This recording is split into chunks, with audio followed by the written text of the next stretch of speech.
Breaking news, there was an announcement for everyone to see. Someone with blue eyes opened their eyes. It was 8 in the evening, and the announcement went out that the S-rank mage Lee Seojin had been killed while on a mission. Oh, this was terrible news. The person could not believe the news that he was watching. Lee Seojin was not supposed to die. That particular S-rank mage was fighting the evil dragon that appeared in downtown Seoul, Kruas, when he was caught up in the incident. The 25-year-old Lee Seojin debuted as a mage in the year 2034, and he was a beloved mage, known to have solved countless incidents. He had earned the love and adoration of the public, so this was indeed very tragic news. Memorial altars for Lee Seojin would be set up all over the country, and people who heard of his death were currently suffering in deep shock. The boy had to turn off the television because the terrible news was getting to him. The boy stared in disbelief because this could not be happening right now. The protagonist was not supposed to die at this point in the story. This had to be some kind of sick joke. Unfortunately, it was a joke that was not even slightly funny. The Lee Seojin that they had just shown on the news was a 25-year-old genius mage. He had amazing monster slaying talents, cutting down multiple beasts at once with his exceptional skill. He was the young hero that everyone in this era was watching. However, what mattered even more than that was the fact that his old classmate also happened to be the main character of the novel that his world is based on. It is called The Modern Wizard. That awe-inspiring mage was the protagonist. If everything had followed the original plot, it was supposed to end in a happy ending, and he believed that he would be able to return to his original world. However, that huge dragon had suddenly appeared in the dungeon, and it had cut off the normal life that the main character had planned for. He could not understand why the protagonist would die at this point in the story. Even scarier was trying to figure out what would happen to this world now that the protagonist had jumped ship. That dude was supposed to at least stick around long enough to keep everyone alive. The fact that he was gone now was troubling. The main character feared what would happen to the story. He had been looking forward to seeing his friends again once the novel ended, but with the protagonist gone, could there even be an ending? The main character recalled how easily and casually he had laughed with his friends back in the past. One of them said that if they possessed a background extra in a novel, then they would either hog all the lucky chances, or they would not touch them at all. He asked which side the others were on as they laughed over mugs of beer. The beautiful lady beside him giggled and said that the obvious path was to go for it. The brunette sighed and said there was no way that he would do that. For instance, if they stuck their nose into the story's plotline, then the main character could end up dying, and everything would fall apart. His friend laughed, asking if the brunette would truly never step up in the story ever. The brown-haired boy insisted that they would have to go through every hardship imaginable if they did that. That was not an easy thing to suffer through. Besides, the brunette was not confident that he could work as hard as the main character. All of that effort to grow stronger and fight more demons sounded like something that would tire him out. Even the blonde had to admit that was true. It seemed they were coming to an agreement. Even when he was right, he had to say it in such an annoying way, as expected of Kim Seonwoo. The friends happily raised their glasses in a toast and drank down. That was when the brunette got the message that he had won some kind of award. The friend beside him was excited and asked what event it was. Apparently, it was some kind of weird message from the author of Modern Wizard, and Seonwoo had won a very unfortunate event. This was a travel ticket to a very special place, and he could choose to claim it or not. That was interesting. The boy excitedly showed his friends this lucky win, and even his friends celebrated that he was going on a trip. This sounded like so much fun. It was insane for him to cash out from so much luck. They asked when he had even entered something like that. Excitedly, the boy clicked yes as his friends tried to guess where he would be sent to.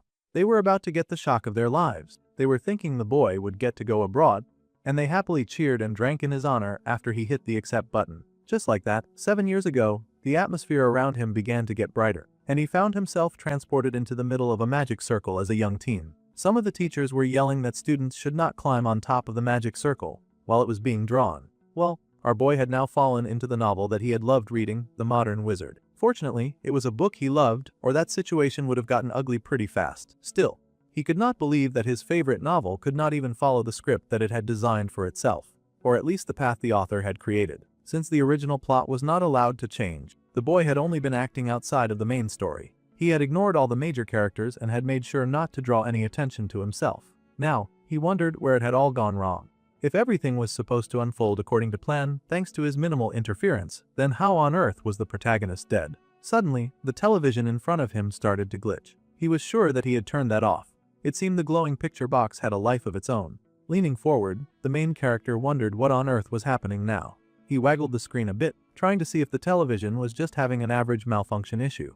However, he was soon surprised by a sudden loud noise and the universe breaking apart in front of him. Now that was terrifying. Anyone who looked out the window and saw the sky falling apart would naturally be terrified.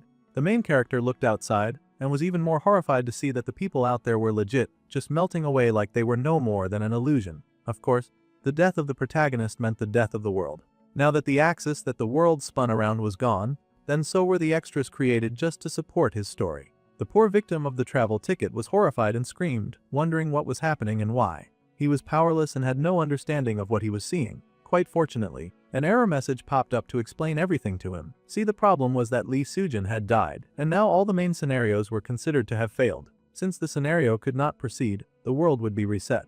Now this was terrifying news. The boy was sweating as he saw the world around him start to shatter and crack, everything rearranging itself like a resetting game, except that he was not an element of the game. His eyes widened as he began to crack too, and he was in for a very painful and earth-shattering surprise. This poor kid also immediately reset.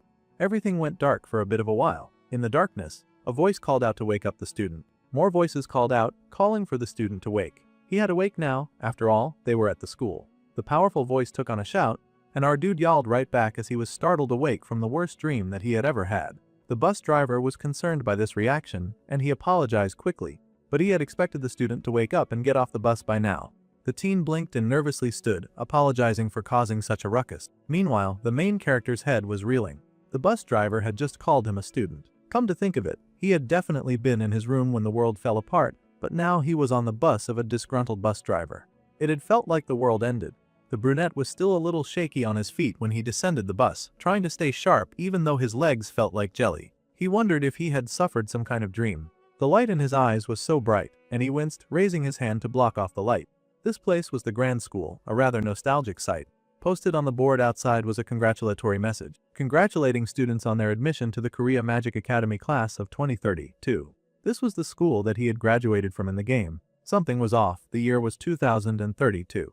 The realization made the main character gasp. That was 7 years ago, they had gone back 7 years in the past. He touched his chest just to make sure, but it was just as he feared. He had small hands and a small chest, and he was a teenager once again. The main character had regressed, a nice and special skill, and he had gone back 7 years. The announcement continued to ring out to all the students entering the Korea Magic Academy. They were wished a warm welcome. The entrance and opening ceremony will begin shortly. Students should please take their seats. Our dude was expected to repeat high school. The true embodiment of madness. He felt like he was going to lose his mind. Everything was exactly the same as it had been those 7 years ago. Since things had come to this, he had no choice but to accept it. At any rate, it was much better than dying indefinitely. Now that he had gone back to the past, he had to endure everything that he had been through before.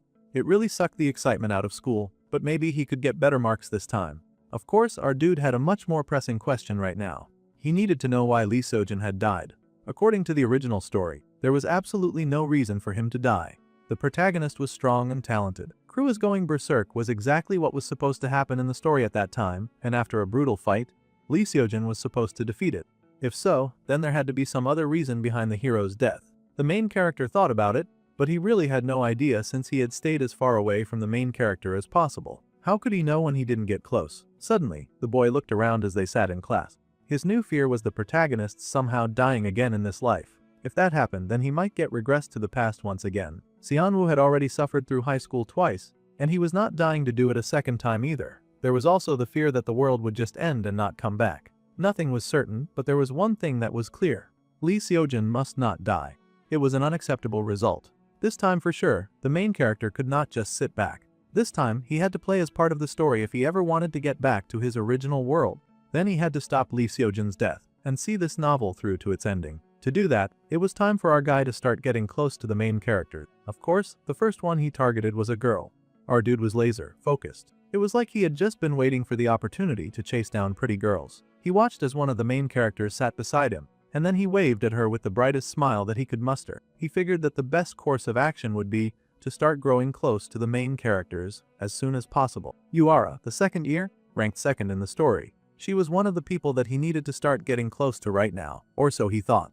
Unfortunately, our Navi regressor had just targeted the cold, serious type who immediately asked if he knew her. She did not even wait for him to answer, scoffing that she did not recall meeting him for him to act so familiar with her. Right? He knew a lot about her, but she knew next to nothing about him, so this kind of reaction was expected. The boy waved lightly, still caught between shock and the half-assed friendly gesture. Before he could take back his greeting, the girl asked if he had something to say to him. It seemed she was the Sunder type, as cold and as frosty as ice, but hopefully she had a bit of an agreeable side somewhere. He admitted that he did not have anything to say. He was just saying hi. Instantly, she dismissed him and told him to look somewhere else. It seemed that starting with the nearest pretty main was not the best of decisions after all. He was making her uncomfortable. Why that rude little child? Our dude was quickly realizing that this situation was not going to be easy at all. They were all seated in class in neat little rows, and each grade representative was asked to come up to the stage. The grade representatives then stepped forward. There were 3 of them. Immediately, everyone recognized the main character and clapped at the presence that he had. Some of the students had even heard that the boy had trained under Chairman Kim Jinchul. His talent had to be on a whole other level. This was Leo Seojin of the 2nd year in rank 1. Despite being a student, the protagonist of the story was already soaring and famous. That was as expected. Modern Wizard was the kind of power fantasy novel where the main character did everything. They celebrated and clapped for the freshman top student, some of them thinking that she was really pretty. She did look like a happy saint. The pretty and flower girl turned out to be the kind that was calculated in all her gestures. Even that little smile was calculated. Her goal was to build connections at school after all. That senior had also been ranked the first for 3 years straight. He did not look that impressive, but that was still an awe-inspiring feat. In the face of all of these really amazing characters, it was understandable why our main character had thought it would be fine for him to just enjoy his background. He did not know much about the hero of the 3rd year, but the guy seemed pretty impressive. Though even in the original novel, the guy had barely had any screen time. Now they would have the student oath. All the present student representatives raised their hands and took the oath. However, for some reason, the girl beside our dude was vibrating. He had to glance her way just to check if everything was okay with her. Everything was not okay. Her fist was clenched. She had a whole doom and gloom presence going on, and her feet were tapping with so much rage. Only a few seconds after meeting her, he had at least found someone whom she hated quite as passionately as him. Now that was really something. The boy wondered if he should try scoring some points with one of the protagonists now that she was emotional. For some really dumb reason, his choice of words was telling her that it was too bad for her. She had come in 2nd place to the protagonist. The girl was heated and asked if that little insignificant rat was talking to her right now. He really needed to learn how to know his place. Of course, he doubled down and said yeah, he was indeed talking to little Miss Stick in the mud. Now she wanted to know what he meant by saying that it was too bad. The boy sighed. Honestly, he thought that the girl was surely much better than those 2 up there. The girl with the dark hair was a snob, but she was not taking any empty compliments from a stranger who was very clearly just trying to score points. The girl scoffed and asked what he knew anyway, and if he was trying to be funny. If he had ever seen any of those 3 use magic, then he would not be confidently spouting the brain-dead nonsense that he was telling her right now. So much for cheering her up. He had just redirected her anger towards him now. The boy admitted that he'd maybe seen their magic, and that just made her even more heated. He had no ground to judge their talent when he did not even know how much power they had. However, the boy doubled down on his nonsense. It was either go big or go home, and he refused to retreat.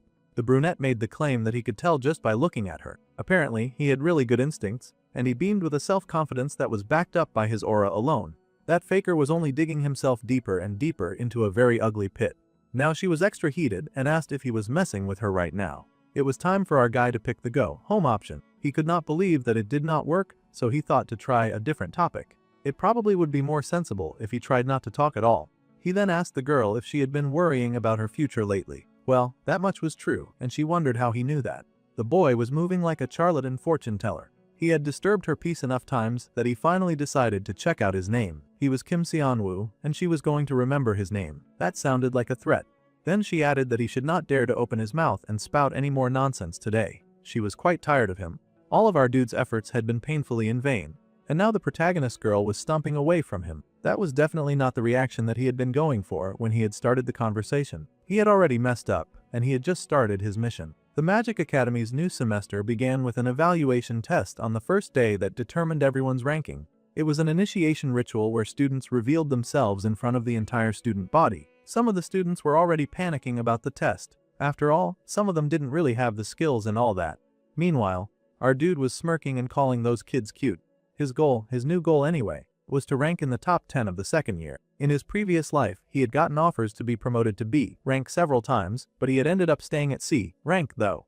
It would be embarrassing if she could not at least hit average against these kids. However, he was starting from the beginning of this story, so he would not be a slouch. The main was so excited to show off his professional skills at the evaluation, and his number 1 hater was already hating his guts from a distance. Our dude had not even successfully made friends, but he had succeeded in gaining a hater. Hilarious. Of course, the top 3 students of each year were exceptional. Little Miss Polite Smile shot out her magical power with a shout and fogged off the running maniacs. One by one, those Earth-looking golems got shot down. The gathered students watched the exam go down, praising anyone who showed exceptional talent. They also watched in awe as the talent from the first years proved that she was a top ranker. Her skills were insane and incredible. Yes, it was none other than the girl who was praised at the assembly and was happy to show off her obvious exception. The second years were up for testing next, and they had to come up when their names were called. The blazing fury that was our dude's #1 hater, of course, took the opportunity to show off her exceptional skills. She blasted her power forward and obliterated the targets before her.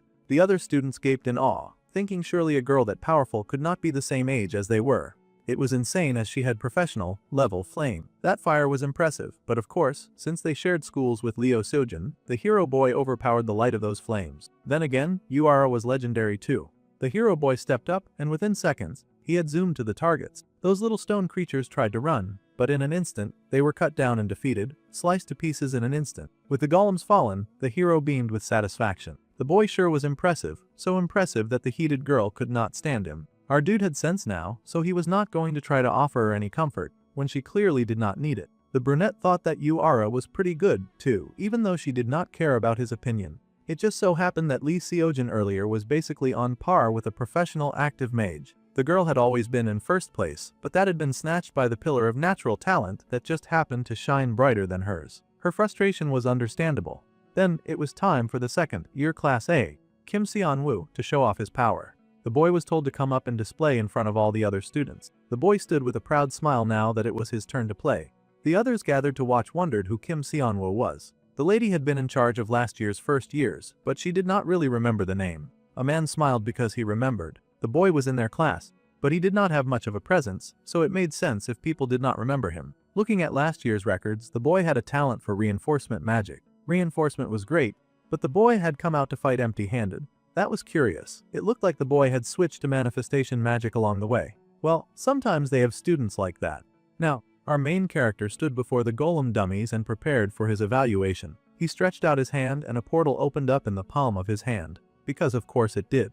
The ones who specialized in what they loved rather than what they were good at.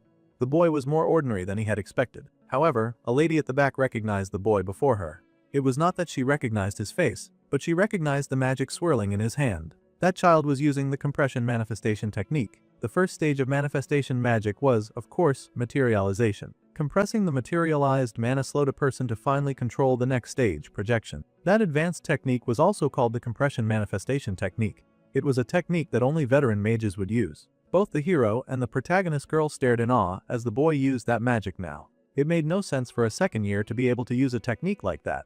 However, this second year also happened to be a regressor, and he could not wait to wow them. With a bright smile, the boy fired out a blast of something right at the golems, and it shot out in a large boom, flowing around the standing mannequins into something that wowed the class in a way that was different from what was expected. Everyone was speechless, and for a moment, there was silence in the class. Then rang out the painful mocking sound of laughter. It seemed there had been a collapse of what he had tried to summon due to mana exhaustion. The students laughed because he could not even use his own powers. There was no point to materialization if he could not even project. Those awful jerks. Our poor dude was already going through a lot, but now he realized that he was well and truly in trouble. He was just wondering what the heck was going on with his abilities when multiple system windows popped up at once. The boy stared in shock and then horror, wondering why it was opening now. There was a very tired sigh, and our dude sat sulking in his room, wondering why the window had opened so belatedly. The last time he had opened it was at this time of the day. Something had changed with his power, and our dude Seonwoo needed to understand what had gone wrong. Back then, multiple windows had opened at the same time, informing him that outsiders' benefits had been unlocked. The main scenario had now begun. The windows also communicated that the second time around achievement had been unlocked, and he was going to receive a 3,000-point reward. He had also achieved the Talent of the Clown award, as if he wanted anything to do with that nonsense. However, the Talent of the Clown somehow achieved way more awards than regressing. He got 5,000 points for being laughed at.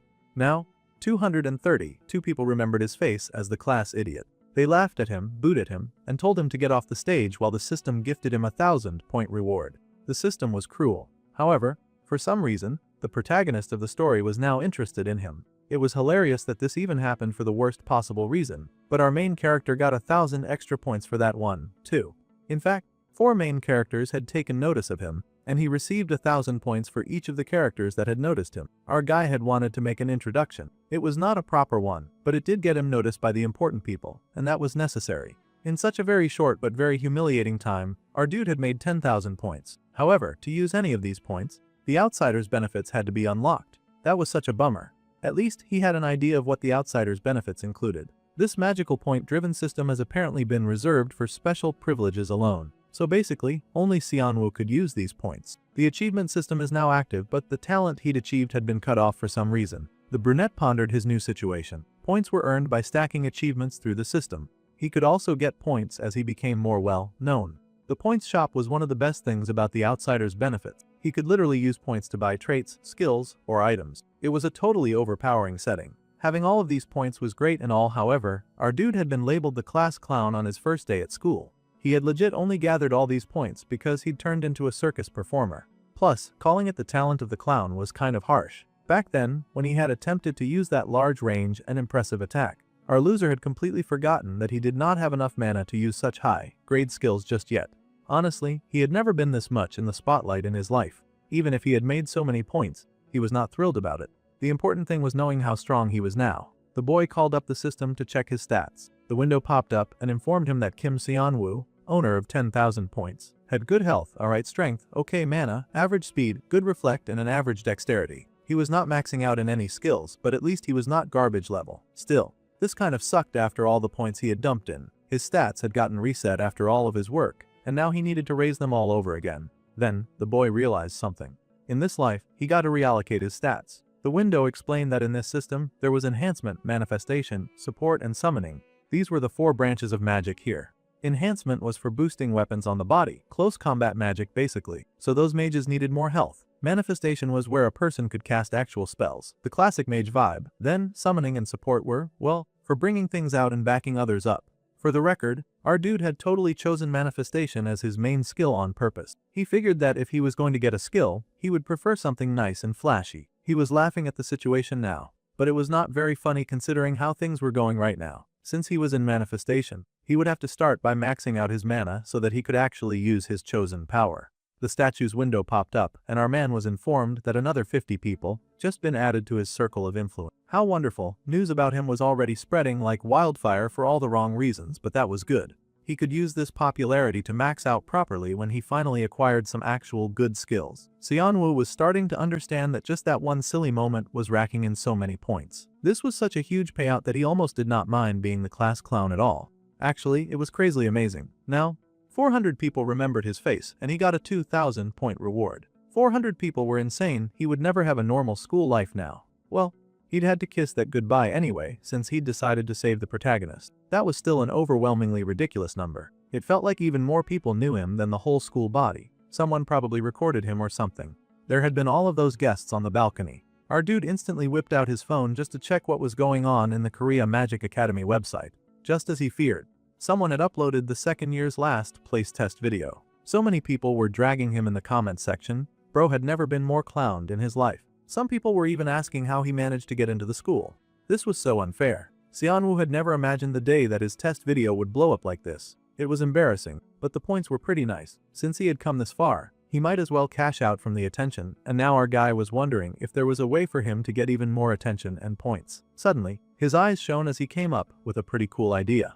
With this, he would really pull all of the attention to himself. He would finally be able to buy the thing that he had always wanted after cashing it in. The next day, people were still whispering about the class clown. Some of the students stared in awe and asked if that guy was truly him. The video from yesterday looked just like him, so that likely was the guy they were looking for. Someone with shame and lots to lose would probably hide their face after becoming the class disgrace, but not Xianwu. He had money to make, and he would make it in the most shameless way possible. He needed even more people to keep talking about him as he paraded himself before them without fear. All night, he had played up the incident for attention, and it had paid off. Now his failed video was trending with over 1,000 views. Lots of people had a lot of criticism about his pathetic academy performance, even judging the academy scandal. Bro even went as far as calling himself an S-rank mage at the shocking scandal situation. Thanks to all of the hate that the video got, he made another 5,000 points. Racking up hate like that sure felt great.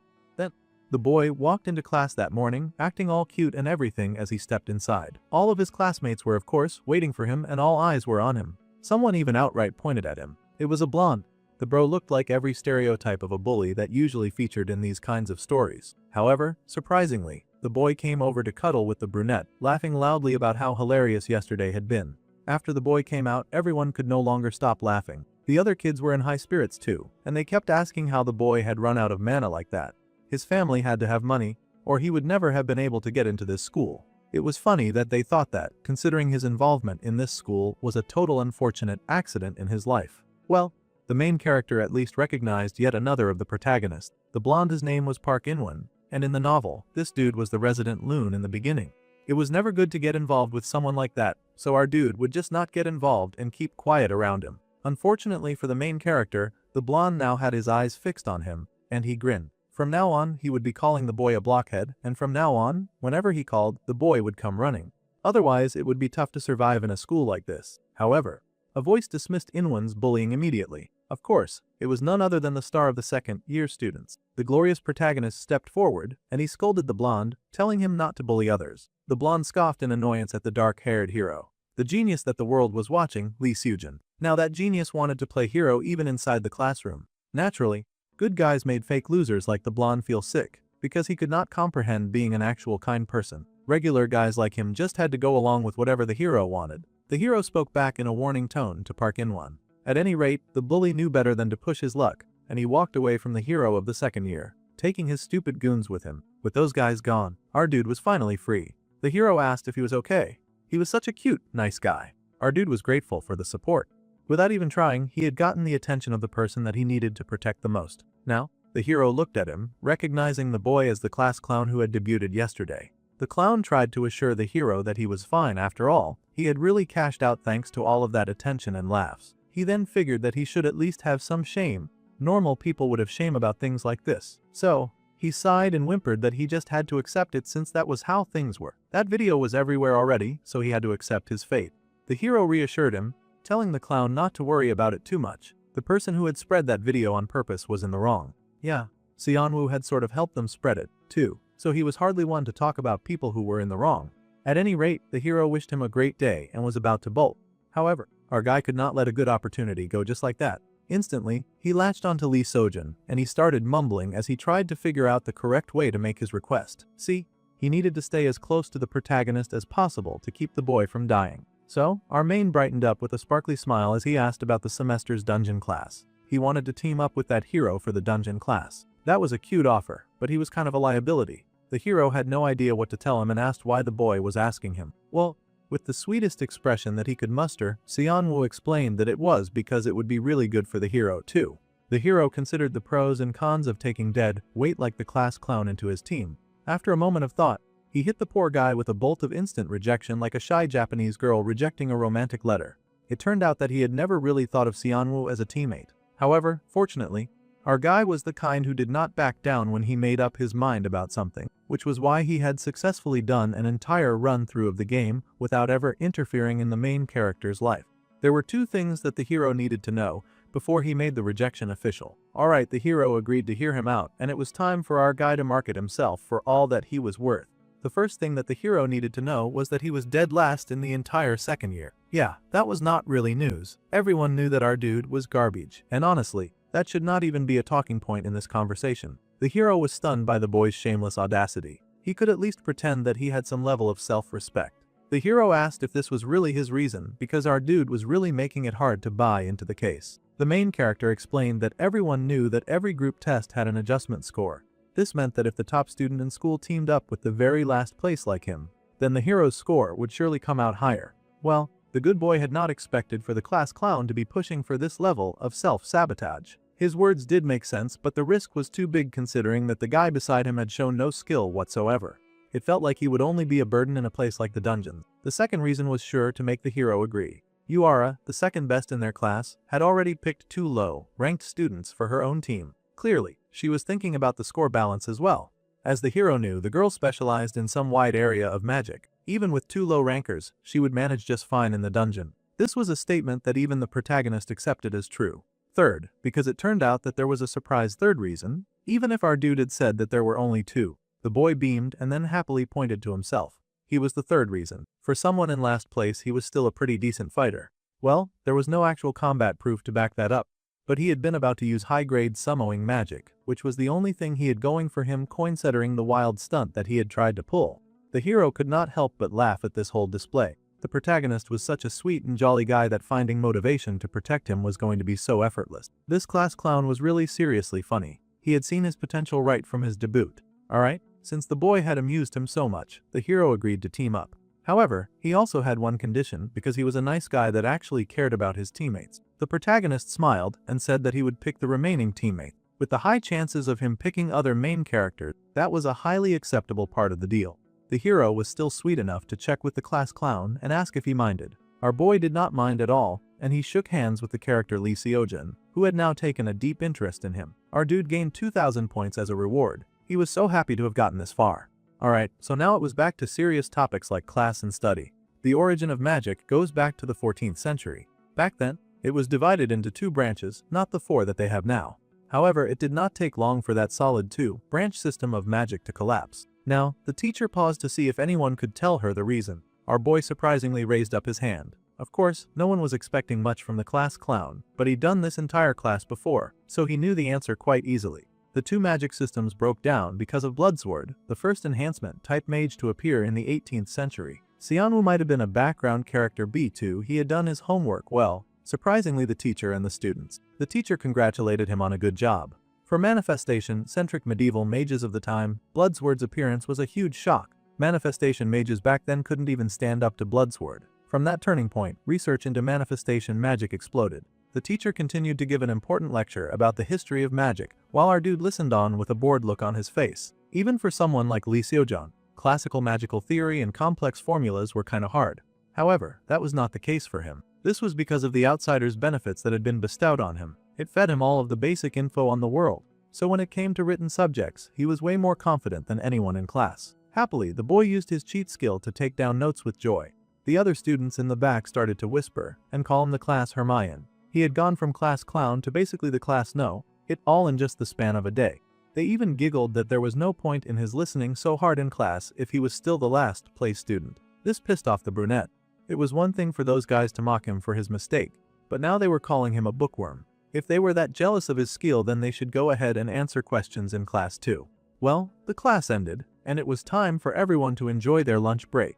Our dude had not really made a lot of friends, so he sort of lingered as most of the students filed out of class. He was just figuring out what step to take next when someone walked over and called out to Kim Seonwoo. That was him, so our dude turned to see who it was. It was the sweet hero who grinned that they were a team now, so they should eat together. That was so cool. They went and got their trays of food, and they walked together in the cafeteria to find a nice place to eat. Honestly, the hero was so jolly and smelly he was quite an easy person to like.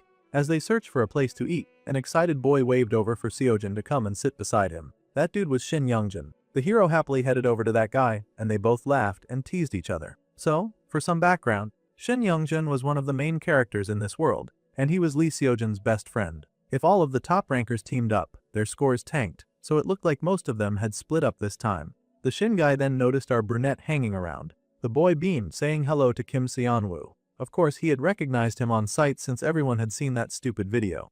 Getting points was one thing, dealing with the aftermath of all that attention was another. Still, our guy took his seat, and the best friend happily asked when the loser suddenly became so close with the protagonist. The hero explained that it had just happened earlier, and they would be going into the dungeon together the day after tomorrow.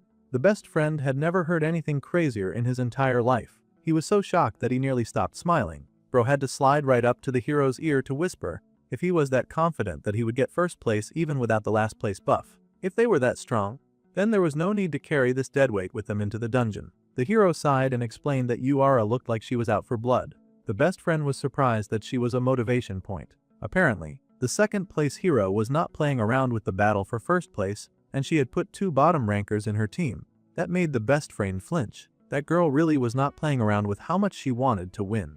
At any rate, they had already decided that Seonwoo would join the team, so they should just eat for now. The best friend agreed that he had been starving anyway. Our dude did not particularly appreciate the way the entire conversation had been had about him, but excluding him, but okay. They continued to eat together, and the gossip around them grew. Students were talking about the person who posted in the forest of the great sage. Seo Yuna, the poster, perfect girl for the first-year class, had been staring in their direction when her classmate called her attention. The girl was surprised and quickly dismissed the concern. She insisted that it was nothing. However, the first-year fairy was still curious. She had no idea how the class clown had suddenly gotten close to the second-year hero. Later that day, a bunch of the students were training in a little center with dummies and other practice tools. This time, our dude was going to have to practice his magic so that he would not become an inconvenience to the protagonist who had been so kind as to take him on. He would work with the amount of mana that he could control right now. Carefully, he generated that power in his hands, preparing to manifest. Slowly, the blue portal opened up in his hand just as before, and magic began to bubble in his hold. Now that he had a decent amount of mana, he controlled his project, and then controlled, raising his hand at the nearby dummy. This time, he actually managed to hit the target, and the other students who had been watching were kind of impressed. It was not something top tier, but it was not the worst attack that they'd ever seen. The boy was doing better than they had thought. He could totally hear them gossiping, and they did not even have the decency to gossip at his back properly. He could totally hear what they were saying. Well, that did not matter as much because he was finally making progress. Before regressing, he used points to buy stats, and he had happily bought whatever he wanted while living his own jolly life by himself on the sidelines. However, he eventually got a warning that the more he bought, the more the cost of buying things would ramp up, so he had to spend a bit wisely. Base stats went up in price by 10 points for every 10 purchases. Our dude considered that situation. It was the same logic as how level ups got harder in games once a player was on a high level. In the long run, instead of dumping points straight into stats, it was better to use traits for items that boosted mana growth and could build stats over time. Our dude decided to use the search function. He opened a window and searched around for the skill that he wanted to learn. He needed that one trait that showed up mid-novel right now, since he had increased the difficulty level on his life by teaming up with the protagonist. Finally, he found the Blessing of Great Nature, which was a skill that absorbed mana from nature. Now this was about to be excellent. When training mana, our dude would be able to gain mana depending on the environment. He could gain up to 150% of additional mana, and his mana recovery speed would increase by 50%. That was a whole promising bargain. He scanned through the passive effects to be sure that it was what he wanted and everything lined up. Then, the boy looked at the wristwatch that he had on his wrist. The returner's wristwatch was the kind of equipment that boosted health and mana regeneration by 200%. Bro was just buying cheat codes left and right. In this life, he sold and bought skills, trading lesser skills to gain even greater skills. He could sell traits to earn points too, but it was such a shame to let some amazing items go. Like the Master Chef skill that he had sold to buy the watch. He would really miss being able to cook that well. However, thanks to buying the Blessing of Great Nature and the returner's wristwatch, his starting point was way better than before the regression. Suddenly, his phone began to ring. Now this was odd because bro had very few friends, so he couldn't imagine who was calling him right now. He picked up the phone and stared in awe at the screen, wondering what he was looking at. This was a group chat for some reason. Jung Jinte had invited Leo Seojun, Kim Seonwoo, Yoon Hae-young, and Sheon Jaek to the chat. Jung Jinte happily told everyone to do their best for the next 2 months, and Hae-young happily agreed. A whole group chat. Now this was curious to the class clown. Apart from Yoon Hae-young, he didn't really recognize the members of this group chat. He wondered if they were all somehow low rankers. Yoo Hae-young was the kind of girl who would become an important character later on, but she had not realized her own ability yet, so right now, she shouldn't matter much. Anyway, it would make it easier if all of these low rankers just said what their speciality was. He already knew a few, but he was not sure about the others. Jian was in support of the sub-speciality of manifestation. Yoo Hae-yeon was in manifestation with the attribute office and the subspecialty of support.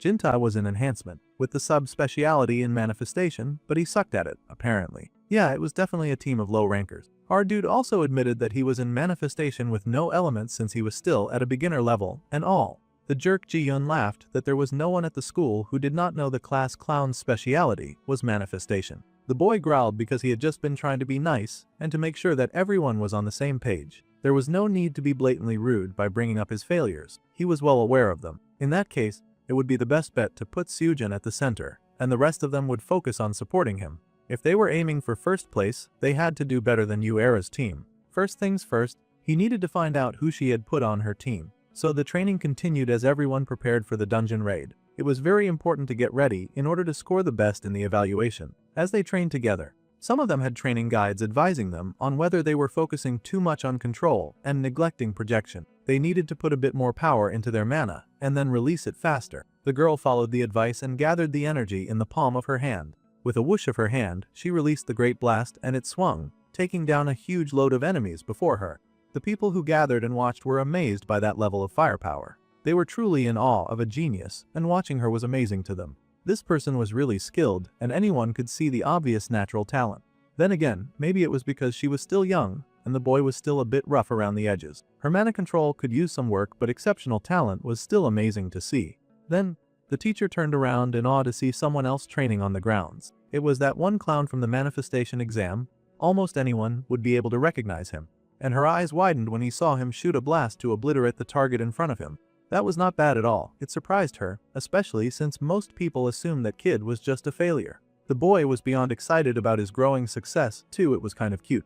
Back then, the young clown had gotten so hung up on materialization that he could not even manage a proper projection. Now, with the bare minimum mana that he had, he was being sure to balance two skills, managing both projection and materialization. He was even pulling off perfect projection and control. Figuring out his own weak points at that age was no small feat. The lady was impressed. She could not help but smile as she watched the children working hard at training and growing around her. After some time passed, the special lessons came to an end, and the happy lady thanked everyone for trying their hardest in the training. They had all done pretty good work. The students all thanked the teacher for the hard work that she had put in for them as well. It was much appreciated. All of that training had really helped them to blow off some steam. Honestly, this was what class should feel like. It seemed most of the students preferred blowing things up with magic rather than sitting in a class and actually learning. With that being done, most of the students were going to rest. As the students were leaving, the student Kim Seonwoo was called back before he left. The boy had worked pretty hard in class, and she wanted to know if he had been keeping up with training lately. The boy admitted that he had been squeezing in some training every once in a while. Then, she asked how his mana training was going as well. He was doing extraordinarily well with it. He was not about to admit that he had been high-key cheating with that one. And he was just buying some extra mana off the market and borrowing another half of it from nature. The boy was a bit hesitant, since the teacher had definitely noticed that his mana pool was lacking for his current level. The boy admitted that he was definitely growing it. Well, there was no rush, and the teacher assured him that he was doing well overall. In fact, his mana was really on the low side. There was no shortcut to building mana, so they just had to keep at it. The boy beat his chest and happily said that he would do his best. With a happy smile, the lady gave him a chain bracelet, telling him to take this. It was an item that helped with mana breathing and keeping their condition stable. The boy had not expected the sweet gift. He did not know if he should accept something like this. There was no need for the boy to feel pressured. It was just an F-rank practice item. It did not cost much to make, and it was not a big deal that she was giving this to him. The boy was excited and happy, saying that he would make good use of it. The class was over, so it was time for him to hurry along now. The boy could not believe the unexpected score that he had gotten, and he smiled with joy at the bracelet he held. As he was walking home from practice, he could not help but pause when he saw a lady lingering around near the wall. It was a dark-haired girl with laser-red eyes. She greeted Kim Seonwoo, and he wondered why she was even talking to him. She had made such a big deal about not speaking to him before, but now he seemed worthy enough to talk to. She was the one who told him not to talk to her ever again. She clearly remembered that, and she was clearly pissed that he was even reminding her. At any rate, she had heard that the loser had somehow joined the same group as Lee Sejin this time. The boy asked how she even knew that. She just scoffed that he was very clearly clinging to the thighs of the top student like a shameless leech. It was too bad, because the first place for this exam was going to be hers this time, so he should wake up from that dream. It seemed that she had come all this way just to poke fun at him. The girl turned away and scoffed, stomping and leaving. That was truly all she had come to say. What an aging tsundere. The boy could not believe it and wondered why she was touchy all the time. Later, on Thursday morning, a few of the students had gathered outside the dungeon entrance, and our dude raced over with excitement, happy that he had made it in time. There was the shining hero who was also happy to see him. It was the first time that all of the team members would be gathering in person, so it was best for them to do their best this semester. Everyone agreed that they would work hard and do their best, much to the hero's joy. However, there was always that one guy who tried to make a big deal out of everything, and he scoffed, saying that their team was kind of weird. They had got together with the top student and the very last of the class. The main character was wondering if that was supposed to be some kind of jab at him, or if the idiot just did not know how to talk. It was very clearly a jab, and that piece of nonsense was jabbing even more, asking the loser of their class to actually pull his weight during this exam. Alright, that was very rich of this dude who was barely a memory in this class. He had the nerve to tease the brunette for not being able to fire a single spell during the last test. No one could even remember this guy's name. Seonwoo could not care less about some loser who was making jabs at him, and neither did some other guy who quickly jumped in to defend him. The other guy said that it did not matter if the class clown had failed so hard in the first exam since Seonjun was the one who brought him along, so he was fine with it. Since the hero brought him, then the hero would carry him. It was that easy. It was very unfortunate that our dude's defense team was made up of a dude who was clearly just trying to ride on Seojin's coattails. He started to wonder if there was even anyone useful on the team. Well, there was at least Yoon Hae-young. Her big moment in the story was still a long way off, but at least she was actually useful. She was happily asking the hero if he had slept well. The boy was wondering if it was because he had joined. The team that the hero had formed was completely different from the one he had formed last time in the story. Yoo Hae-young was one thing, but he wondered if the rest of this group would really be okay for this test. There were not a lot of heavy hitters around after all. As they walked, someone in front of the gate caught everyone's attention. It seemed to be a teacher, and now he would explain the day's dungeon exploration. This class would run twice in the morning and the afternoon. Since it would be the first day, they would only explore the basement level 1. Next, he would explain how their dungeon exploration score would be calculated. First, they would be measured by their dungeon clearing speed. The faster they cleared through difficulties, the more bonus points they would get. Second, the rank difference adjustment score. The more low-ranked teammates they had compared to their rank, the more points that they personally earned. The final contribution was, of course, the most important. This artificial dungeon used a special contribution system. This meant that they would get extra points based on how much they contributed to their team. Above all, they had to prioritize safety. Then the teacher checked if all the students listening to him understood the rules. They yelled that they indeed understood. Alright, if all of that was properly established, then it was time for the teams to enter the dungeon. Most of the kids were so hyped, and the others encouraged them to have some fun in there. The monitoring room was full of teachers keeping an eye on the students. They were not joking about safety first, and they would make sure that every single member of the dungeon would succeed. Teacher Jang was also there, and he waved, saying that he had come right after sending the kids in. The other teacher had been waiting for Mr. Jang to get there. They had to place their best on which team would get the highest score, though they did have to pick different teams for it to be a proper bet. Everyone was going to bet on Yuera's team. Most of the teachers had indeed picked Yuera's team, so it did not look like betting would do any good this time. However, the spectacled teacher said that there was clearly a way for them to bet. She beamed and said that she was going to put her money on Group 3, the one that had Lee Seojin. She was plenty convinced that his team would be able to do pretty well, actually. The teachers were in disbelief, of course. They knew the teacher was just being nice. Even if both Seojin and Ara packed their teams with low rankers for the bonus points, they had both done that completely differently. Seojin's team was pretty shaky and filled mostly with enhancement types. There was a limit to what the boy could do alone, and he could not carry the weight of all of those pathetic people on his team. The teacher with glasses admitted that this was true. Enhancement specialists were built one-on-one, so without backup, it was hard for them to handle groups of enemies. Now, if they looked over at Yuara, whose speciality was wide area magic, she had already reached the middle of the first floor in the dungeon raid. That girl was moving pretty fast when it came to clearing speed. Even so, the teacher giggled and said that she still believed in a bottom ranker uprising. So, they would all see who would actually win this bet. At the end of the day, it was her funeral if she lost, so everyone was just going to accept it and see where this took her. Meanwhile, inside the dungeon, the hero was progressing as usual. He charged ahead, taking down lots of monsters who came to attack them. Slowly and surely, they advanced through the dungeon, felling monsters as they progressed down. They were making great progress so far. So much progress that most of the others in the team barely had to do anything. Lee Seojin fought really well. The happy coattail riders were really fine with just hanging around in the back while the other boy led them to victory. There had to be a limit to how shameless a person could be. They were already halfway through, and they had barely had to lift a finger. As they continued, they wondered who the first floor boss would be. No one was sure, but they figured the boss of the first floor would probably be some kind of trash mob. They were busy gossiping and guessing if it would be a trash rat or a dog or something. Even if they wanted to underestimate their opponent, the girl was wary. After all, it was still a boss, and it would be as strong as a boss. Then, Haeyoung turned to Seonwoo and asked what he thought it would be. Well, he'd already done this whole exam before, so he told her that a giant wolf was going to show up. Now that was a bold claim to make. Immediately, the bully in the group tried to poke fun at him and asked how he would know that a giant wolf was going to show up. The boy was not about to argue or reveal that he knew more than he let on, but he just said that he had his ways. A giant wolf was going to show up, so they should be prepared. He had been here and done this many times before, unless this part of the exam had changed. Of course, that shameless bully just scoffed at him and called him a compulsive liar. It really made Seonwoo want to beat that trash up. That jerk could believe him or not, and the bully said that he did not believe the clown at all. In fact, he was going out of his way to be annoying on purpose, and it took all of our dude's willpower just to resist reacting to that filthy piece of trash. The hero laughed and told his teammates not to fight now. He wanted them to keep moving through this dungeon as fast as possible. So, the fighting calmed down, and they kept walking. Before they progressed further, someone asked them to stop. It was the hero and the team who wondered why they were stopping now. The bully jerk even teased that the top of the class was scared. That was hardly the case. There was something on the floor in front of them. They all looked forward, and sure enough, there was a large magic circle on the floor.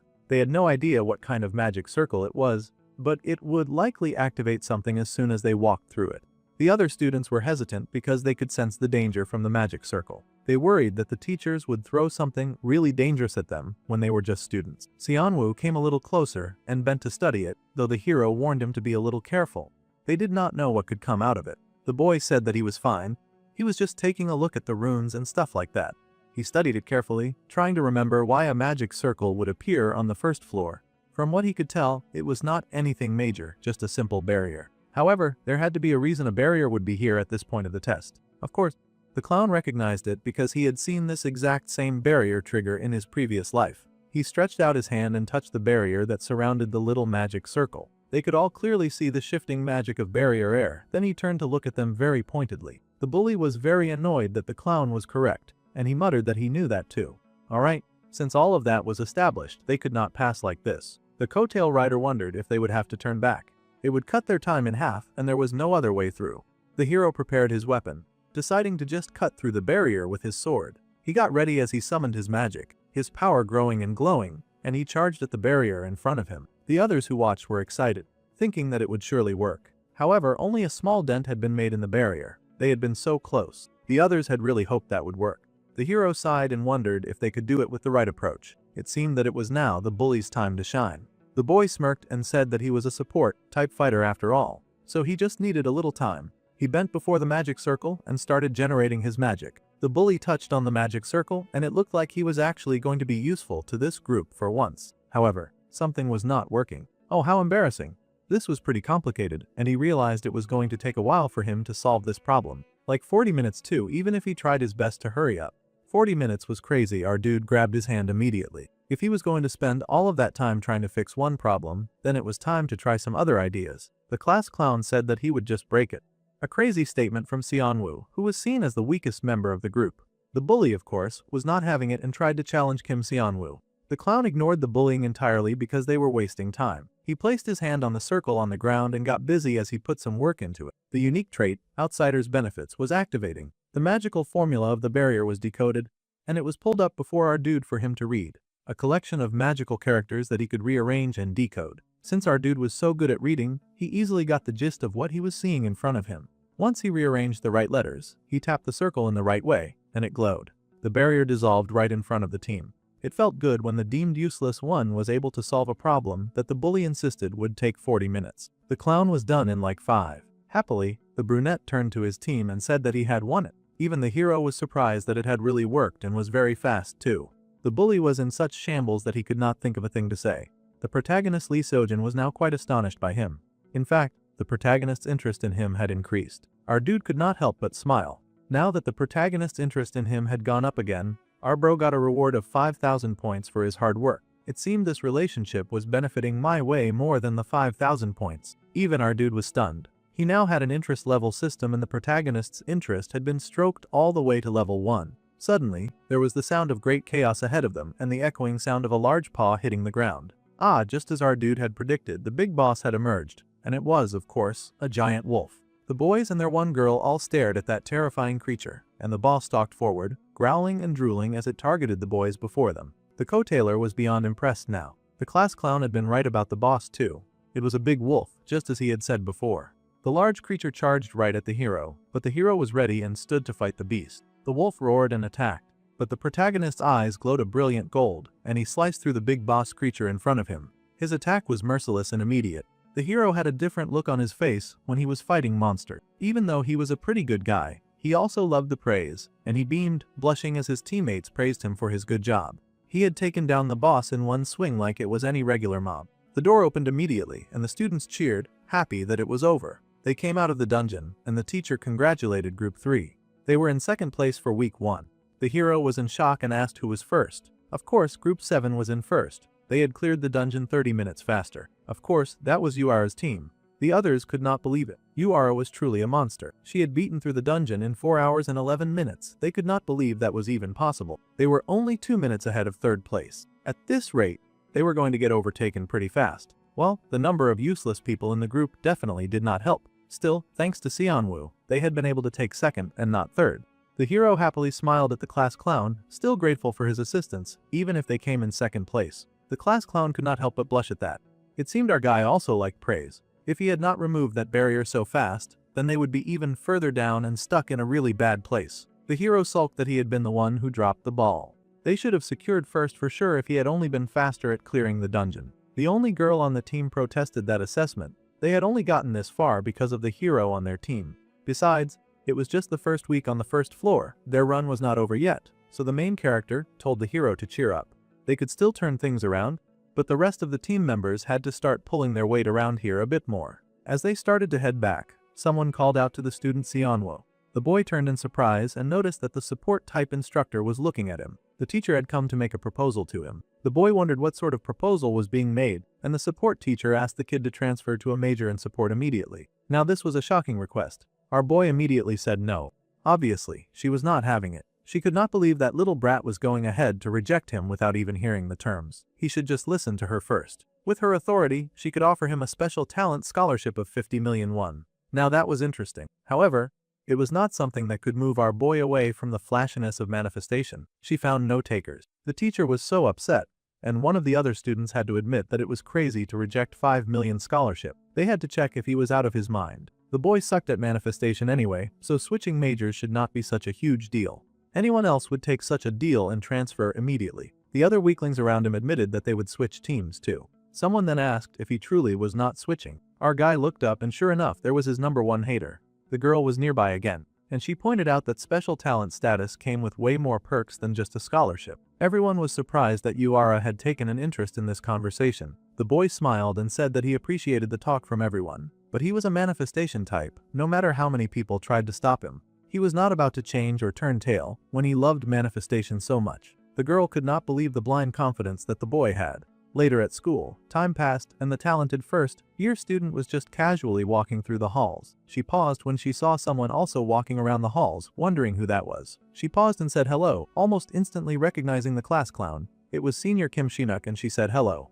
Obviously, his name was Sionwoo, so he corrected her immediately. She gasped and acted like she had gotten that wrong by accident, but he could already guess that was on purpose. The girl wanted to know why her senior was cleaning the halls like a cheap servant. Well, it was dirty, so he had just done it. When people had hands and they saw dirt, they tended to clean it. That was what good people did. The girl giggled and laughed, saying that the senior was so nice. She happily waved and told him to keep up the good work. Of course, deep down inside, she thought it was such a pointless thing to do. Our dude had now unlocked the fairy housekeep achievement, and he had gained 1,000 points as a reward. This was great. It was not like the boy could actually tell them that he had worked so hard at cleaning the halls, just so that he could unlock something as silly as the fairy housekeeper achievement. Anyway, now that his cleaning was all done, he was going to take the bucket and put it away. However, someone had noticed the boy doing some cleaning, and he smiled with pride. Back in class, the teachers taught the students about all the different types of monsters. There were humanoids, animals, flying monsters, and all sorts of things. The most dangerous of all, of course, were the mains. Then, the teacher asked if anyone knew why the mains were so dangerous. Our bookworm took the past Bowden and explained that, except when they willingly dropped their disguise and were on the verge of going berserk, mains were almost impossible to tell apart from humans. The teacher smiled and said that this was correct. Mains fed on human blood, and they controlled monsters. They were the root of all evil, and they had already deeply infiltrated their society. Due to the fact that there was not a lot of physical difference between humans and mains, it was almost impossible for civilians to identify mains without any equipment. However, in the situations that he mentioned earlier, the main eyes would turn black. Our dude listened to the lecture about mains, and his eyes widened. Right, this weekend was when the episode of the first main appearance would happen. It was the story where Lee Seojin, despite being a student, would defeat a man and get attention again. Seojin would handle it just fine on his own anyway, so there was little reason for the main character to interfere in this part of the story. However, considering how disastrous the crew's incident had gone, he would check in just in case there was any danger around him. If he wanted to go out with Seojin, he would need a bit more money, and he wondered what to do. Later that day, at the training center, the boy was busy working on some of his mana training. This was essential for him to upgrade his skills after all. A bit of meditation helped grow the man that was already within him into a growing pool of green that circled through his whole body. As the boy sat and meditated and worked hard, his mana slowly increased by 0.02. The Great Nature's Blessing effect granted an additional 0.03 mana. Great Nature's Blessing proficiency had increased by 12%. All that training, whenever he had a spare moment, was finally paying off. The boy had now built up quite a bit of mana. Suddenly, the boy paused when he saw an odd pop-up window. The Great Nature's Blessing had been upgraded to rank 2. That was great. The active effect of the trait, Great Nature's Blessings, had been unlocked. They could now sue Great Nature's heart. The boy beamed. He had known that buying Great Nature's Blessing was the right call. Even though the cooldown was long, the mana recovery speed increased massively for 1 minute. He could not freely use it whenever he needed it. Thanks to this, he was built of the manifestation type. He recalled the teacher's call, asking him to transfer to the support department immediately, and he washed that off like the bad juju that it was. The boy had no intention of abandoning his clear-cut passion for manifestation. Honestly, breaking barriers was just him riding the outsider's benefits. He was not cut out for support. He could not actually create barriers either. Support was completely out of his league. Still, the truth was that losing that scholarship money kind of stung. Currently, his bank account is suffering, and he was truly dreaming of transferring. He just would not work well on that side of the department. It made sense that he was broke. Most students were broke. Well, he picked himself up from the floor. There had to be a way to make some quick cash. He had been going into dungeons hunting monsters, and selling dropped items was way too dangerous. Otherwise, there was the option of climbing the tower. He could handle the lower difficult towers, but he was still a student, and he would get wiped out once he so much as touched any higher floors. Our dude was in a very difficult position. Since he was still a minor, he could not get a license to go to any significantly higher floors. Our boy rubbed at his head as he considered the options available to him. Suddenly, he got a pretty good idea. The sky shone with bright stars, and the teachers talked about the really admirable student that they had seen in the dungeon that day. The trash student Kim Seon-woo from the second year was proving to be more than just trash after all. He had come to school early in the morning to clean too.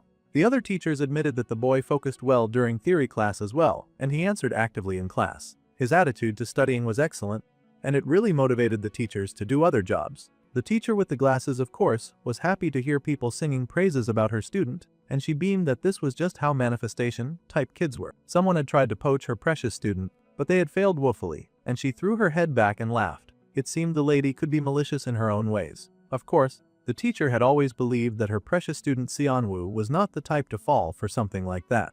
Anyway, it was such a relief to have a student who was so diligent and upstanding these days. Most students were entirely focused on nothing but power and money. However, our dude was not really a student now, was he? The class clown was beaming today, feeling like an absolute genius. He had achieved the student beloved by the teacher's achievement, and he had gained 2,000 points. This was amazing. He had barely even been trying to get this achievement, but it was his now. He was so happy to have extra points now. He immediately entered the point into the shop, activating the search function. The price to purchase the item that he wanted was the 1,000 points. Now, he was going to get his money's worth and make some great cash too. The beloved student so loved by his teachers was now cackling madly at the back of the class. It was making the other students feel very concerned. Later, on Saturday morning, someone in gear marched out to meet another who was dressed in uniform. The man in uniform stretched out his hand to ask for a mage license. The person reached into his pocket and pulled out the license. It seemed there was a visitor to the tower. It was clearly our dude dressed in the shoddiest and fakest disguise ever known to man. He just slicked his hair back, wore some fake glasses and called himself Kim Jin-woo, age 25. And it was really amazing that the person in the ID was dressed in the exact same way as the idiot standing beside the security guard. The guard looked at the card, and then he ran it through his checker. It seemed that the student had not at all prepared for the chance that there would be an actual verification item at the gate.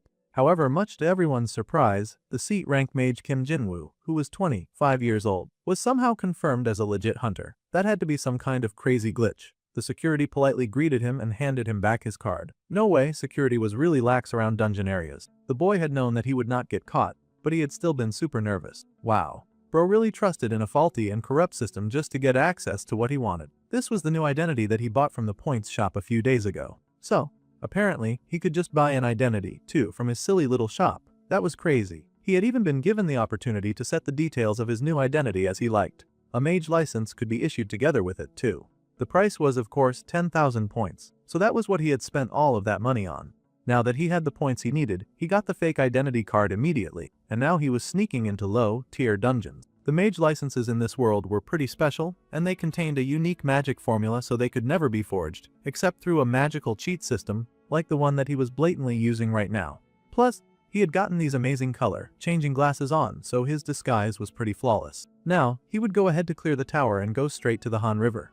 Lee Seojin's fight with the main would start at 9:30, and he needed to be close by when that went down. Our dude hurried into the dungeon, admiring the nice decor around the area. Kim Jin-woo was welcome to the Tower of Proof, and he was currently only allowed up to the 27th floor, given his current power level. The boy stepped forward, and the tower asked him which floor he would like to go to. Our dude was ambitious, but he was not an idiot. He asked to go to the 10th floor. Unfortunately for him, the 10th floor had already been cleared. Even if he cleared it again, the reward quality would be lower. However, the main character surprisingly did not mind. He would go to the 10th floor anyway. He had a different goal anyway. The portal was pretty convenient as transport devices were found in every tower. There were several types of towers in this world, and the monster's strength and the difficulty of the traps were mostly determined by the level. In the side story of the original, the Tower of Proof, they had both entered the 10th floor. It was a place that most guilds would avoid because of its unusual difficulty. The brunette appeared there and found himself facing a strange wolf-like creature with many eyes. He stepped inside the tower, and the creature growled at him. Of course, it immediately charged, but the main character was ready, smacking that thing with a good blast of mana right in the face. The monsters that appeared were usually on the weaker side, but they made for good practice points. The main character had now achieved the extra title of the first hunt, and he had gained 1,000 points as a reward. The floor was packed with traps and great difficulty magic formulas. This was practically a tailor-made tower for him. At this rate, he had plenty of time to clear it. Alright, our dude prepped himself, and he was ready to keep going. Later, near the Han River, people were going about and doing their daily business. There were so many people there, and the hero was hanging out with his best friend. It was not even a festival, but so many people had gathered around the area. Since they were here, the best friend excitedly wanted to take a picture with his friend. The hero was a little hesitant about taking a picture, but his best friend insisted that this was an important part of making memories. The hero did not buy it, but since his friend was asking, he did not see why not. So, they came close together, and they prepared to take a picture together. As those two were busy having fun, our dude had knocked down the latest monster. He had even been able to get a magic crystal. It seemed that luck was on his side today. Well, that would cover the ride money, so it was time for him to get going. Carefully, the brunette walked around, searching for something that should be close by, his hands running over the surface of the door before him. Sure enough, he touched on a bit of gold before him and beamed. He had found what he was looking for. The gold on the door began to expand and sparkle as he placed his hand down on it, and his eyes widened when he saw the change happening before him. The main character had achieved the Barrier Breaker achievement, and he had thus earned 2,000 points as a reward. The door opened wide before him, and he had now entered the hidden floor of the Tower of Proof, the inner world. The Tower of Proof focused on him as mystical mana filled the air. The room that he had just walked into was rather nice too, a very beautiful looking area. He had now achieved the Mystery Explorer achievement, and he gained 5,000 points as a reward. Our dude grinned because he had hit the bullseye, and he had found exactly what he was looking for. Oh, Challenger of the Tower of Proof. The statue before him spoke and made a request. She wanted him to prove himself. An immense aura suddenly blasted from the statue and hit our dude full force. He groaned as he struggled to deal with that immense pressure. Such strong heat directed right at him was indeed a lot. Suddenly, there was a lot of giggling as the flowers soared around him. Then there was the flutter of wings, and little fairies made themselves known, laughing and kikiing around him. Flower fairies had appeared. They were only C-rank monsters, so they were not that strong. A bunch of tiny flying C-rank monsters sounded like they could be very troublesome, though. Immediately, these seemingly sweet fairies suddenly bared their teeth, and they flew right at our dude with the intent to cause harm. These monsters were not very strong, but they were the crazy type that would lose it the moment they saw a human. Fortunately, they were tiny, and they flew, so Xianwu got to work blasting them out of the air as fast as he could before they were able to close the distance. It would be way too annoying having to fight those ants in close range after all. He didn't want to shoot his foot by accident. When it came to taking down these annoying little bugs, speed was everything. At least one of them would get hit.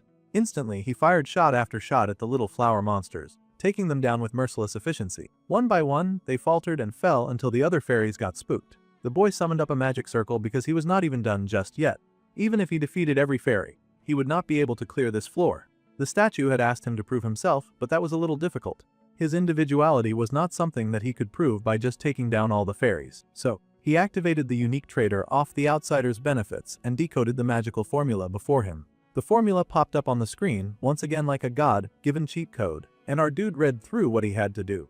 All he had to do was prove himself after all, and he was going to do just that. The magic was read all through the garden, and he read the secret to the room that was highlighted in all the blue mana around. It was time for Xianwu to fulfill the room's request, and he grinned with excitement. His individuality was the same as decoding this formula. It was every ability that he had gained as an outsider in this world. So, using his special power, he proved himself and thus achieved the recognition by the Tower of Proof achievement. The boy gained 10,000 points as a reward. The garden cleared away, and he found himself before the pillar of two female statues standing together. The Tower of Proof bestowed its blessing upon the main character, and the adaptive trait, Proof of Tower D, had been added. The gifts that came with clearing this level included the Red Dragon's Soul, the Magic Imbued Book, the Sacred Herb Seed, and 5 Sacred Herbs. Our dude was also blessed with plus 5 mana, a 20% mana recovery speed, and spell power by 10%. This was great news to Xianwu, who cheered at these results. The tower congratulated the main character. There was a huge spark that shone through the environment, and a firework exploded, telling him that he had successfully cleared the hidden floor in the inner world. The two boys who were chilling at the Han River looked up and realized that the festival was starting. Then, the hero asked his best friend to check something out. It was the photo that they had taken earlier, but there was something else that the hero was pointing out. Behind them, there had been a dangerous-looking man who had watched them with dark eyes. The best friend gasped with shock when he saw what his friend identified. Those eyes, there was no way, and yet it was true. There was a Mane among them right now. As they looked around, they soon discovered the Mane walking around like a zombie from an apocalypse movie. No matter how things seemed, that thing was definitely not a human. The clock chimed, and our bro realized that it was almost 9:30. The main character was walking around, and he could clearly see it, so where the heck was the hero supposed to slay the monster? However, for some reason the hero was late. The wait was driving our dude crazy, and he wondered if he would have to step in. However, this was a major event and a no-name loser like him was not supposed to complete it. If the hero did not show up now, he would end up like all those other losers in transmigration novels that ended up becoming the accidental protagonist because they had done too much. That being said, this was still a monster disguised as a human walking around in public. If it were left alone, that bad boy was going to cause a lot of serious damage, so naturally, the boy found himself facing a very intense dilemma. Xianwu did not want to mess up the plot, but there was already an idiot passerby heading straight for the Mane to check if it needed help. That tossed his opportunity to be an onlooker right out of the window. He had to do something, or that idiot would die. The main character was horrified, but he was not moving near fast enough. Blood splattered the grass, and the poor good Samaritan had only himself to blame for being an actual decent person. His eyes widened in horror as that merciless creature gutted him. It truly gutted him, had its long claws inside of his chest and everything. The Mane was kinda hot, but that was hardly the point right now. Its formerly black eyes had gone red, and it tossed aside the body of the poor first victim, splattering blood all over the scene. The poor trash spat blood as he flew, bleeding and regretting a lot of his life decisions. Now that it had tossed the trash, the Mane suddenly had the great idea to tear off its shirt and roar, like it was the king of the festival. Maybe it was because it did have a nice set of abs to back up that idea. All the blood and the roaring had definitely caught the eye of the other people who had just been enjoying the festival, and it was at this point that they understood that shit had just gotten real. There happened to be one idiot lady standing way too close to that monster, and she was frozen in fear because she knew that she was dead meat. The time for standing and observing was over. It was time for Xianwu to do more than just watch this madness go down. The poor people around had started to panic. There was a Mane among them, and it was very clearly going berserk. Someone was saying that they needed to call someone and tell them that a Mane was at the festival. Meanwhile, our dude finally took action with those fake glasses on his face. He rushed forward, because story or not, people came first, and a lady was about to die in front of him. He could not just keep standing back. Apparently, the hero was being delayed because he had done the responsible thing of reporting the spotted Mane, and the authorities were telling him the results. After looking through the picture, they were sure that the creature was a Mane. Jung Hyunsu, and an agent of the Anti-Terror Special Task Force, was the one investigating the situation. He worked for the Mage Association, and he was still asking some really dumb questions about when they had taken the picture. Yes, the picture had been taken nearby, and the agent worried because this creature had been spotted during a festival when the area was crowded. The more blood that the creature absorbed, the stronger they would get, so they had to move carefully. The hero was worried deeply about this news, but suddenly he turned when he felt an enormous bolt of power just then. The agent rushed forward because he was also thinking the same. There was no mistake about the situation. They had to get to the scene immediately. The rest of the crowd that had gathered around the Mane, because they did not have the common sense to run away, were wondering why a dude was running straight at the monster. Xianwu used the opportunity of the thing's distraction to toss a big orb of shiny blue and white power at it. He was going to hit the weak point at the back of the head. It seemed that his huge blast did make contact, and the creature stopped. There was a pause, and the two froze for a moment. The boy was wondering if he had really been able to get the creature. However, there was no way it would be that easy. Our dude was sweating buckets when the ugly behemoth suddenly turned with half of its face fallen apart. Now it was really ugly, and its mouth cracked into an angry grimace. This situation was really bad. It was already bad before, but now it was getting worse. The boy had not been able to destroy its brain, and now it was targeting him. He was great at fighting a few fairies on his own, but he did not want to deal with a giant roaring monster that was making its way right for him. The beast was boiling at getting hit by that weak attack, And our dude was not in the best mood either, because now he had to turn tail and run. Unfortunately, that ugly beast had no intention of letting him get away, and it leaped right at him.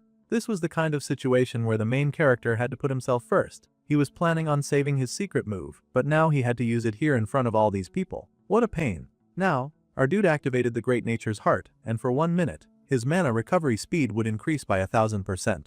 Not a bad deal. Charging his hands full of mana, the boy knew that he might not be able to finish the creature in a minute, but he could at least half kill him. With that logic, he shot a gazillion fireballs at the annoying creature. This made the main rethink its decision to chase the guy. He had thought that he was chasing after easy prey, but easy prey was raining mana balls at him. Naturally, he was not digging the situation at all. A lot of the creature's body got fried, and it fell back, landing on its feet as more and more mana balls came soaring towards it. At this rate, it looked like the main character could take care of the situation without the protagonist's help. Then the big bad guy got into a boxing stance for some reason. Our dude grinned and told that big monster to keep trying to block him all that it wanted, because they were going to be doing this back and forth for quite some time. He pushed mana ball after mana ball, trying to at least stall the monster from attacking any more innocent people. He was going to smash its head in no matter what, or so our dude thought.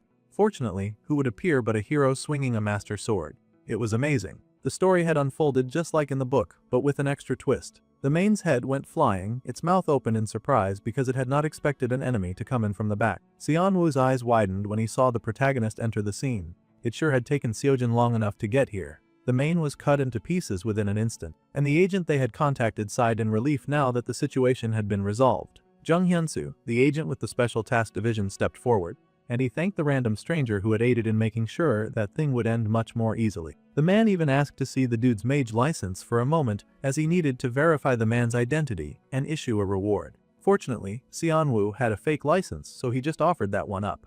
The agent stared in surprise that a C rank had been able to hold on this long. He had thought for sure that he would at least be a B rank. As the agent spoke with the mysterious mage, the other boys from school were also watching in their direction. Now, this made the brunette a little nervous, because he was worried that the hero would recognize him. He had used magic to change the color of his eyes, so hopefully the protagonist would not notice. However, Lee Seojin and Shin Youngjin were standing quite close to the scene. He could not believe those two jerks had shown up at this time near the end of the final scene. He'd had to step in and do their work when this should have been their job. It was a good thing that he had come, or more people would have died. However, the hero was staring at our dude from across the room. It felt like his imagination, but he could swear that he had seen that shady guy with the glasses somewhere before. The boy just looked very familiar. The hero stepped forward, and the main character started sweating. Seojin asked if, by any chance, this strange hunter knew someone by the name of Kim Seonwoo. The hero's memory capacity sure was incredible, but that was hardly what would help them right now. Yeah, the protagonist could have sworn that he had seen that face before, so he asked, by any chance, if the boy knew someone who went by the name of Kim Seon-woo.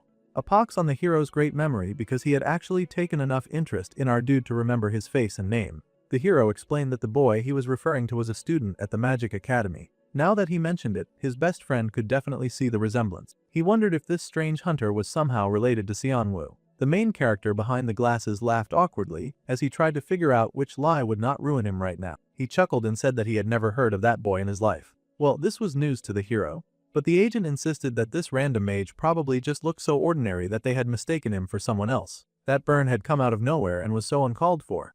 At any rate, the agents told the boys to stop bothering the nice stranger and go on with their day. The agent then thanked the random stranger, but the hero did not stop staring. It was crazy that the protagonist was really this observant.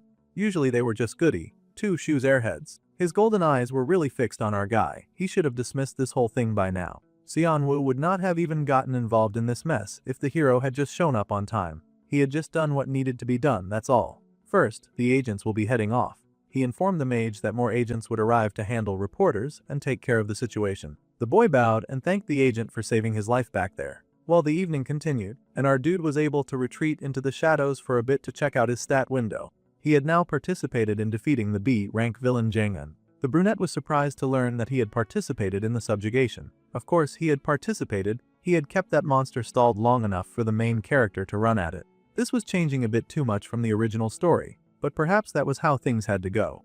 Unfortunately, that very small shift in the plot had been detected by the system, and our dude gained 5,000 points as a reward for shifting the story. It seemed that it was a good thing. However, the causality rate had gone up by 0.2.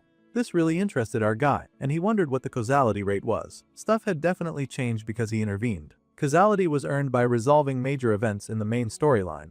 The more the story changed, the more the causality he could gain. They could then spend causality to activate powers. Hot dog, that sounded like a banging good deal. Then, he realized that if Lee Seojin died in his unaltered first life playthrough, then he wondered if it meant that he could have intervened and saved him by getting involved. Under powers, there was a whole list of possibilities, and even the opportunity to achieve whatever he desired. This meant that our dude could get whatever he wanted, and he was rather excited about that. The Deus Ex Machina 100 causality meant that he could achieve anything that he wished. There was one desire that the main character had. He wanted to go back home to the real world. He wanted to laugh and joke around with his friends again. Our guy was one of the few people who actually enjoyed the life that he lived before getting isekai'd. If that was the case, then there was no point in hesitating. He would charge full speed ahead into changing the story as much as he could, and upgrading until he could gain the success that he desired. If he wanted to protect Seojin and also gain causality, then they needed to actively intervene. Suddenly, a 15 million won reward came in for defeating the main. That was a lot of money. Sneaking around with a hunter's license had a lot of cool benefits. The brunette could not believe that he had cashed out just from accidentally participating in an event like this. He had not been sure about bringing his fancy trident straight back to the dorms, but that worked well. After everything today, he was going to treat himself with this money. Bro went into the excess of treating himself like a shameless teenager who did not know the purpose of savings or investment. He went into a 5-star, mage-exclusive hotel Hansung.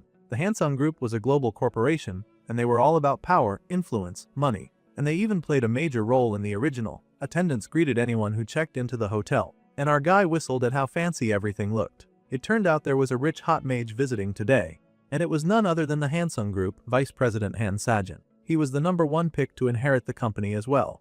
Mr. Shin, rich and handsome, was busy chuckling with the gathered people around him, living his great and perfect life while many flocked around for his attention. Someone even mentioned that it was confirmed that his sister would be joining them for dinner this evening. His sister Sa Yen would be joining them, and the man did not mind since it had been ages since he had met up with his beloved sister. Now, Han-san was another interesting character, and she seemed to be a main character too. Later, the main character found a little private room, and he looked at his fancy weapon, admiring it very thoughtfully. It was a truly wicked-looking artifact, but carrying something that bogus around would attract the wrong kind of attention, so he needed to fit that thing to size. The spear drew too much attention, and he definitely needed to sell it. The magic book he could save for later. As for the herbs, he would take them to Sion, because he was planning on meeting her for some reason. To do this, he needed to wait until tomorrow. Our dude was already making some weird moves in the community. The good morning news came in the next day, greeting everyone with a beautiful and wonderful morning. It turned out that there was someone drawing attention for clearing the hidden floor of the tower. Despite their C-rank mage status, this stranger had not only conquered the hidden floor, but they had also somehow defeated a berserk main in Han River Park right after. This was concerning, as our dude was the one getting the credit when Seojin had delivered the final blow. The Mage Association was now praising Kim Jinwoo's feat, and they announced that they considered raising his rank. He had his face plastered on billboards, too, and many stared in awe at this apparently super awesome hero. Some even guessed that he had faced the main alone in that fiasco, but that was not true at all. Our dude had now achieved the title of Little Hero. 2 million citizens appreciated his courage. Several more story characters had not met him yet, but now they were curious. One news segment equaled 1,000 points, so our dude was not mad at all. It was not exactly the type of attention he had been going for, but at least it was something. Now that he had enough cred for his identity, he was going to go ahead and meet Sion. So, the brunette showed up at the Hansung Pharmaceuticals, and many passing girls giggled because they recognized the guy from television. Fame did have its perks, and he paused when he saw someone looking at a little garden while pressing his phone. The muscular man with white hair was none other than the Hansung family's sword, the S-rank mage Jang Suji. The boy could not believe that there was an S-rank popping out the moment that he walked in. That felt like destiny. Way too many people were recognizing our dude from the news. Using the popularity, the main character planned to cash out from selling the herbs that he had gained from the tower. He would really prefer it if Director Nim did the appraisal. Bro was really calling names and making demands too. It was odd being visited by someone so talked about, and the stuff that the boy had brought in was just as intriguing. Hansung Group's youngest daughter, Han Sion, somehow immediately made herself available for this meeting. It was quite fortunate that she was not busy doing any other important thing. The boy really did give off that energy, but these herbs did not even have the basic mana stem. They were tricky but undeniably valuable. She asked the mage how he had somehow figured out their properties. Well, he was using a cheat code to scale through this world, so it was really a matter of knowing what worked and what did not work around here. The boy chuckled and said that he had spent years studying medicine as well. However, he knew the sacred herb was a special resource. It amplified the effects of other ingredients, but did not work well alone. At this point in the timeline, it was considered something very rare and was hard to process. Honestly, only a genius apothecary should handle something like this. The little heiress did not really get it, however. The point was that this was a solid deal. She would happily accept the herbs, but she wanted to know if he had any terms of his own, considering that he had brought such precious materials all the way here. The brunette raised a hand because he did have extra details that he would like to share. He wanted 5 million up front. What an absolutely greedy buffoon. He was lucky that his name had trended on the news that morning, or he would have immediately been kicked out for attempting daylight robbery. The boy even went as far as to request a 0.005% in shares in Hansung Pharmaceuticals. His audacity was absolutely insane.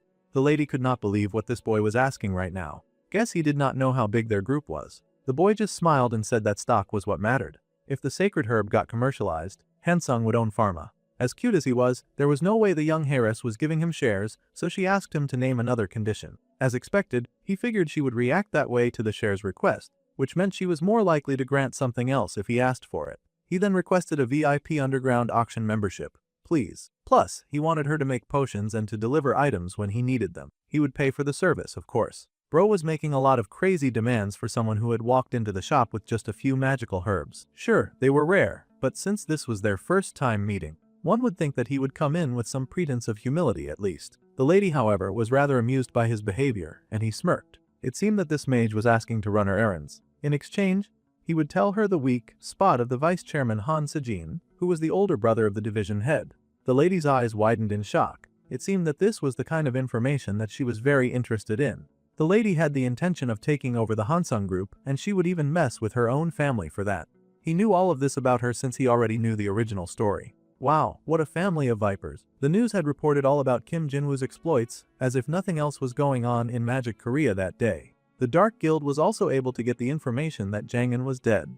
They were not exactly happy to hear about this. They could have stopped it for sure if only they had moved in during the rampage. The speaker was a man with dark eyes, and his forehead throbbed in rage to hear that his colleague had been felled by a mysterious mage. He screamed and threw things around in a rage, yelling that this could have been prevented.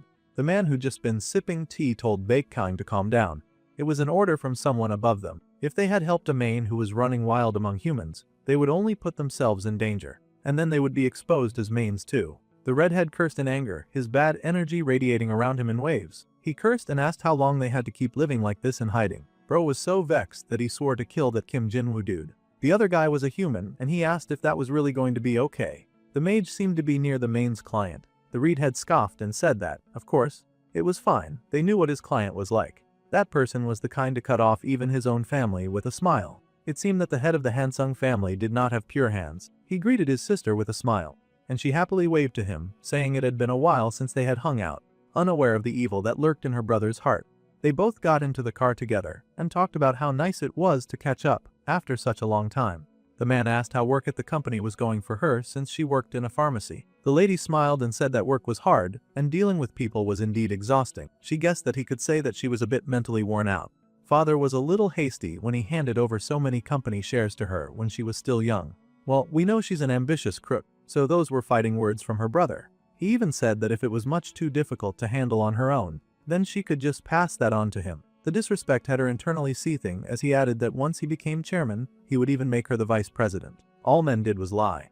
The girl curled her hands into angry fists, barely containing her anger. Her brother was a joke and should really not make her laugh. Meanwhile, our guy was in his room and was busy handling his own affairs. Now he had the information saved by using 2 accounts. Meeting Sion really was the right call, and she had sold the spear for him, too, so that was really convenient. Thanks to her, he could happily return to his dorm room with his mind at ease, without worrying about drawing any attention to himself. Sion should have pretty solid intel as well, and she had immediately perked up when he had revealed that he could so easily tell her about her brother's weak point. He wondered if she was checking whether that weakness was mentioned and if it was actually useful. It was the Hansung family after all. Suddenly, our dude got a message notification. He got a message about a month ago from Han Sion. She would be his errand runner for just that long. The character Han Sion now trusted him. She would send him the upfront payment and the spear money within the day. Then she asked if the boy needed anything else. The boy had now gained 1,000 points as a reward for the lady's trust. As our dude was a point junkie, this was great news to him. It was faster than expected, but that worked just fine for him. Also, he would like the talented pharmacist to make him some potions, and he needed an admission ticket to the underground arena. The potions would take some time to brew, and the lady would contact her newest partner once they were ready. The deal was done, and they could extend the agreement later.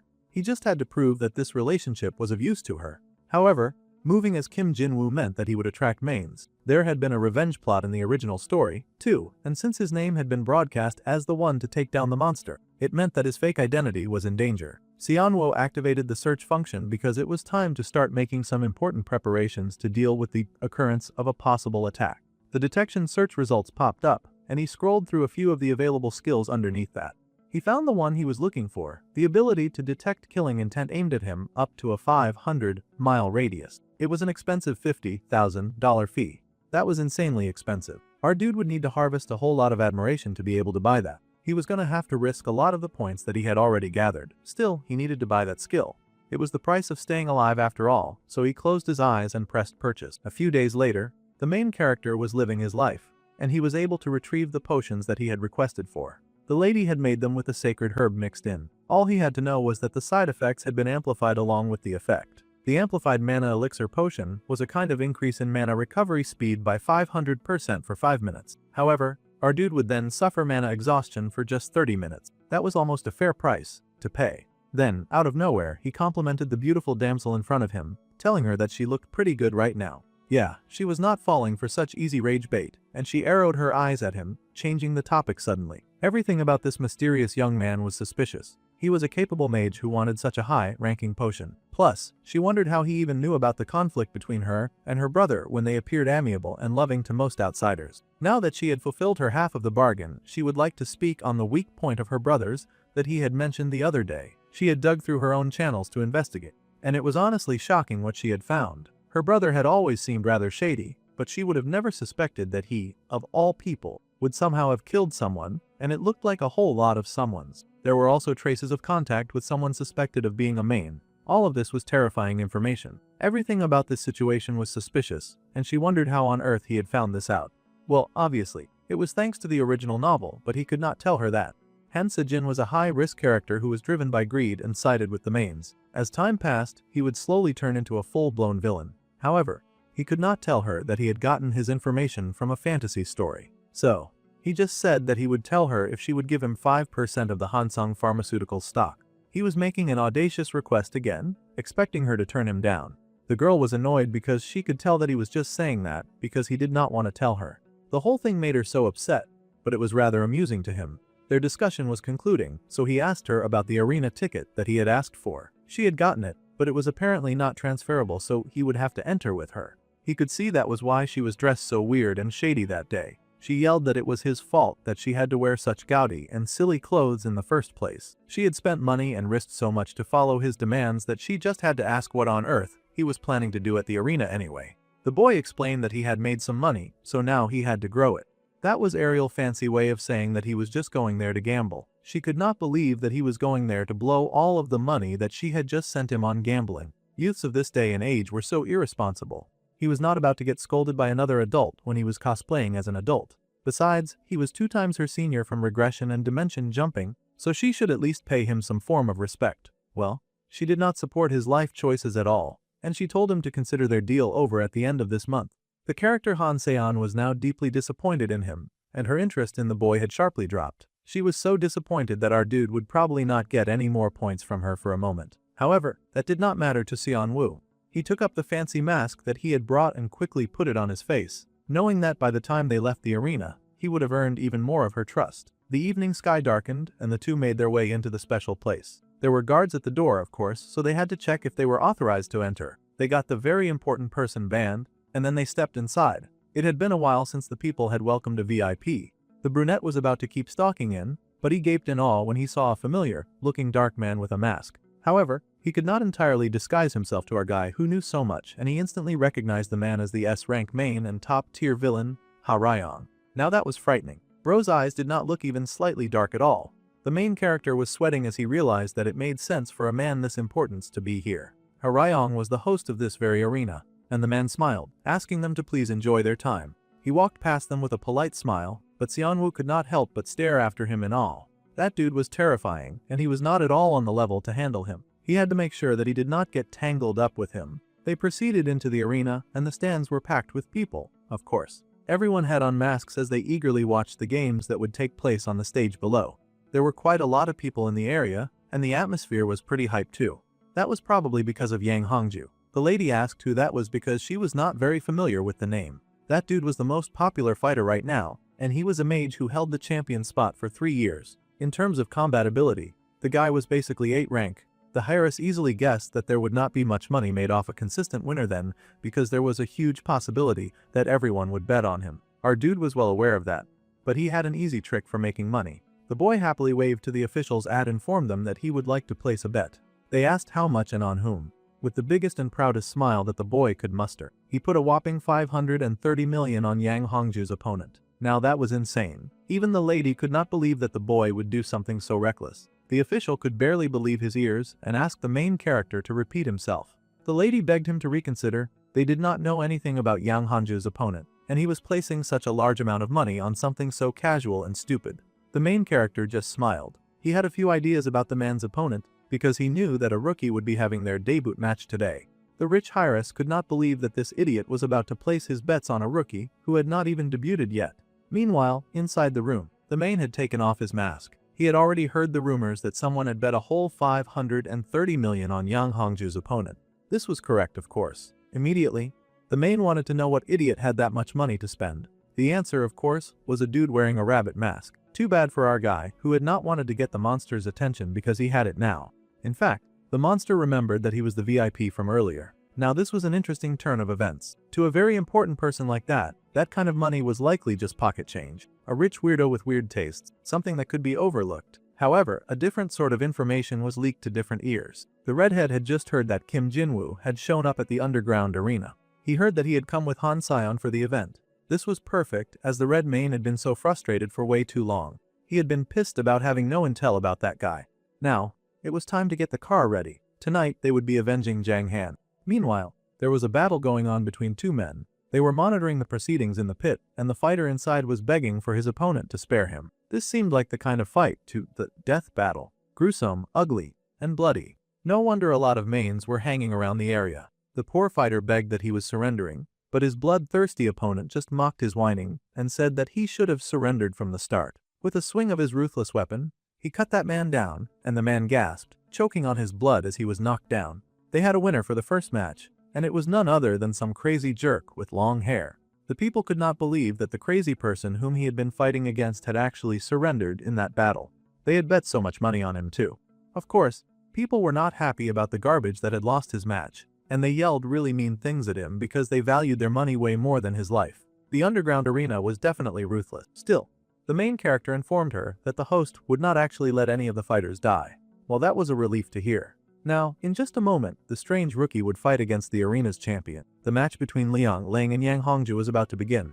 This match had 2.8 billion on the champion, Yang Hongjun, and a whopping 530 million on the rookie Liang. Apparently, no one else had bothered to be on Liang. Everyone had played it safe and put their bet on Yang Hongju. This meant that he was about to cash out big time. Some people around him whispered, of course, judging whatever stupid lunatic had been dumb enough to place a bet of such a large amount on the Liang Lang.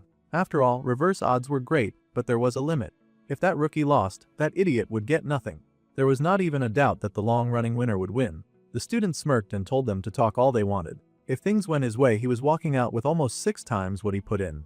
Now, at last, the fighters were entering the battlefield. The first person to enter was the muscular, known behemoth that almost everyone was betting on. The next person to enter was the dark-haired fighter, called Liang. Everyone whispered when they saw the dude. Dang, our guy was not feeling confident anymore, even after laying his eyes on him. The first noticeable thing about this fighter was that he was kind of small. The difference in weight class alone almost made no sense. Xianwu tried to play it cool. Sure, the fighter was skinnier than he had expected. Perhaps it was because he had not grown yet. In truth, he was not here only for the money. The villain group that played a huge role in the main story was called Jaein. The fighter that they were going to display now was someone who was going to end up joining the Jaein group. The skinny-looking short guy with muscular arms might have made for a more intimidating look if he were taller and did not look so sickly. Obviously, a heavy hitter like that was someone that the brunette was interested in watching. He wanted to see the villain's fight style at least once. However, he had not expected the dude to look like that. Now people were going about asking who the heck had bet such a large amount of money on a loser like that. Seonwoo was fighting not to die from embarrassment. He had to trust in the plot, even though a lot of the story had changed, he had to keep believing. This was a scene that had been written in the original novel after all, and he had not done too much to change this particular part of the story. The fighter Lang Liang had never lost a single match in the underground arena.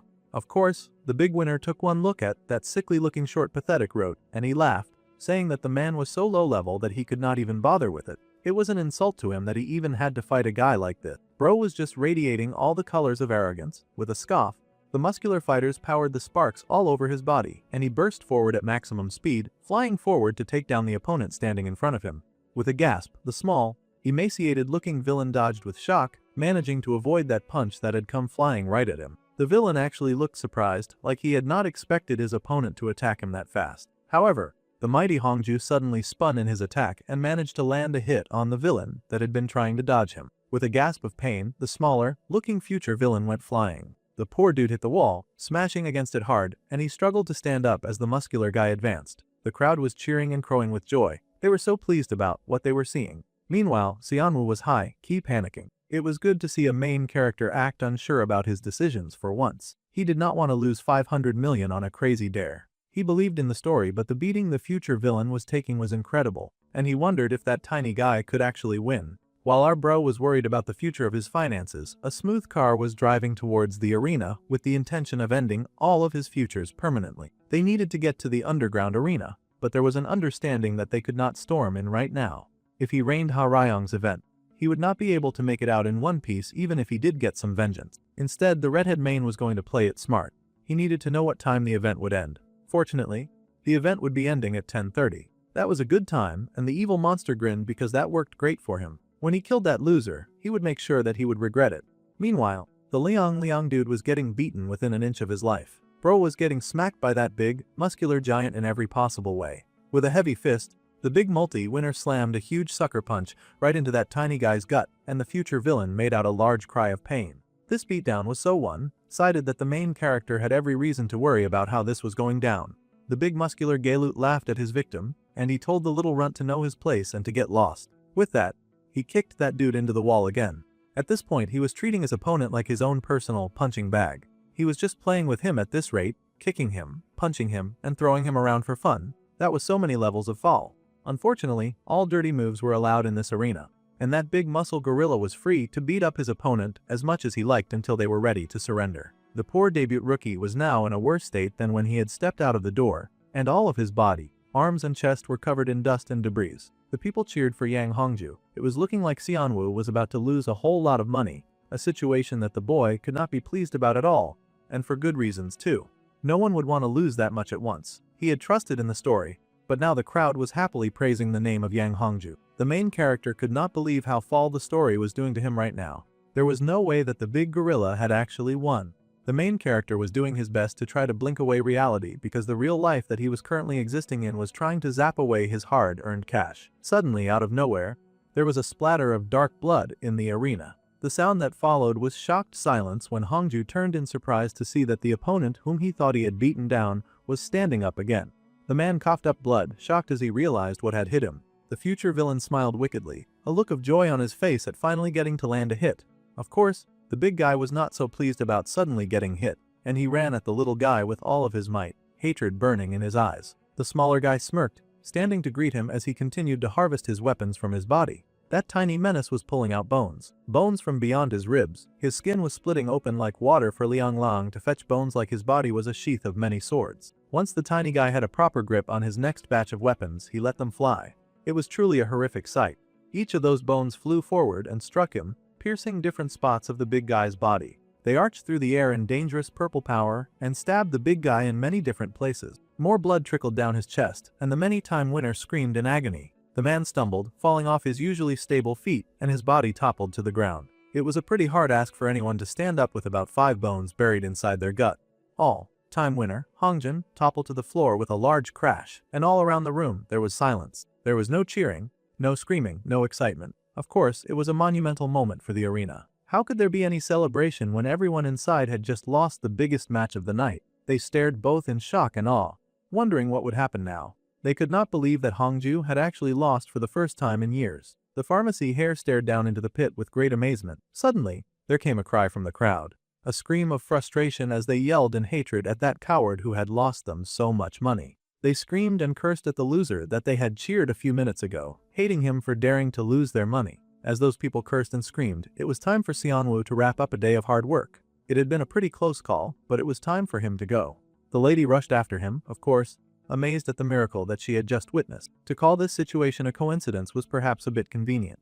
A very important person had visited their arena on the one night that their all-time winner had lost while betting a huge amount of money on a whim. There was definitely something going on, and of course, an S-class villain was able to detect that. Liang Lang had won tonight because Yang Hongju grew too confident he had gotten careless. However, that large amount of money bet on a first-time rookie clearly had an intention behind it. Manager Zheng was called, and the owner of the arena had a few instructions concerning the man who won big on a bet that day. The owner wanted the manager to look into what that man did. Meanwhile, after the fight, the boy and the heiress had left the arena. The heiress marveled at him, asking what on earth he was and how he had known that Liang would win. The boy smirked and said that he had used his brilliant intuition, of course. The lady sighed because he never told her anything useful, no matter how many questions she asked. At this point, she was going to stop trying. Meanwhile, our guy could not stop grinning from ear to ear. Today had been an absolute jackpot.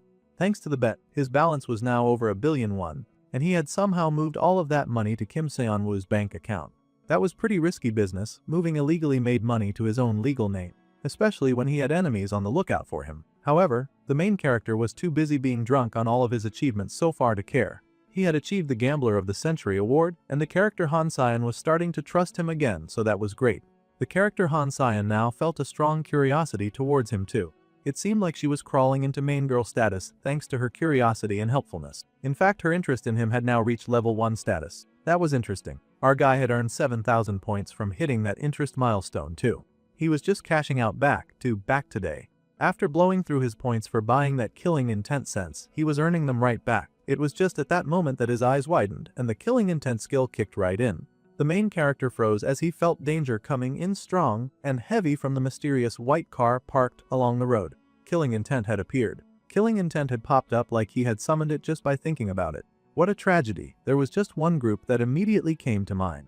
It was definitely the Vengeance Society that had come to fulfill their little vengeance plotline. In the original, there was a main character who had come out to avenge their comrade Zhang Han. The boy was hesitant about the whole situation, and the lady beside him asked what the sour face was about. He nervously laughed at Ms. Han Sion because he had yet another favor to ask. The car proceeded down the road with a bit of twisting and turning because its movements suddenly changed. Of course, the person who had been tracking them instantly noticed this odd change in behavior. He asked for the car to stop with a grin on his face. They were going to attack our guy and attempt to murder him on the road. It seemed that Xianwu had the same idea because he had also gotten out of the car. The redhead main stepped out, eyeing his chosen victim. The bold hunter stood alone, not even Han Sion was in sight anymore. Then again, he wondered if his pathetic-looking hunter was really the one to kill Zhang Han. The dude did not look very impressive after all. His body was also not trained or muscular. To top it off, the energy radiating off him was loser energy, weak and pathetic, with barely enough mana. Now the big bad red was confused. However, standing before him, our dude chugged down that very expensive elixir that he had just bought. He had spent so much money on it that it was used up that quickly. After taking his little cheat potion, his body was now radiating with a bit more power, and he grinned, wiping his lips as he cooed for his enemy to show himself. He needed the enemy to speed things up a bit, because the nonsense that he had just put in his mouth tasted completely foul. He had taken the amplified mana elixir, and now his mana recovery would increase speed by 500% for 10 minutes. After that, he would get mana exhaustion for 30 minutes. In other words, he needed this battle to go very quickly, and he needed his opponent to show up immediately. This battle could not last longer than 30 minutes. Since his opponent was taking his sweet time, Xianwu went out of his way to goad the jerk a little. They knew that the little monster had been aiming at him for a while now, so they could skip the pleasantries and jump right ahead into business. The man frowned, seeing that the hunter's aura had now changed all of a sudden. It was still not exactly threatening, but at least it was not as weak as before. The man chuckled, saying that our dude was pretty impressive. Then, out of nowhere, he summoned some pretty intense fire spears, pointing them all at our guy. The hunter had noticed that he was being tailed. That was good, which meant that they could cut to the chase of this interaction. The main wanted him to die. It was a very simple request. Of course, Xianwu had not lived through an entire universe collapsing to be fine with just dying. He readied the mana in his hand and prepared to fight. His shot expanded and fired, zooming straight at his mad opponent. It was a grapple of two tigers, both very determined to win this fight, except that instead of hand-to-hand combat, they were using magic to smack the mana out of each other. The blast was spectacular and the main grinned. He had 2 shots of firepower left, and after exhausting that, he could just drop to physical power, which would prove difficult for our guy. However, the main character also had the advantage of a 500 upgrade boost, so they could fight on equal footing for at least 30 minutes. That was what it seemed like until those terrible yellow spears made a beeline for the brunette, and he actually looked horrified to see them. There was a huge explosion, and the pharmacy head sweat just watched that fire from afar. She knew that a fight was going to break out, even if she did not properly understand what the fight was about. She had seen the look on the brunette's face and had asked him what all of his sudden seriousness was about. The boy had explained that there was someone tailing them, and she panicked, thinking that it could be a rival company of the Hansung group. However, she was not the only important person in the car. She should put some respect on his name. Technically, this mess was connected to her since her brother was working with these evil monsters. At any rate, he needed her to drive somewhere more secluded. It would be no good to avoid this guy and have him trace him all the way to school. It would be in his best interest to catch and take that guy as soon as possible. The lady asked if the person chasing them was someone that he could actually fight, and the boy smiled that it would not be easy. The mana of the enemy was the kind to far exceed a B rank, and the lady was worried within reason. She knew the guy beside her was not a wimp, but he also did not strike her as the Hulk of fighters. She worried if he would be okay, but Seonwoo assured her that there was nothing that plot armor could not do for him. That was why he was asking for help. The pharmacist there parked the car and decided to trust in his skills. He had to come back safe. She was counting on him. It was not the time for our dude to do the loser version of aura farming, as he somehow managed to dodge those pikes that had come right at his face. That was crazy. It was almost like the red-headed guy was actually trying to kill him. Still, the main character smirked. Dodging these many attacks was nothing. He was an enhancement-type fighter until the first year, so he could match up to the speed of those projectiles quite easily. His wicked opponent smiled, asking if all he could do was dodge. Then, he raised his hand and raised even more dark spikes into the air. It seemed that this guy's motto was to keep hitting the brunette with everything that he had. He fired an even larger volley of large and intimidating spikes, surprising our dude because he could not believe how many spikes this guy had in reserve. It seemed to be his special form of magic. The man had gotten even faster than before, but our dude was ready for that, too. There was a blast of fire, and he dodged that as well. It seemed that his intentions for the beginning of the fight were just to continue dodging. The redhead was not pleased, but our dude suddenly had less than 2 minutes of the effect left. That was insane. They had barely started fighting. This skill was clearly such a rip-off. It was about time for Seonwoo to do something incredibly foolish before all of his power ran out. He needed to settle this fight once and for all. Immediately, the brunette activated the amazing effect of Great Nature's Heart. For 1 minute, mana recovery speed would increase by 1000%. Now things were about to get really wicked. The main could tell that there was something wrong moving through the eye, and his eyes widened when he realized that.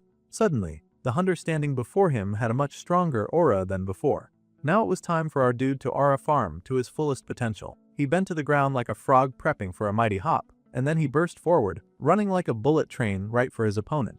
The angry redhead responded with his special magical skill of a buffet of spikes, growling as he prepared to launch it at the madman running straight for him. This was dangerous. The monster knew that he had to block that attack no matter what, though dodging would be a bit more common sense and would possibly lessen the damage. The monster's fear was valid, though, because our guy was speeding through the spikes of fire like it was a casual maze that he was playing for fun. The mane grunted in horror, seeing the boy come even closer and closer. It grabbed one of its spikes like he intended to use it as a weapon, and he slashed it out in front of him, discouraging the brunette from coming any closer. The main character did not hesitate, and he charged up a blue ball in his palm like it was a special attack that he had borrowed from another franchise with a blonde-haired lead. Immediately, he tossed it, careful not to get too loose to Mr. Red and Nasty. That blue ball landed quite solidly in the poor man's gut, and he choked out in pain, being pushed back from the force of that hit. Man, our dude had thrown such a huge attack, but the enemy was still on its feet.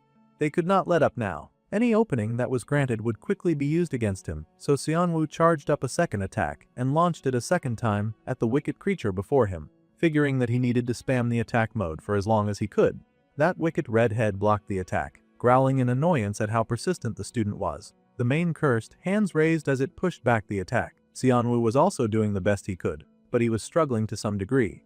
At this angle it was difficult for him to aim for the monster's brain. Suddenly, an idea occurred to the brunette in glasses. Suddenly, he quit attacking from afar and actually came right up close and personal to someone who was actively trying to kill him. This behavior stunned the redhead, of course, and he was even more stunned when he suddenly got slammed in the jaw by a very unforgiving fist. From here, he could definitely hit the brain, and the monster growled for his opponent to stop, as if he was going to stop when any slowing down meant certain death. This was over, it had to be, and the main character grabbed the monster by the neck, squeezing down in an attempt to permanently end its life. However, for some reason that he could not understand, the neck underneath his hand was not breaking. It did not make sense. He had increased mana recovery speed by 500% for just 10 minutes, of all times for that stupid mana exhaustion to activate, and for 30 minutes too. This was the worst thing to happen to our main character. For some reason, he had been unable to kill the main, and he was forced to back away. The monster, of course, immediately took the chance available to it. It healed its wounds, and it manifested a spike within its reach, turning it around with wicked malice in its eyes. With a joy like no other, the monster raised the spike with every intention to end Sionwu's life. However, before that could happen, there was a huge slash, and blue light came down on the monster, slicing it in two. There was a familiar, looking big, tough guy behind the corpse of the fallen beast, and the main character stared at him in awe. Finally, a strong fighter had come, Jang Suji, the S-rank mage, and the sword of the Hansung family. It seemed his little favor from Sion had arrived. Now that the big bad beast had been taken down, our dude was now left alone with his knight in shining armor that had come for him. Of course, this knight was not in shining armor, and he was an old man from the family that Sionwu happened to be currently exploiting. The sword demon Jang Sugi had shown up in time to save the day. He was one of the strongest in the original story. That man had cut down Baek Kang, who could trade blows with A ranks in just a single strike. Peak admirable behavior. The old man was not digging the fact that a mere man had dared to lay a hand on the youngest daughter of the Hansung family. That was not actually how it went, but he appreciated the girl for putting in that lie if it got the guard to come in to his aid faster. The lady of the hour showed up, running over to check if her sweet Kim Jinwoo was okay. The sweet, doting, rich girl hurried to check if he was hurt anywhere, and the boy laughed, assuring her that he was not hurt by much, and he did not even need support to stand. It seemed that he had managed quite well, buying time for the real people who arrived with help. The girl was happy to help the boy cut down his enemies, because she believed that her life was on the line too. Yeah, that big, bad and red had only come for him today. But at least now he would not be causing any future problems, so they had technically killed two birds with one stone. Sion felt that it was totally reasonable for her to rush and bring the strongest person she knew to fight this battle. Well, now the B-rank villain Baek Kang had died. That was a bit of a deviation from the usual story, and the causality rate had increased by 0.6 points. Fortunately, the character Han Sion still trusted him, so that was great, and the main character gained a 1000-point reward. That kind of felt small for taking down a villain, but he was satisfied with the results. The big old sword asked if they should report this incident to the chairman, but this was not exactly a lovey-dovey kind of family. A main attack was no small matter, of course, but the brunette recommended that they do no such thing. After all, her big brother was involved with the mains, and he might suspect that his little sister was snooping too close for comfort. He could make some risky decisions if he even suspected that, so it was for the best not get involved. If word spread that someone from the Hansung group was attacked by a main, it would cause a huge and uncomfortable uproar. Plus, there was no need to blow things that deviate from the original. Things had already changed too much, and our guy would like to keep problems like this to a minimum at least. The lady considered this and figured that the boy was right. If this leaked outside, it would drag an annoying trouble, and she needed to lie low so that she could scheme in peace too. So, she informed their hero that they would be keeping the incident between them. It was in their best interest if their uncle Suji also said nothing. The man understood and promised silence. He was way too old for gossip anyway. 3 days later, our guy was chilling in his room and casually looking through things on his phone. As thanks for saving her during the Baek Kang incident, even though honestly, she had been the one to save him, Han Sion offered to find our guy any information that he needed. In that case, what he had then asked her for was the timing for when sacred herb potions would go commercial. For this very moment, he had gone all in, and he had bought up Hansung Pharma stock with everything that he had. He watched his phone very diligently now, waiting for the perfect time that he would get the cash out from what he wanted. It was 8:59, and as soon as it hit 9 o'clock, the market would be open. Our guy dove into that market like it was his birthright, and the shares skyrocketed. The boy screamed and cheered because it was time for him to move up in life. Before regression, even a lifetime of dungeon runs would not have bought him a house. Back then, the main character would have never believed that money could really be this easy to make. He was cashing out in style, and he was giggling and happy about it too. It almost felt a bit bittersweet considering how hard he had worked to stay out of the main narrative back then. There was a notification on his phone, and that made the boy sit up. Han Sion was now surprisingly in regular contact with him, and she even invited him out to lunch. He was immediately intrigued because she had mentioned that she had a present for him. At the Café Veller they met up, and the boy was surprised to see that the lady had arrived rather early. She was even sipping a drink by herself and acting all sweet and dainty. The lady smiled up at the boy, saying that it was a habit, as expected of a businesswoman to always arrive on time. Hansung Pharma's stock shot up quite a bit, and the boy chuckled that he'd had quite some fun thanks to her. The hare asked how much profit the boy had made, and if he had made 500 million. The boy smirked that he had made 3 billion in a single day. Now that was something truly admirable. She almost could not believe it. Well, they should just think of it as a small token of appreciation. It was all thanks to the director. Now that he had come all this way, the boy was, of course, really excited to see this gift that she had mentioned. The lady then got a little serious and explained that she had found the identity of the man that had attacked them. Yeah, he already knew that, but it was not like he could tell her that. So, he decided to roll with her little exposition. The lady revealed the man's name was Baek Kang, and when he was disguised as a human, he was usually a very notorious hitman. However, during the investigation, they had learned that there was someone who dealt with Baek Kang frequently. That person was, of course, none other than her own dear older brother, Han Sejin. The main character already had the idea that the big bad brother was dealing with mains, but he had not guessed that the big red would be one of them though. He was not surprised about the whole thing all the same. This was all very interesting, but Xianwu had to wonder how all of this information would somehow benefit him. The girl smirked because the boy was so calculating even after they had saved each other's lives. At any rate, she was going to show him the real gift. It was a way of saying that she would be depending on him. Happily, she presented a box. He had asked the boy to meet today because she was about to become very busy for a while. The boy stared at the mysterious black box curiously, asking if something was going on. Now that her brother, no, that man was too despicable to even be called kin anymore, so she preferred to call him Han Sejin. He was now closely linked to Baek Kang, so it was pretty obvious who was behind the attack, right? The Hyra still believed that the attack had something to do with her. Her Sinsar dude had not revealed that he had just been using her advantageous fighter. The lady scoffed that she could not stand being in anyone's debt. In truth, he was probably in her debt, but he had settled that score by helping her find out about her brother's nefarious acts. Whether it was a favor or a grudge, Sion preferred to pay back as soon as possible. With that, she got up and left, leaving the main character alone with the storage and a very mysterious box. Sion's assumption that Han Sejin was behind Baek Kang was still just a misunderstanding. However, the fact that her brother was a villain would not change. That man was evil, and it was probably better to end him as soon as possible. Sooner or later, that man would get in Sion's way too.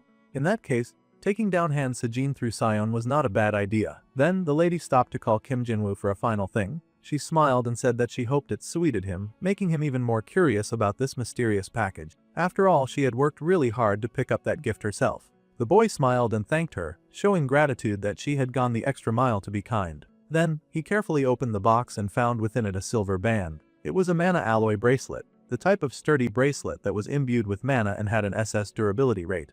How kind of the rich heiress to buy him such an expensive item?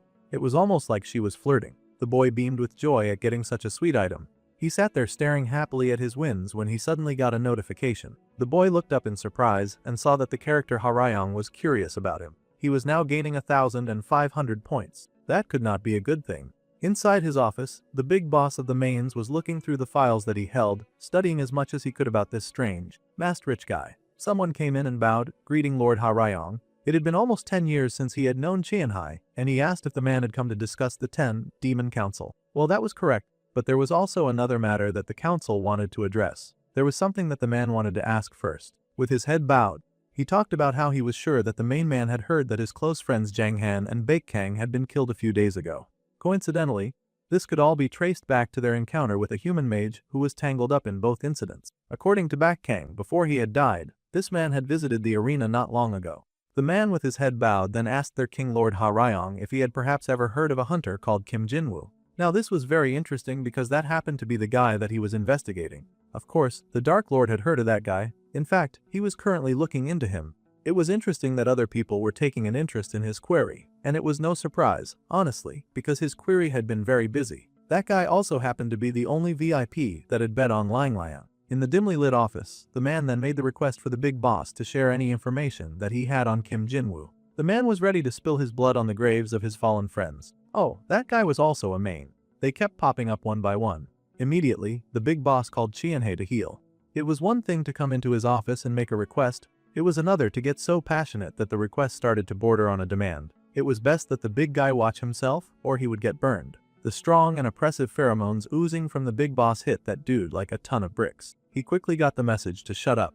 If Qianha was thinking of laying a hand on his client, then the man should be prepared to face the dark and demonic consequences. It seemed that the big boss had now somehow claimed our dude was his client. Now our guy had dark protection among a few other things. The man quickly bowed his head in apology, of course, swearing to never touch Kim Jinwoo. He begged for some gracious forgiveness immediately. With that settled, the man then requested that the bowed man should just deliver the 10 Demons Council's message. That was all that he wanted to hear right now. The man was sweating, but he relayed the message. From the holy relic, the prophet's altar, a prophecy had come down. Now this was an interesting turn of events. In the year the child destined to destroy Maines turns 18 and awakens, the king of Maines would meet his end at that hand. Now that was a terrible turn of events, and a rather foreboding prophecy. The big boss narrowed his eyes as he realized that the king was clearly stirring up trouble again to get this kind of dark and foreboding prophecy. The child of prophecy had been the message, and the man asked if they had gotten any other details, according to the prophet's altar. The place where this now 18-year-old child of prophecy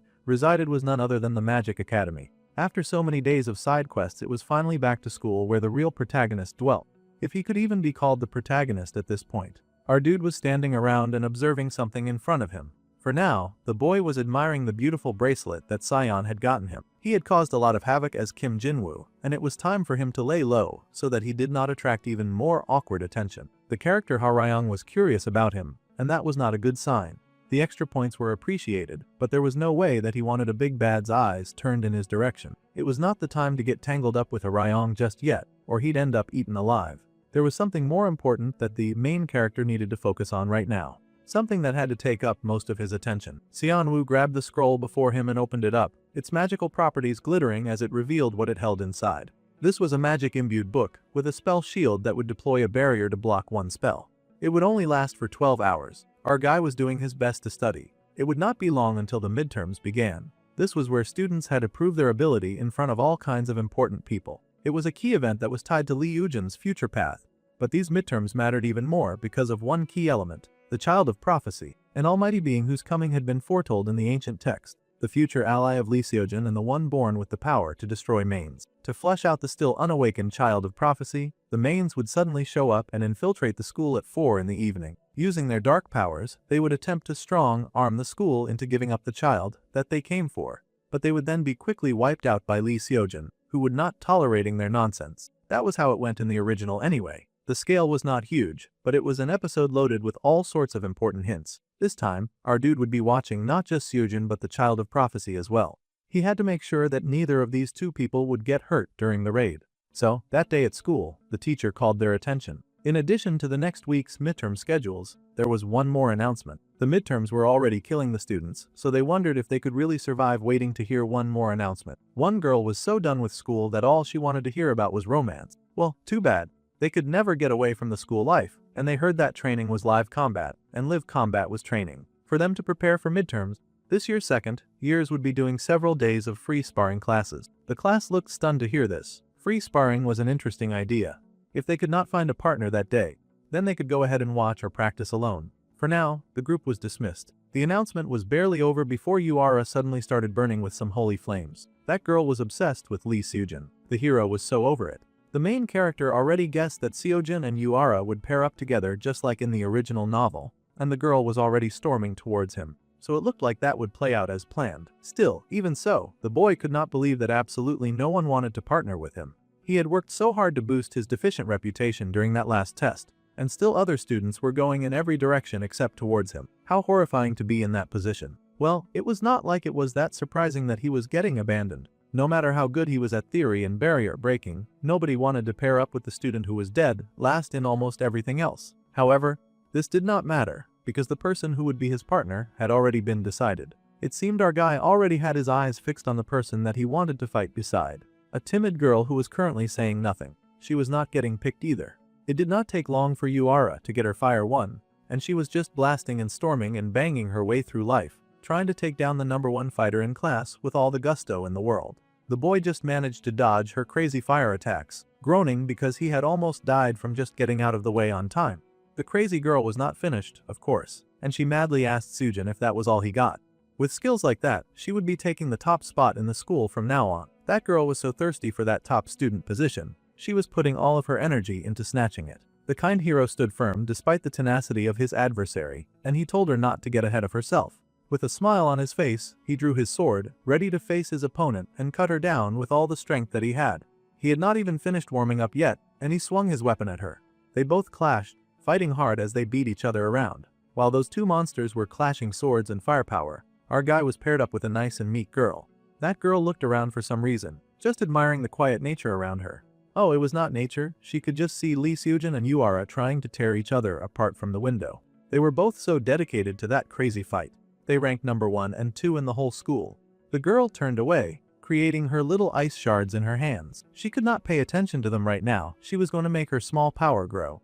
The more she compared herself to geniuses, the smaller she would feel. So what if she had not grown to their level yet? It was only a matter of time. Yoon Hae-young had not even been considered as a sparring partner by most of the class. They ignored her because she was the 82nd in class. That was pretty low rung. Her theory was rock solid, but she was weak in practice. The girl pretended not to be heartbroken by hearing her classmate say those words within earshot. She knew that she was not that strong, but it still hurt to be dismissed so easily. It was a bit sad, really, that her brains could not back up her talent. No one was sadder about the situation than poor Hae-young, who was not considered good enough by her peers. She was a good person, but being good was just not enough in places like this. The girl bit her lip and suppressed her feelings, focusing all of her frustration on getting better. Crying would do her no good, sobbing about it was useless. If she wanted to improve, then she had to focus all of her attention on growing stronger. The girl shot her ice shards at the target in front of her. The shards were still small and had little effect. By the time her attack was done, the target was still standing. It was a rather discouraging situation. The girl screamed in frustration, anyone would at this point. She wondered why it was that no matter how hard she tried, nothing worked. Our dude popped in at that point to give some constructive criticism, telling her that her ice construct was flimsy. The girl was surprised to see Kim Seon-woo, the boy who was dead last in class. That was not just all. The boy stepped in and explained that her ice was not even that cold, and the accuracy sucked on top of it. Overall, it just showed that her fundamentals were lacking. See, our main character was doing all of this to take responsibility for what he had done. Originally, during the dungeon expedition, Seojun's advice would have helped the girl grow to the 6th position among the second years by now. Unfortunately, because he had interfered, the girl had missed that chance, and her growth had stalled. The girl might be lacking now, but if she stuck with him, he would make sure that she could at least pull her own weight. It was not easy to take those words seriously from someone dead last in class. Either way, our guy was determined to help her grow, even if it was like this. The girl then said that she ought to know. Since his own skills were not enough, she thought that he was dragging down someone else's confidence to make them follow him. She had got it all wrong, and now she was angry. Well, that was bound to happen when a person had the reputation of being the worst in class. If only she knew what he got up to in real time. The boy shrugged and laughed at her assumption, but there was also the chance that she could not refute what he was saying, so she was getting angry instead. The girl glared because that assessment was pretty correct. There was no reason for her to blow a fuse about it. The girl was so heated that she walked away though, with a high and mighty air to boot. She had truly thought that he was pretty decent back in the dungeon, but she guessed that she was wrong. Now the boy worried that he had pushed too hard. After all, she was still just a high school girl. He started to apologize for going too far when suddenly the girl growled that they would be settling their differences in a match. She wanted to see just how amazing this dead, last student really was. Okay, she was gonna regret that, but maybe getting tossed around a bit would be good for her learning skills. Our dude beamed with joy because now he had her hooked, and he could teach her some really cool skills. The girl was gunning for a match, and she was not about to take any form of disrespect. Already she was fuming with some unholy ice power. So, they were going to have a match first. She was all fired up in the iciest way possible. She wanted to see just how the dead last in the whole school could actually fight. Well, the dead last student was absolutely giddy and pleased to hear this. He was happy to go diving headfirst into this crazy battle. As soon as he agreed, she shot her first shot like she was burning with the drive to kill. That shot definitely landed with a healthy amount of killing intent. It was crazy. Ice Girl was not playing around because many other shots followed right after, one after the other, all aimed towards our guy.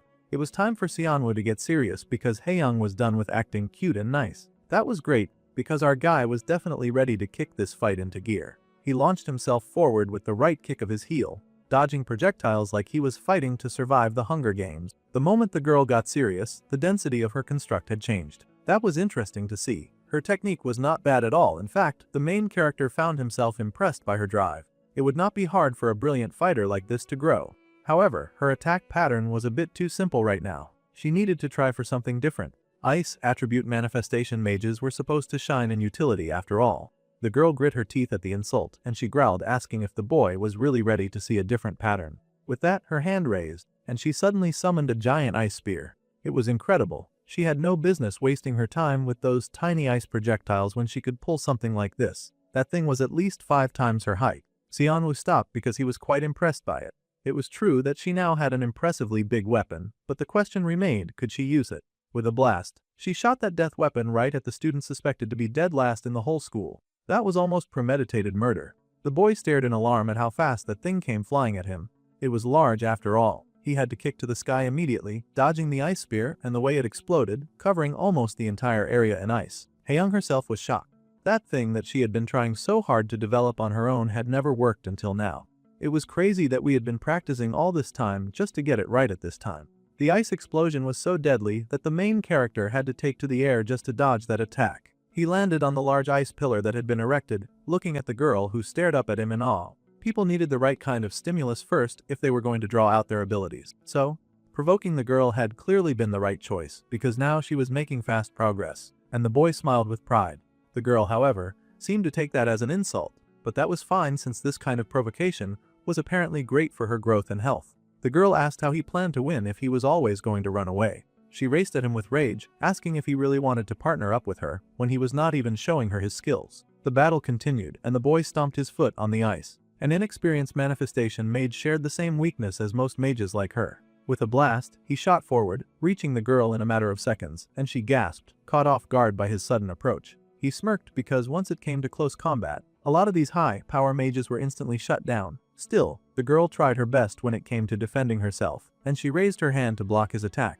The magic power bubbled in her hand and met his elbow. It was time to see who would triumph when fighting so close. There was an explosion off ice and power, and the young girl got knocked off her feet. She had only just started fighting in big girl style, so of course, her footing got uprooted pretty quickly because she was not yet used to it. The poor girl fell, eyes widened in fear as his attack came close to her face. At this rate, she is going to get hit by his magic. Yet suddenly, his magic dissolved. In a show of power where the main character did not feel like he needed to hit a girl to prove a point, he smiled at the girl's surprised and relieved face. She got the idea of how to use her magic now, and the entire point of the demonstration was to help her tap into her magic. The boy smiled and told his classmate that it was a good spar.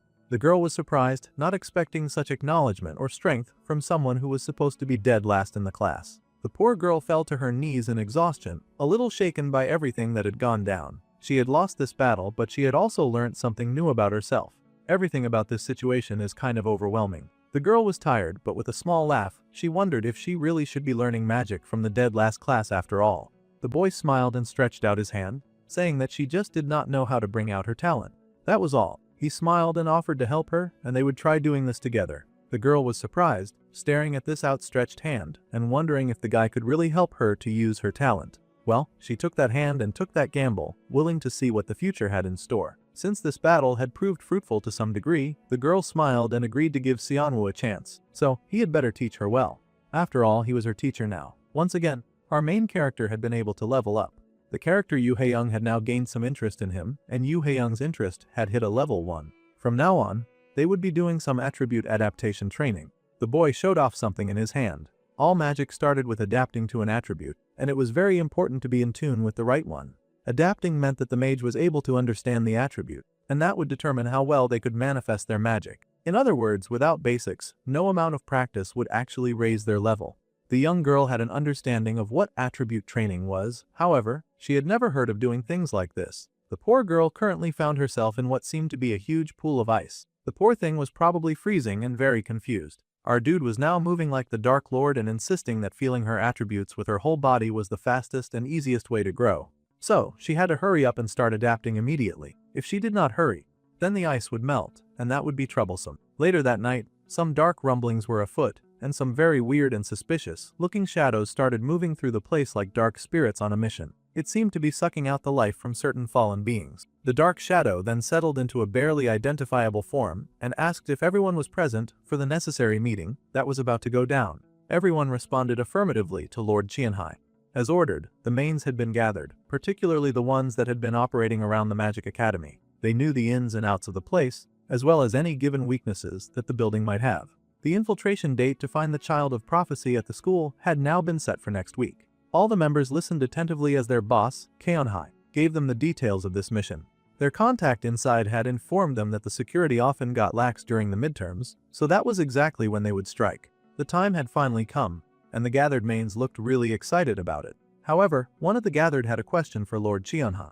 They wanted to ask the Lord Harayong for some extra help so that they could end the Child of Prophecy once and for all. Well, that had not gone as planned, and the bigger boss had gotten stormy at the thought of harming his person of interest. The big boss had apparently said that there were more important matters than the fate of their race. Well, naturally, this news did not sit well with the rest of the gang, because they could not imagine what could be more important than possible extinction. But it was not like any of them were about to volunteer to go tell the big boss exactly what they thought. Still, they did not think that 4B rank mains would be enough to kill a Child of Prophecy. They were brutally outmatched on this field. Still, one of the other overconfident mains scoffed and asked if his colleague was scared and needed help to kill one brat.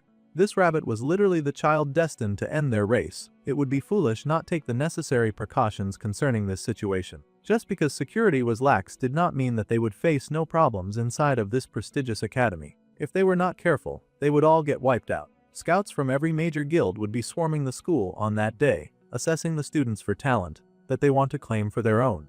That was not the time for 4B class mains to go skipping in there like they could handle all of that firepower on their own. The boss before them agreed with the situation and the sentiment. However, it was different if they locked away anyone who got in the way. The man then raised a pink, magical, glowing orb and then expanded it over the mains gathered before him. They stared in awe at the rush of power that just washed over them. It was an incredible demon grand barrier. The foot soldiers looked around the barrier with wonder and wicked glee as their boss informed them that they were free to rampage as they liked. In fact, the boss Qianhai would be joining them in this mission. It was very important for the foot soldiers to ensure the death of the Child of Prophecy. Meanwhile, the next evening, back on campus, our main character was still training with his adopted student so that she could hurry and level up.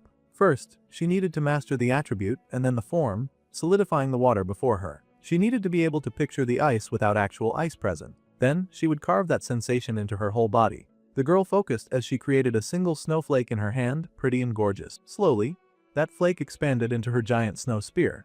It was large and formidable, and holding it up did not exhaust so much of her mana either. The girl shook with joy and excitement, beaming because she had finally done it. After so much trial and error, she had finally made an ice spear with her own power. Just a few days of training and she had improved so much. Honestly, Xianwu was feeling very proud of his little student. Just like he had told her, she had lots of talent. The character Yun Haeyong now fully trusted the main character, and he got a bonus point of 1,500. The girl happily called him her teacher, and even said that from now on, she would believe anything that he said.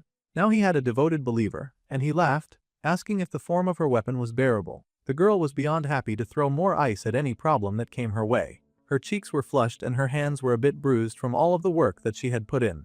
The girl was enthusiastic, but she was also clearly in pain from all of the training. Still, he wanted her to hang in there just a little longer. All of this was to help her grow. Even at this time, he was still pouring more ice into the freezing cold pool that she was standing in. No doubt about it, our dude might have been a torture master in his previous life. He was gonna help her work hard enough to become someone who could stand by Lee Seojin's side as his ally. The poor girl was drowning in cold. At this rate, they had to stop, or she would get rushed to the hospital. Meanwhile, there seemed to be someone overseeing all of the training going down. It was a lady, too. There was no idea who this mysterious shadow person was. The dark shadow watched the ice user as she shivered in her quest to get better. As the mysterious lady watched, she started to wonder if this was some sort of level of high school bullying. No matter how she looked at it, it really looked like that poor girl was being forced to stand in ice while that horrid classmate was bullying her. The bullying in the Magic Academy looked very excessive. The girl could not just stand back and watch this. She had to report to the teachers right away. Before that little snitch could move and get the others in trouble, a teacher popped up to smile, noting that watching talented students grow was always a beautiful thing. The teacher Lee Hyung had suddenly appeared out of nowhere. But the young first-year student was not about to waste time. She pointed at those horrid second-year students and the wicked acts that were clearly being committed.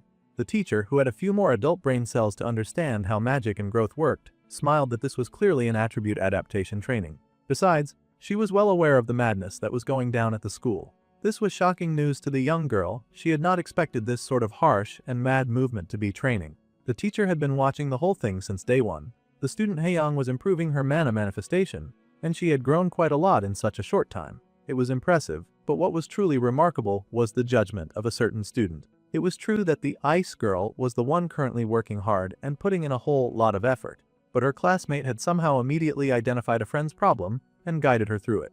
The senior Kim Seonwoo, The first-year students were really surprised to hear that loser had any relevance. The teacher smiled when she realized that the first year knew about the boy. She had thought that Seoyeon was the kind to memorize only the names of the top-ranking students. It was slightly embarrassing that some of the teachers already knew her usual pattern. The girl protested weakly, but the teacher added that Seonwoo was a high-potential talent, so it was good to remember his name early after all.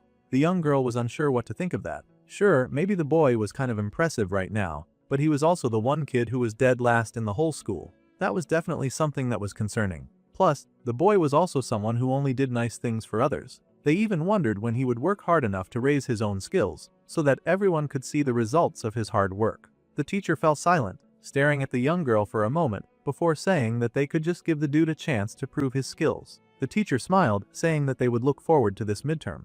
Meanwhile, the main character was not looking forward to the midterms at all, actually. Apparently, there was a special sale going on in his system shop for a subspace pocket, up to 30 kilograms on limited time sale, at a discount. He had 5 days to pull up with the cash and buy it. A subspace pocket was an extremely valuable item, and naturally our dude wanted it very much. After all, the pocket was priceless in its ability to summon stored items anywhere. On top of that, it was useful in both combat and daily life. It was great that this kind of item had shown up in the special sale shop. However, even if the item was on sale now, the poor brunette only barely had over 8,000 points. Now this limited edition item that was being sold for a lower price was out of reach for him. He would just have to work hard enough to make 11,000 points in 5 days. He needed a surefire way to scrape together points too. The brunette had his hands on his head when he suddenly realized something. The teacher Lee Hyung was calling. Now this was a surprise. Meanwhile, someone was talking about Yuara, Park In-won, and Kim Seonwoo. There were 3 students who had somehow been selected for the second-year manifestation advanced class. The poor Lee Seojin had not even been considered. Then again, he was not in manifestation magic. The teacher wanted the students to think of it as an intensive class for students with high potential, regardless of their grades. Lee Seojin was in the enhancement advanced class. If our dude could somehow get in, then he would have more chances to be around him. This would be great for scoring extra points because no one gave points like the protagonist's attention. However, the blonde random in the manifestation class suddenly protested. He understood why the second best and his handsome self were getting recommended, but he had no idea why the teacher would have any intention of bringing a failure like him into the advanced class. Seonwoo did not know where to start with this guy. Park In-won was in his second year, and he was ranked 5th. The brunette was not really into him, and he wondered what on earth his problem was. The blonde insisted that he was 5th in the year. Being grouped with a dead last loser was so unfair. The pouty blonde turned to the second best in class and demanded that she complain too. The second best finally sighed, and exactly what she had to complain about. Whoever got into the advanced class did not matter to her, because all she had to worry about was herself. The blonde was annoyed by this faultless logic, and he cursed internally that this was exactly why that little witch had no friends. Then, the student Seonwoo was asked what he thought about In-won's opinion. The brunette smirked that if rank was the problem, then clearly all he had to do was raise his. The teacher was, of course, very pleased about that response from her favorite student. Then, before the young genius joined, he should prove his skills on the midterm. The boy had to work hard enough to make the top 80 or better. Then the teacher asked if this was a reasonable goal. Later, at the very fancy ceremony, confetti flew into the air. If everything went as planned, then the brunette smiled and said that such a goal was definitely achievable. The ice student was happily beside him, and she happily agreed to follow his lead. The second-year midterm was a cooperative battle. This meant that students would have to team up with a partner to fight the summoned green giant. If they targeted the creature's weak point, which was inside of its body, then they could take down the beast instantly. However, each one of the weak points was located in troublesome and different locations, and they were quite hard to spot. One was situated on the ankle, and another was right on the head. So, most students got good grades just by surviving the monster's attacks. However, the truly skilled geniuses would blast fire from their hands. It was, of course, the team of the ever-tenacious Yuara and the hero of the story, Lee Seojin. While the girl distracted the beast with long-distance attacks, the boy dove forward and sliced the creature into pieces. Those guys basically already had the cheat code for excellence, so they did not need to bother with the weakling approach of finding weak points, when they could just completely annihilate the big and scary creatures. The scouts were excited in the crowd, happily cheering for Lee Seojin and hooting with joy. The boy had great synergy abilities already at such a young age, and his partner, Yuara, had such insane firepower. They were both truly the belles of the ball. With the geniuses out of the way, it was time for the 2 losers to step forward. It was time for Lee Seonwoo and Haeyoung to step up into the top ranks. They were both super pumped and ready to succeed. Immediately, the main character rushed ahead, asking the ice girl to clear a path for him. Immediately, she got busy, channeling her attribute towards the floor, and the crowd watched in awe as ice spread over the floor beneath their feet. Her beautiful magic danced in different shades of blue, and the boy used the ice as a boost to push forward and get even closer to the big, ugly ogre in the ring. Meanwhile, the lousy talent scouts were busy laughing because they easily recognized our dude was the idiot who had embarrassed himself at the public ranking test. A lot of people were guessing that kind of kid had bribed his way in, and they laughed, wondering if he would run out of mana again. All of their mockery was working quite well in our dude's advantage, as he was informed that 254 people felt anticipation towards him. He would then gain 1,000 points as a reward. The boy smirked because he knew that the crowd was clearly expecting him to embarrass himself again. Unfortunately for them, this clown had done the necessary research and training to surpass the mistake that he had made, and he would no longer perform for their laughs. Outsiders' benefit immediately began to activate, and the main character quickly sensed where the weak spots were coming from. It was from the ogre's chest. The boy had even worn shoes for the weather, and he skated on that ice with the laser determination that this time, he had no intention of playing the clown. He shot out his magic at the beast in front of him, and the creature's body leaked blood. The gem that marked its weak point was instantly blown to bits, and its ogre friend cried out in what seemed to be camaraderie and rage. The big ogre launched forward and raced at the brunette, who was ready to take down ogre number 2. He was so invested in proving his haters wrong that he laughed and realized that this whole situation was going to end more easily than he thought. The ogre raised its fist, and suddenly the boy's eyes widened as he realized something.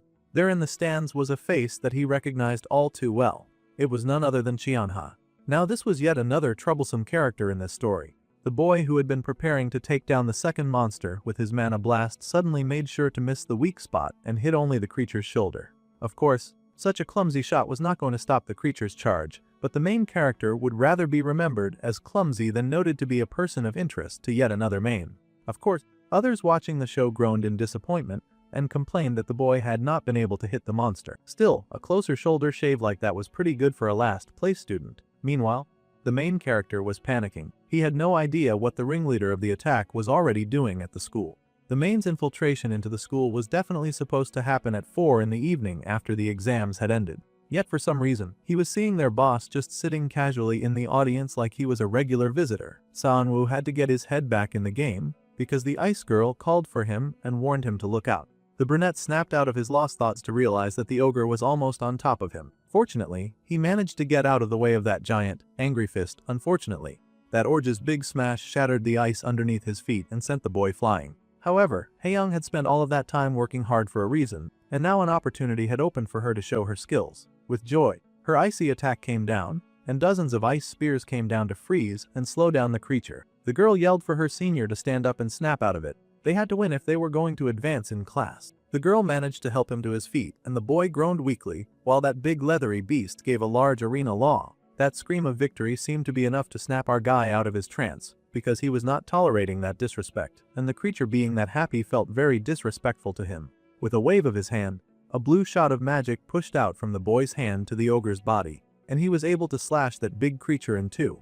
At a time when he should have been holding back, he was busy showing off his awesome and destructive power. The ice girl was shocked, and the audience was shocked as well. For a moment, there was silence as people tried to compute that this dude casually firing and decimating the big monster before them was somehow the dead last student. Immediately, comments started flooding in about the boy's insane fighting level. They could not believe that the man had just done that, and they did not even know the compression manifestation technique. The boy had even hit nothing but the weak spot.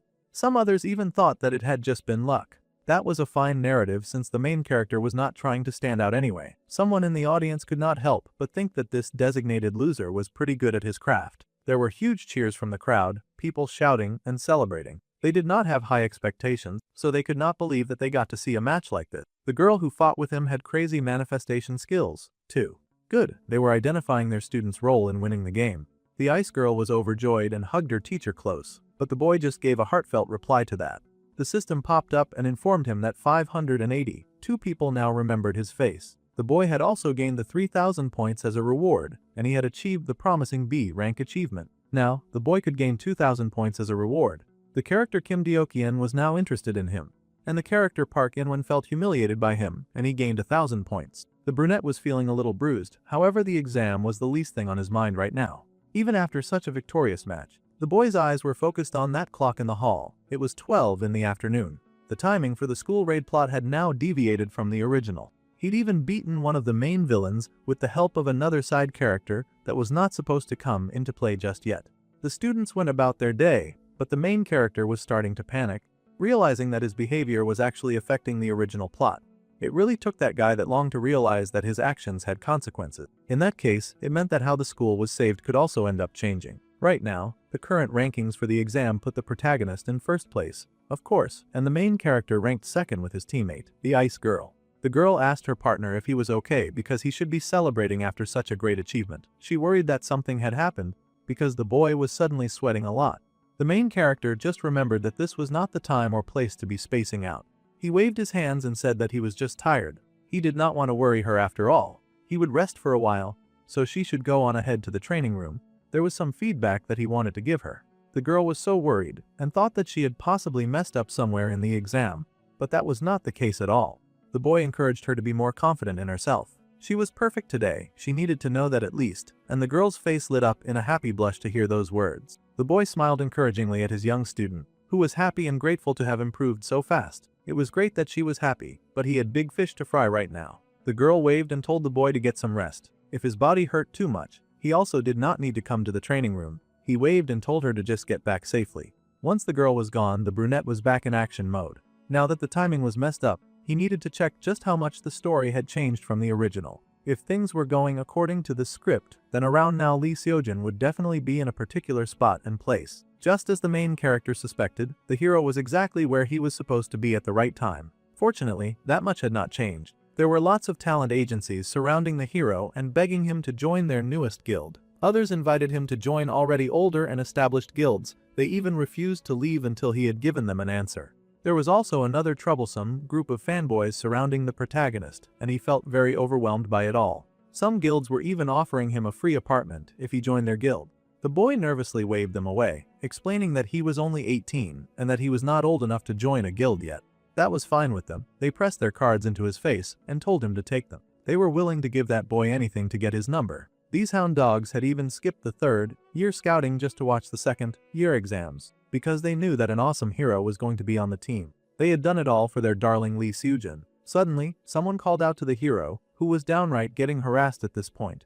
It was our dude, and he had come to save the hero. The boy explained that the teacher Jang Ancheol was looking for the hero, and it looked like their teacher had something to say about the boy's results. For some reason, those lousy reporters felt the need to bring up the fact that Seonwoo was the last student in the entire school. However, for a student who had such low grades, he had put up a very stable fight, and it looked like he had a promising growth curve too.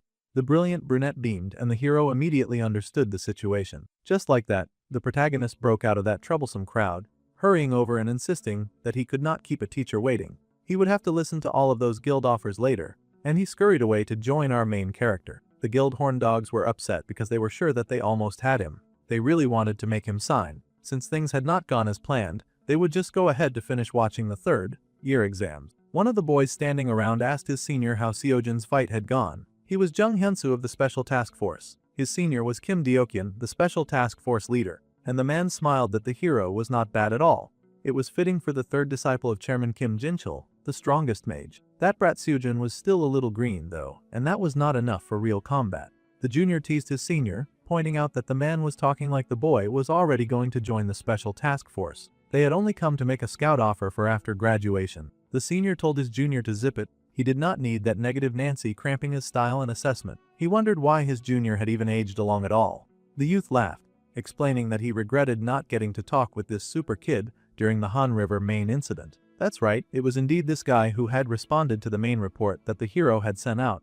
If the boy had been the one fighting the main back then, he might have gotten the real combat experience that the senior was talking about. The senior considered that experience, and then he asked his junior what he thought of that one student who was rated as dead last in the entire school. The junior easily remembered Kim Seonwoo. That guy was the talk of the whole city. For someone supposedly dead last, his combat sense was surprisingly incredible. That was not just sense. Being able to instantly analyze a weak point like that and nail it one shot, as he had done with the first enemy, that was the kind of thing a person could only gain from experience. However, that was confusing, and the junior agent wondered where on earth an 18-year-old would even get that kind of experience. They both laughed because they both felt that the situation was impossible. There was no way a kid was sneaking out of school and battling monsters at the early age of 18, such a notion sounded ridiculous. Come to think of it though, The agent realized that the student Seojin had said that the last place student had some form of resemblance to the mage who had dealt with the main that day. Yeah, that mage really looked like Kim Seonwoo from his class. Still, it was strange to imagine that an 18-year-old could use compression manipulation like that. For the bout, both the senior and the junior made a mental note to remember the name Kim Seonwoo. The teacher of their year was happily talking to a few guests, and the others moved around the academy like normal. It was almost like a completely normal exam day. As this was going on, the protagonist thanked the main character for saving his life. He had almost gotten stuck in a very difficult situation for longer than he wanted. However, the hero asked why the brunette had come back to save him. The boy laughed and said that it was good to preview next year's exam in advance. The hero admitted that he really did not want to get cornered by those scouts again, so he was worried that sitting in the stands would attract their attention. Seonwoo smiled and explained that those guys had all gone to the reserved seats with the teacher. They had come in through a different entrance from us, so they should not run into them. Besides, it was important to learn other fighting skills if the boy wanted to maintain his rank in one spot. Using juicy statements like that, the main character was able to convince the hero to stay by his side. He figured that if they watched quietly like this, then they would not notice them. Getting Seojin to agree with him was great, because the main attack was supposed to begin in the third-year exam hall, where it was easiest to make contact with the insider. Since no one knew when the attack would start due to multiple changing events, our dude needed to keep Seojin in the exam hall and then go to find Cheonha. Despite being worried about changing too much in the plotline, this greedy dude was still planning to go and defeat yet another main villain. What a pretentious dude. To him, it sounded like the easiest and fastest way to protect the child of prophecy, but at this rate, he was erasing the hero's importance in his own story. First, the main character asked the hero if anything important had happened after the exam. Seojin was smiling down at the fighters below, and he asked if the brunette was asking about the scouts. That was fine since the situation with the scouts tended to happen all the time. Well, the boy was fine with that as long as he was okay. This was good, and it meant that the original flow was still mostly intact. That was a relief. Below, the sparring began in the ring, and the crowd cheered as the fighters battled. The scouts had entered the third-year exam hall, looking for some great graduates to recruit into their guild. It was all playing out just as the insider had said. The man asked how everything else was going on their end. The others had already gotten to work, and they had released and hidden a healthy number of monster summoning circles all over the school. It sounded like they planned to make the area very unhealthy for normal living. However, Jen-san was sure to go wild the moment he saw a human, so they had been sure to place that guy somewhere secluded. So far, the work was done smoothly, and the boss congratulated Yangan on her good work. The lady smiled that it was only thanks to the good Lord Qianhai joining them that they were able to get this far now. The man stood with all the intentions to begin the raid and unleash his magic. With a wicked smile, the man gathered up the bubble of pink in his hand, and he was now ready to hunt for the child of prophecy. Meanwhile, the oblivious third years were still battling it out in the ring with sparkly power while those watching cheered and clapped. One third-year girl got knocked back, and she couldn't take the heat anymore. Quickly, she surrendered and called it quits. Park Miney forfeited, and the final winner was the mysterious Kim Changyan, who was the ace of the third-year class. The hero was actually having way more fun than he thought he would. His eyes were glowing, and everything changed when he saw how fun the third-year exams were because they got to battle each other. Senior Kim Changyan was the textbook manifestation type, and the senior Park Miney's movements were so sharp. While the hero was being the biggest fanboy, our dude was very worried about the attack that was definitely going to happen in this area. He had scanned the area the whole match, but Qianhei had surprisingly never shown up. He had definitely seen that suspicious man in person, and the attack was supposed to start from this arena. The main character was sweating, wondering what was going on. Seojin easily caught on to Seonwoo's distraction, and he asked who the boy was looking for. The little liar just happily said that he was wondering if there was any guild out there that wanted to scout him. The main character laughed that there was bound to be someone who would call from somewhere. Compared to the start of the semester, the brunette had grown like crazy. Anyone who watched his exam would have definitely been shocked. In fact, the hero was curious about how the main character had trained to grow so fast, but he paused when they both felt a dark sensation creep over the school. A deep purple barrier spread over the stands, and the two looked around in alarm. It was worse than the brunette had imagined. The mains were using this kind of thing that had never happened in his last life. There was now some deep trouble afoot. Some of the people down below knocked on the weird barrier that had suddenly and magically appeared around the school, wondering why a barrier had appeared. They wondered if someone was messing with the school, and their immediate plan was to call the teachers. No one knew what was going on, and some people were stuck outside of the barrier. Those outside wondered if some kind of accident had happened. Meanwhile, the mysterious monster summoning bags that those demons had left were starting to open, and monsters were starting to be summoned. It opened to a huge multi-colored portal, and the gathered boys stared in shock. Absolutely no one was happy to see the multiple red eyes staring back at them from the deep abyss inside of that churning and multi-colored portal. The wicked man smirked and then activated the portal, unleashing the monsters within. Goblins leapt out of those portals, filthy and hungry for violence. They immediately attacked the people standing around, who raced away in horror at the appearance of such monstrous people. The last thing they expected was to get attacked at a school event after all. They screamed that a monster was after them and then screamed for help for good measure. Monsters had invaded the school, and that call went out, seeking backup for anyone who could somehow get past that very thick barrier. All students and visitors were asked to immediately evacuate to the safe zones. The announcement was repeated that monsters had invaded the school. All teachers, scouts, and mages who could fight had been sealed inside the barrier. With nobody left to help, the Child of Prophecy would have to reveal themselves. That was actually a pretty neat trick. All of the actually equipped fighters had gathered to watch the third-year match, which meant that anyone with any form of capability was now trapped behind that stipulated purple barrier while monsters ran loose inside the school. It was genius. However, as the goblins ran amok, someone stepped out to stop them. One of the goblins immediately got sliced up, and the head boss cursed in annoyance, wondering who on earth was getting in his way. It was that senior agent and his junior. The special task force was here, and they had not gotten trapped underneath the barrier. That was kind of annoying and would put a damper on his evil plans. However, the Big C was not about to give up on his wickedness that easily. This was just a temporary setback. Some of the students cheered in relief that the special task force was here.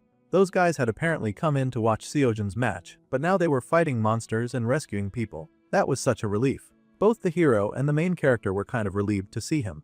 If the task force came to see them, then that meant that Captain Kim Deokyeon was on the case. Once the barrier was lifted, the fighters would join them right away, so there was no need to be afraid, and all the students just had to trust their teachers. The main character was relieved because if the special task force joined them, then they could still turn things around. However, there was just one very annoying problem, and that was the fact that they had no idea how on earth they were going to break the barrier. The people outside were banging desperately at the mages who were stuck in there, begging them to somehow break out and save them. The place was a mess with monsters running amok. Some of the students were frightened and cursing the fact that they did not stay inside the arena. To dispel this barrier, they needed an A-rank support type mage to assist. The support type teacher Kim Yoonjin immediately kicked into gear to solve the problem. Unfortunately, they didn't have anyone like that there. High-rank support mages were really rare already. The woman yelled that they had to keep looking. It would take her 30 minutes alone, and they could not leave all of those innocent people stranded for such a long amount of time. The boy was listening to all of this, of course. 30 minutes was a long time, and they could not trust the defense of the entire school population to just 2 task force agents. They could not hold out for that long against a horde of monsters. It was not just that it took that long, this huge barrier was practically impossible to break. Chienhai's barrier technique was one of the best in the world. Even in the original, if it had not been a surprise attack, Seojin would not have been able to take that goon down. So in this case, the main character really needed to step up. Even the hero seemed to be watching him with the expectation to step up. However, before the boy could even speak, someone offered to help. It was someone who claimed to be an A-rank support type mage, and she was called Yang Yeonjun. It was a good thing that she happened to be nearby. Except that this little devil happened to be the woman who was working directly with Chainha. She was basically a huge part of the opposition, and now she was pretending to side with them just to slow them down. This lady beamed and said that she would take care of everything. That filthy liar. The main character knew better than to try to accuse this person of being a man here, and now, because he had no proof, it would make people suspicious, and that would only slow down the rescue. However, having this piece of garbage join their team was definitely going to slow down the rescue. The fake good Samaritan said that she would start from this side, so the other mage should please assist in breaking the barrier. Together, the two go to work with the redhead working from the inside and the other lady working from the outside. The Narvi and kind-hearted hero thought that it was a relief that the teachers had a plan. They would now be out in no time. Except that one of the assisting teachers was a total demon, so they could not count on that person. In fact, our boy needed to get moving, so he grabbed the ultimate plot armor powerhouse and dragged him along. They could not waste time waiting for a barrier that was not going to fall anytime soon. The two students left the two mages to work, but it did not take long for the redhead to realize that something about this barrier destruction magic felt off. When it was unlocked on one side, a second lock kicked in on the other. The barrier was not even being dispelled by the magic coming in, it was being reinforced. Kim Yoonjin was a brilliant teacher, and she quickly realized that she was being lied to by the other lady. However, she had to be careful about how to handle the situation. First, she had to figure out who was manipulating the barrier, and when she raised her head, she spotted Chianhei standing nearby and looking very suspicious. The man already knew that the support teacher inside the barrier would be a problem. She was sharp, and she would soon figure out what was going on. The man needed a distraction. With a crook of his finger, something about the nearby aura started to change. The task force was still taking care of the monsters in the environment, but when the dark magic touched them, something strange began to happen. The goblins screeched, a darkness seizing their hearts, and 2 of those monsters broke away from the others. The task force agents immediately noticed those 2, of course. They seemed to be making a beeline for another area. One of those goblins attacked and flew right at the lady, dismantling the barrier. A brilliant move from the opposition. If their teammate got attacked by the monsters, then no one would suspect that she was a main. Fortunately, before that wicked goblin could make contact, a brilliant shot came in from the long range and eradicated that beast, flattening it to the earth in a brutal display of guts and destruction. The task force hunter retrieved his brilliant red weapon and asked the lady if she was okay. The lady smiled with joy that she had been saved. The task force man could now see that these 2 mages were working together to break the barrier from both inside and out. In that case, the task force agents would station themselves in front of the opposition and protect her, thinking that she was working so hard to try to help them. Those good suckers. The junior yelled for his senior to be careful because he almost got caught in the last attack. The senior said that if something like that hit him, he would have to hand in his task force badge. He was not so weak to be felled by that kind of attack. The 2 agents, unfortunately, now had their backs turned to a very dangerous enemy, but surely there were enough witnesses to stop her from doing anything rash. The agents reassured the barrier mage that on the honor of the special task force, they would protect her. The evil demon laughed and thanked them. She smirked so wickedly because this sort of humor was way too hilarious. She was here working hard to hinder their progress, and they were over here protecting her. Meanwhile, the hero asked why they had moved behind the arena. The boy said that it was because no one was there. All the focus was on the other 2 mages at the other side. From here, they were going to break the barrier. They had to do so that they could find the child of prophecy. The hero was surprised that they were not just helping the teachers who were working at the front gate. The main character sighed, trusting only the protagonist with this information. The loser that had shown up pretending like he wanted to help them was actually a main, and they could not trust him. He was currently pretending to break the barrier while actually reinforcing it. At this rate, the barrier would not come down on time. The hero was horrified to hear this. He thought that they should tell everyone right away, but it was useless to do that. Mains were dangerous, plus it was only a hunch, and they had no proof. They would look like idiots, causing a stir at a time like this. That sounded like an easy fix to the protagonist, and he just told our guy to prove it. He was the one who got offered a spot in the special class for barrier breaking. Still, there was no guarantee that anyone would believe him. They needed to break the barrier, and then they could go and tell everyone after. They could not create a new problem when the first one had not yet been solved. If the one speaking was a globally recognized genius and not just some student, then maybe they would listen. That made sense to the hero, so the next question was whether or not Xianwu could break this thing. The boy was about to find out. He turned his attention to the barrier while Seojin drew his sword. Carefully, the main character activated his ability to decode the magical formula. The system got into business really fast, reading as much information about the barrier as it could. The Demon Grand Barrier. The little main could not believe what was happening. The grand barrier that they had erected around the school had been pierced. Xianwu was relieved, and he dusted his hands with a sigh. He had taken down that huge thing like it was nothing. He had even done it in an instant. The hero could not believe what he had just seen. Right now, they had a situation to fix, and Xianwu told Sujin to hurry and resolve that. However, before the protagonist left, he needed this child to answer one question. He asked why Xianwu was hiding his role in all this. He had been the one to take down the barrier. Usually, a student would jump at the chance for the recognition of his strength. The boy just smiled that this was more than enough for him. His other personality was already causing him a great amount of trouble. He did not need trouble in his school life too. For now he needed everything that happened to remain a secret. That was Xianwu's one request. Meanwhile, back with the evil villains, the Chanhai was fuming and cursing out Yangyan. That idiot could not even keep one barrier locked, and now the whole plan had unraveled. The Big C could not believe it. He had worked so hard to seal the barrier, so now he wondered who on earth had brought it down. The teacher Kim Yunjin was congratulated for all of her hard work, and the mage Yang Yanjin was congratulated as well.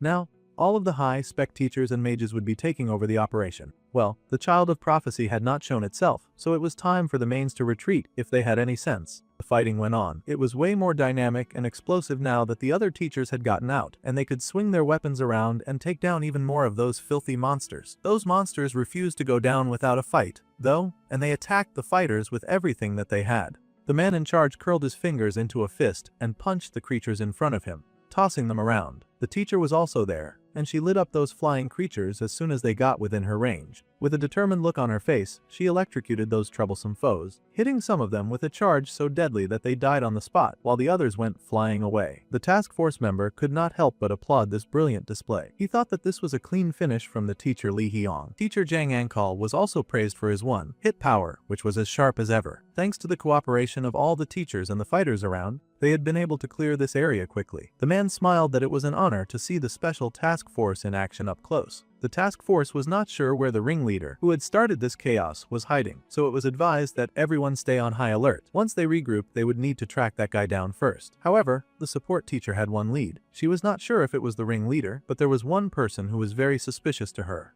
The lady stepped forward and grabbed the collar of her fake assistant, glaring at them and asking what exactly they had done while breaking the barrier. The others were surprised and asked what on earth had gotten into the teacher Yinjin. They started telling her to calm down, but she was not having it. Not when there was a great chance that this person could be a main. The lady, of course, feigned shock and hurt by such an accusation. She sobbed about the teacher talking to her like that, even after someone had just helped her. The others were also wondering how the redhead could make such an accusation, when the two teachers had worked together to bring down the barrier. The task force junior wondered if they should step into this argument, but honestly, his senior wanted to observe a little longer. The white-haired lady sulked and insisted that she had only taken so long because she had to slow down to match the other woman's poor skill level.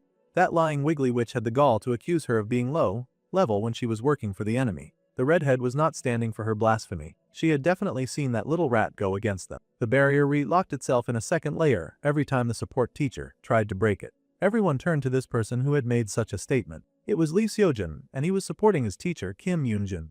The boy was also in the third-year exam hall. Taking his place as the main character, the redhead teacher was surprised that the boy had noticed such a complicated spell. However, that was exactly what had been happening. The boy then said that he had vaguely sensed that the barrier was acting strangely. He could not forget his promise to keep Seonwoo's secret, so he was not going to reveal who had brought down the barrier. The boy then mumbled some gas about how he understood the theory of how the barrier worked too. He did not like lying to teachers, but there was no helping it, so he was making stuff up as he went along. If even Seojun, the genius, was backing up that theory, then it suddenly sounded very believable to the common people, who were now looking at the white-haired lady with judgment. Something about her story felt fishy, come to think of it. There was no A-rank support mage named Yang Yeonjun. At this point, the other mages were getting suspicious, and the main was starting to panic. She cursed the situation and wondered what she would do now, hoping for Lord Qianhai to come and save her. The man just scoffed and told the lady to do what must be done. Just like that, the task force immediately recognized the ringleader, and they tried to attack him at once, shouting for others to get him. They raced for the guy and tried to chop him up.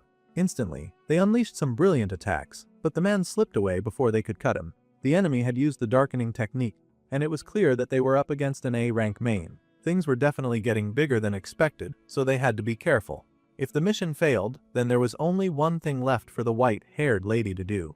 The hero's eyes widened when suddenly a bunch of humans in the area started to transform. It seemed that there were a lot more mains in the area than they expected. One would think that they would use the confusion to run away, but instead, they were rampaging and doing this. The white-haired lady had one strict instruction for her people. They were to kill as many humans as possible and then die. She swung her hand to take down the hero, and he unsheathed his sword just as fast. Seojun's sword glowed with its usual golden power, and he swung it through the air, slicing off that main's head immediately. Bro had the ultimate power when it came to one-shotting mains, and he was finally getting this story on track. If she wanted to rampage and kill people, she had definitely picked the wrong place. The task force agent had also helped in taking down that raging monster. The other mains were also killed pretty fast. After all, this was the Magic Academy, a place flooded with high-power mages who were trained to annihilate monsters. With everything over and done, the hero bowed before the captain Kim Deokyeon and thanked him for his kind assistance. It had been a year since they had met at the chairman's house. The young hero was shaping up to be quite the mage, and the captain felt very proud of him.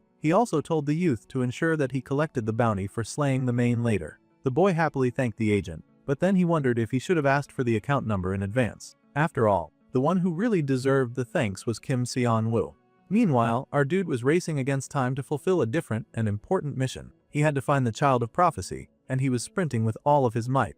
The brunette used his magic power to leap and fly towards the place that he needed to go, and an explosion before him signified that he was getting closer to his target. The boy cursed, hurrying over to quickly get to the Child of Prophecy, who amazingly seemed to be Yuara, the second-year rank 2 at the Magic Academy. The main fighting her felt disappointed to think that the genius said to Ravel Lee Seojun was only this strong. Then again, perhaps the lady was being weighed down by dead weight, and she could not show her true skills. After all, she was trying to protect Taeyang. The girl trembled and wondered how on earth it had come to this. She had just been training with Ara, and suddenly, there were monsters and mains. The ice girl had hurried to help, however. The fire girl had told her that she would only get in the way, and that the best thing was for Haeyang just to run away. The fire girl had been determined to handle the situation on her own. The main laughed as it charged at them, asking if that was all that they got. Its hand was charged with dark power, and it swung its wild attack. Laughing that it looked like the fire girl was clearly not the child of prophecy. He broke through her defenses and grabbed her by the neck, choking her out with a wicked smile on his face. Mains were always devouring humans for the mana in their blood, and he could really not bring himself to hold back now that he had such rich, high-quality mana, infused blood right in front of him. The girl was really getting choked out, and she gasped because she really could not breathe. She felt like she was dying. Suddenly, a blast hit the main's hand that was choking her, and he paused to see which pest was interfering now. It was Haeyang. She was not going to sit back and watch her classmate get killed in front of her, at least not without putting up a fight. The girl insisted that she was the main's opponent. It was such a touching, tear-jerking display of friendship. How cute humans were. However, the man laughed that the girl really thought that little blast of mana would do anything to hurt a guy like him. The man began to charge up his next shot, and Ice Girl braced herself.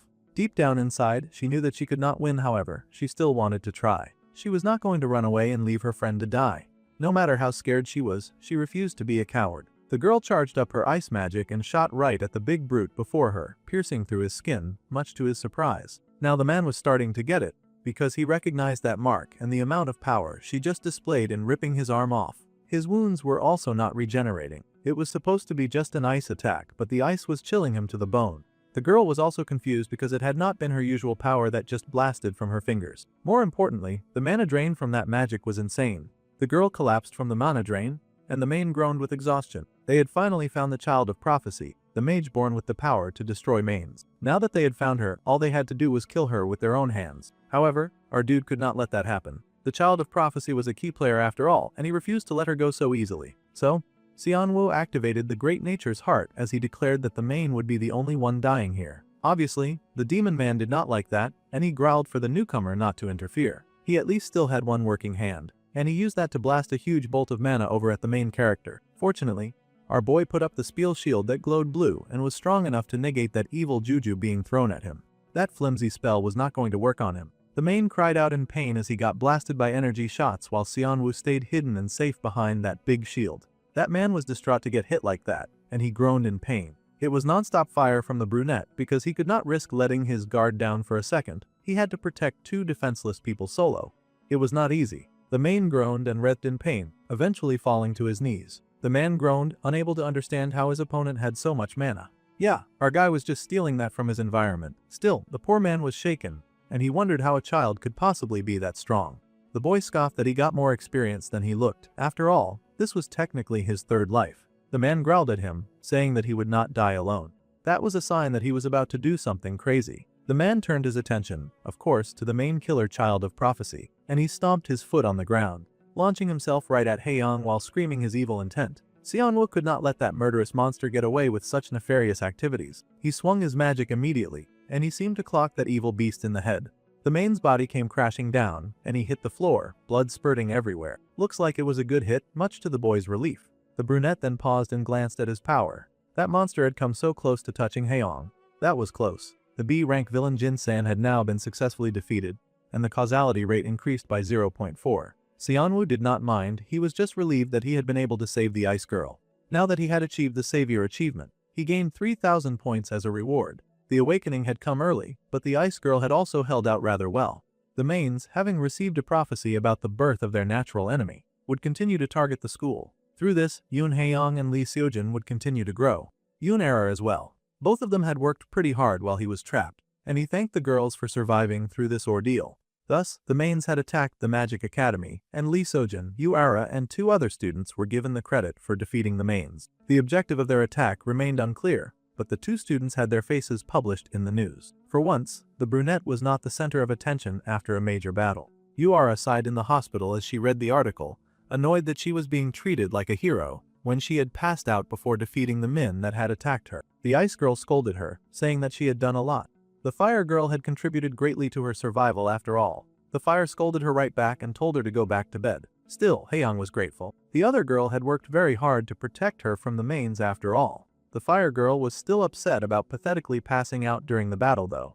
It was just a minor bruising, but the school was making a fuss, and now she was stuck at the hospital. It made the ice girl smile. Obviously, the school wanted them to rest and the exams were over, so now they could just relax. However, Yuara asked about how the ice girl had fought the main in her place while she was unconscious. It surprised her and she asked why Haeyoung had not just run away. It was not like they were close friends who would risk their lives for each other. Still, the ice girl just laughed that anyone would have done the same in that situation. After all, she had never forgotten that someone had been kind enough to reach out their hand to her when she had been alone and desperate.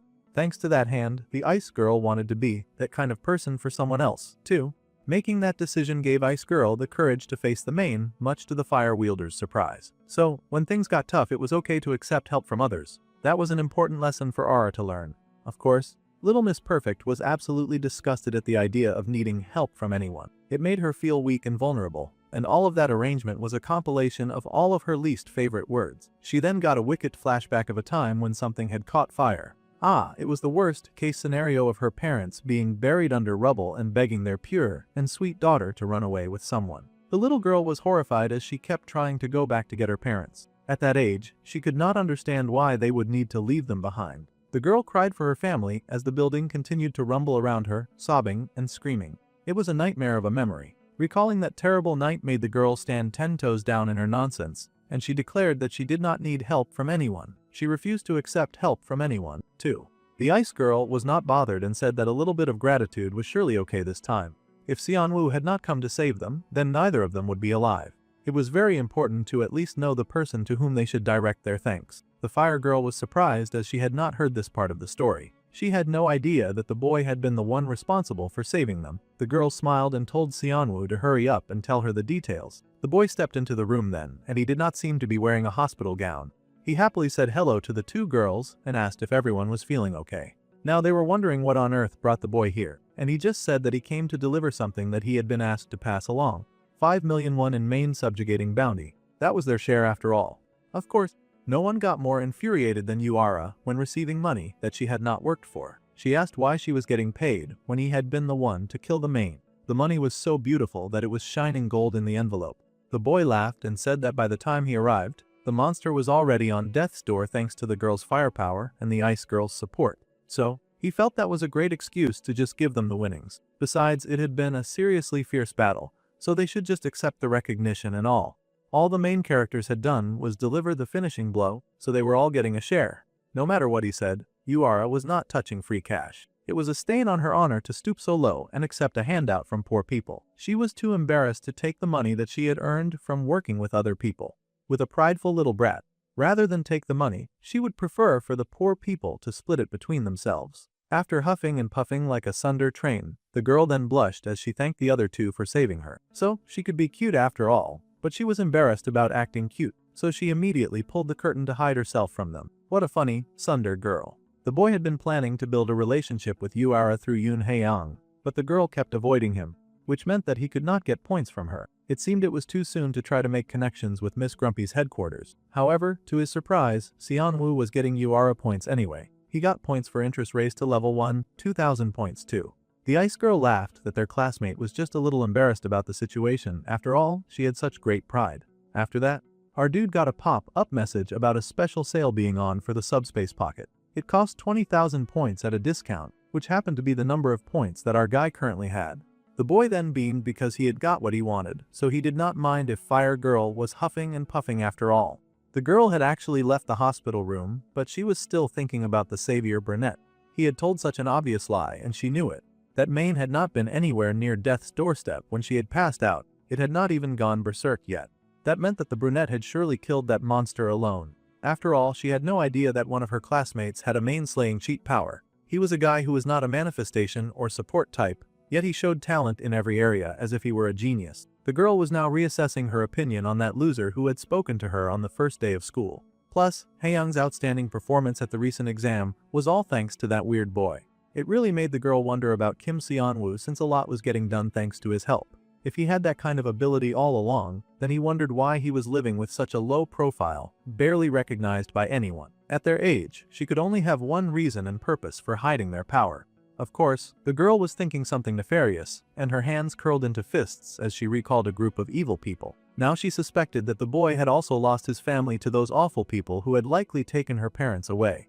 Meanwhile, back with the main character and the ice girl, they were alone as the sun set, and he wanted to ask her a few questions. First, he asked if she had told anyone about her special power just yet. The girl laughed nervously, but admitted that she had told no one. It was probably better not tell others about the power that she had awakened. It would make her a target after all. The girl nodded because her senior had told her that drawing people's attention would make training inconvenient, and she valued all of the improvement that she had made under him. Besides, more than anything, she wanted to research her power on her own. A power that could defeat Mains was exerting to her. The boy smiled and told her that she had exactly the right attitude. Compared to the original story, Yu Haeyoung awoke her main, destroying power about a month early. Even if she was still inexperienced, building up her power now would be a huge help in the far future battle against the King of Mains. With this, the brunette could now steadily raise one of Lee Seojin's allies. He would make her a training plan, so they would work hard together on it. If she was curious about anything, then she could ask him any questions that she had. The girl was nervous, but there was indeed one question that she wanted answered. Carefully, she grabbed her teacher's sleeve and asked. She had heard that the boy had run straight to the training grounds after the barrier lifted, and she asked if he had come because of her. She wanted to know if the boy had come looking for her. During the midterms and during the attack, too, the boy had spent the entire time looking out for her. In truth, he was just trying to score some points with the story and make sure that the protagonist did not die a second time. However, the girl was blushing as all of this running around to protect her was making her heart beat faster. The boy moved to fix up that line of thinking very speedily, taking the girl's hand and dismissing her worries. The midterms were just because he believed in her potential. During the main incident, he had run towards the biggest explosion. That was all that happened. Our dude was not about to allow a romance plotline to develop when he had bigger fish to fry. The poor ice girl was really disappointed, but she handled the situation like a champ. The boy then decided to make light of the situation by asking teasingly what she thought was going on. The girl was horrified and immediately denied all possibility that she had suspected that there was anything romantic going on. In fact, she was just kidding and she laughed that it was a joke, so he should not get the wrong idea. The tension was properly handled and now she was smiling. This was a win for our dude. It was not like this kind of situation had never crossed his mind. To be fair, Yoon Haeyoung was a bright, innocent type character, a real cutie. However, one needed to be where they're meant to be. The ice girl's place was at the front beside all the other heroes, while our guy continued to flourish in the background, helping them succeed. At least that was what he believed. He would handle the planning so they could do all the other difficult stuff. The ice girl blushed with slight disappointment, saying that she should not get the wrong idea. Then, at least the boy could take this. They were really giving him all of the prize money. Haeyoung insisted that the boy take the whole 7.5 million won. It was tuition because they were going to keep training together. After all, he was her dear teacher. The boy was a bit overwhelmed by this move, but he also beamed with fire and motivation. She was someone that he was going to train properly, and the girl beamed that she would train as much as he wanted. Kids really had no sense of value when it came to money, but that was not a problem for Seonwoo, because he was going to take mad advantage of all of these funds. It was even better that they had received it public just to let him have it in private. He had a plan for all the things that they would be doing starting tomorrow. However, the boy paused. He noticed something odd. He stared in shock when he looked at something on his phone, absolutely horrified by what he had found. For some reason, everyone was falling over themselves because they could not wait to shove money at him. He was really suffering from success and everything. Even the hero had sent him money. Children really did not value the money at all. After the midterms, the hero finally managed to meet the condition that the teacher Lee Hee-young set. Now our dude was ranked 72, and he was very shamelessly proud of it. Now he could boldly join the talent track special class, a place that he had never even set foot in before regression. All the big shots were in that class too. It was almost terrifying. There was the third-year rank 1 Kim Chang-in and the third-year rank 4 Park Min-hee, first-year rank 1 Choi Seo-yoon, and the first-year rank 2 Jeon Min-ki. Of course, the second-year rank 1 and 2 were also there, and Seojin happily waved Seonwoo over to the front like they were best friends. Yu-ara was also present and was as frosty as ever, but no one was very surprised about that. From here, it would be much easier to get involved in future key events and make sure that none of the main characters died. Suddenly, there came that blonde bully again. This dude was consistent in being annoying. He scoffed that a little rat had snuck in here, and he scoffed at the fact that the boy had landed the last hit on a half-dead main. The blonde idiot still did not think that Seonwoo had earned the right to sit at the same table as them. The main character sighed because he had already met the teacher Lee Hee-young's conditions to raise his rank. Besides, where he studied was not the bully's business. The bully still tried to double down, growling that the brunette should have to sense to back out on his own. The blonde scoffed because he had no intention of running away from success, but the blonde dared to offer to drag the class clown out himself. However, if he wanted to do that, he would have to go through Sojin because the hero was not letting anyone messing with the main character's slide. Park In-won was a pain in everyone's behind, and the protagonist's best friend also yelled that the dude should cut out his nonsense already. The blonde scoffed that their class average ranking had dropped just because this dude had joined, but the protagonist knew better than to care about Thar. Kim Seon-woo's midterm time was 22.43 seconds. However, the fire girl suddenly spoke up, surprising everyone because usually she was the tsundere that did not care about anyone other than herself. She pointed out that if they ignored the test at the start of the semester, the class clown was actually ahead of the blonde bully by a lot. So, it was in his best interest to sit down and be quiet, because he was the one dragging down the level among the geniuses. Now that definitely fried the angry blonde. He was so heated about being put in his place like that. The blonde tried to pretend it did not matter to him, of course, scoffing that he had not realized that Yura cared so much about this knucklehead. However, he was still planning on picking a date, and he yelled that he would not obey because the brunette's very existence had him twitching for some reason. Seon-woo easily caught that lousy hand. He had battled with demons far superior to one angry blonde teenager, and he was not going to get pushed around by scum like that. The bully could not believe the clown's grip strength was this insane. He had the nerve to tell the main character to cool his head when he was the one picking a fight. Suddenly, something slammed down hard on that idiot's head. He might have even bitten his tongue. For not only got hit hard, he also got kicked down the stairs. The main character was worried about if the blonde was even alive after such a brutal attack. The boy tumbled right down the stairs and everyone stared in shock at the culprit. The culprit who was now asking if Kim Seon-woo was okay. The brunette laughed and thanked the guy for stepping in. Just like in the original novel, this guy was still the same. It was the junior agent from the Special Task Force, and he smiled, saying that he had enjoyed watching the brunette's midterms because he could see the young boy's talent. The Special Task Force had come to the school for the special class activities. That had also happened in the original. First, they needed to wake that stupid bully Park In-won so that they could start the class. It just figured that he had gotten beaten up like that after running his mouth so much. The agent now figured that he had come on too strong at the start. Kids were really fragile. The agent had been absolutely shocked when he had first heard the assignment that made him go to a school. Apparently, a bunch of mains who had been hiding separately all gathered and attacked the Magic Academy. There were too many suspicious points. It was true that most mains only move alone unless the king orders them. It was way too easy for those monsters to infiltrate the school too. It felt like the school was not doing enough background checks. There must have been an insider helping them get in. Due to that, the boss of the agency was now sending Hyunsu inside the school to work with them and to find out what the mains were after, as well as to discover the insider. The agent happily greeted the students, informing them that he would be with them at the special class, and he was a special task force agent, Jung Hyun-soo, dispatched from the association, since someone from the task force was here. One of the students asked if this meant that their special class was going to be deployed for main subjugations or counter-terror ops. The man said that would happen, but little chicks like them would not get thrown straight into real combat. After all, they were still learning. So instead, under his strict and coordinated guidance, he would take these kids to scout monster appearance zones. That should be safe enough. It could be dangerous, so it was important for them to report anything that they found suspicious. In truth, they were not going to be taken to a danger zone at all. It was just a secret training ground exclusively for the task force. There was on dungeon, but they had cleared that area out completely. Now that sort of blind confidence sounded like a recipe for disaster. Still, Hyunsu was sure that the surveillance and magic circles everywhere would let them pinpoint any suspicious individuals. The special class had much more freedom of movement than other students, so if there was an insider, odds were that it was someone in this class. Then again, this was all likely what the agent was thinking. The main character had experienced all of these plot lines before, so he could guess the agent's direction of thought. It was true that there was indeed an insider at the school.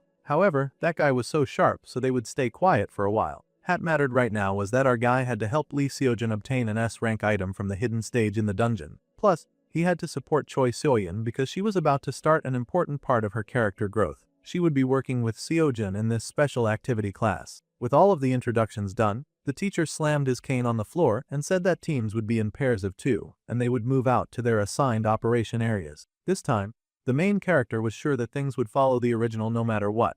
He was just one extra student in class, that was no big deal, and he was so sure that there was no way that the team draw was going to change. Yeah, Seon-woo's hopes were dashed really fast, and he found himself standing in the forest in great disbelief as he stared at his team partner, Choi Seoyeon. It seemed something like this could happen too. He was not part of Team 14 with the chipper but slightly fake first-year student. The girl was not so crazy about being paired with the odd senior either. However, she could not believe the look on his face. He was acting like being in a team with her was that disappointing. Everyone else was dying to get closer to her, and yet he was acting like they had both been diagnosed with some kind of deadly disease. It was slightly off-putting. Some people were even jealous that Kim Seonwoo got to be aired with the beauty Choi Seoyeon. The two seniors were the only ones acting differently, with Seojin not paying her any attention at all. She could see why she would not be able to satisfy the number one in the second-year class. But this brunette was the loser and the biggest clown in his whole department, so she had no idea why he would be looking annoyed. It was ticking her off. For now, they would get moving.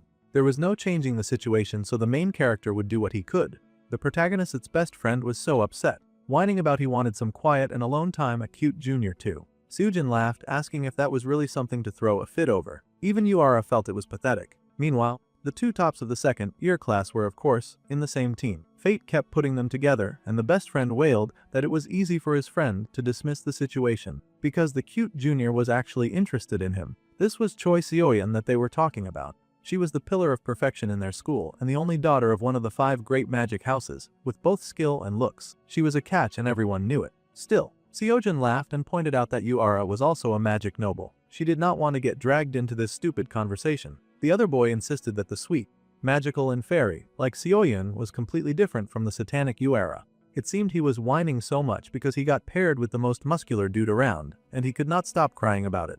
That was the second-year rank 3, Shin Youngjun teamed up with the first-year rank 2, Jeon Minky. Youngjun should be much kinder to the sweet Minky. Meanwhile, the lucky Seonwoo was walking around the forest path with his junior behind him. The junior was also trying her best to make the situation work. If they were both unhappy about it, it actually made things a lot easier for her. This senior was an anomaly to her. He was the dead last in the whole school who had suddenly become buddy with Seojin, and now he had somehow slipped into the special class as well. The boy's behavior was very suspicious. As our guy walked, he received the notification that the character Choi Seoyeon was curious about him. He now gained a 500-point reward. Her curiosity was going to burn a hole in the back of his head from the way she would not stop staring at him. It looked like there was something over there, and the boy pointed randomly in a direction, asking if she was up for checking it out with him. The girl smiled and agreed. However, she was determined not to fall for any of his weird plots. Things would not go the way he wanted. At the same time, she was happily pretending to agree with him. The girl beamed and said that she would happily work together with her senior, while high-key plotting his downfall in her mind. As long as she was here, things would not go exactly the way that he wanted. The boy sighed as he looked at Choi Seoyeon, and she dialed up her cute factor as high as it could go, beaming and blushing at him as he struggled to gather his thoughts. She definitely had the face of someone plotting something nefarious. At this point in time, the happy first year had become obsessed with recruiting Lee Seojin in the original novel, and she cozied up to him as much as possible. This was because having him close would raise her own value. The boy pointed in a general direction, saying that they should head that way first. If he used this as a bait to lure Seojin over, then he could make things follow the original plot. The girl was also using this opportunity to get inside his head. The more that she saw of him, the more amazing he seemed to her. He had been so humiliated at the start of the semester, but he somehow got strong enough to join the special class. That was such an amazing feat. It was like finding out a clown dog actually figured out how to climb a tree. Her backhanded compliments were completely see-through, and the main character twitched as he explained that it had just been a mistake back then. It seemed that one mistake during his opening exam was hell, bent on haunting him for the rest of his life. Then the girl went on to sigh that forcing his way into the special class could totally backfire on him. She was acting like she was giving concerned advice from a good person, but she was actually a shameless manipulator. After all, if the boy somehow drew too much attention, then the boy would end up with loads of enemies instead. Been there, done that, he had already handled the main problem that had arisen the first time. Choi Seoyeon, a devil with an angel's appearance. She had a great family background, great looks and talent. It was a popular saying that this young lady was born with everything. However, beneath that surface lay an entirely different reality. The effort and determination to meet her family's standards, that was what truly created Choi Seoyeon's perfection. The girl worked hard every day, harder than most sometimes, as she strove to become someone worthy of her family name. She worked hard to be kind to everyone, or to at least appear that way, while also keeping close only those who could raise her value. Her pretense was a lonely survival strategy, never being her real self with anyone. The girl had to master creating a fake personality just to survive existing beside the upper class. Seonwoo sighed when she mentioned enemies, deciding to play dumb like he did not understand what she meant by that. Of course, this made the lady feel very haughty, and she laughed that he knew what she was talking about, and all the things that had happened earlier that day. No one said anything outright besides the senior Park In-won, but there were others who did not want the last place clown in the special class. The main character was well aware of the jealousy and judgment glares that he could suffer from the other students. However, he also could not care less about those guys. He had not joined this class for them. The boy had a goal in life that he absolutely wanted to achieve in the special class. He smiled with pride at this unshakable goal of his, and the girl was shaken. She had not expected such a determined and unbothered response from someone whom she was trying to tear down. He was not going to play her game. The boy had a life goal, which was shocking to Seoyeon. See, unlike most people, the young genius was not permitted to have a life goal. Her life had already been designed by her parents, and all she had to do was follow the path that they had designed for her. They even put on the pressure by insisting that this life that they had handpicked was all for her sake, so she should be grateful and obedient and follow whatever they said. Never once had the girl even considered dreaming for herself when she had always obeyed her father's commands. Now, she found herself envious of this clown who had something that she did not. Her expression looked haughty when she smirked and said that she now understood why the teachers favored this joker. However, she still asked what on earth he could possibly accomplish by getting into the special class. Keeping an eye on her and the other overpowered idiots of this story was one of them, but he could not tell her that.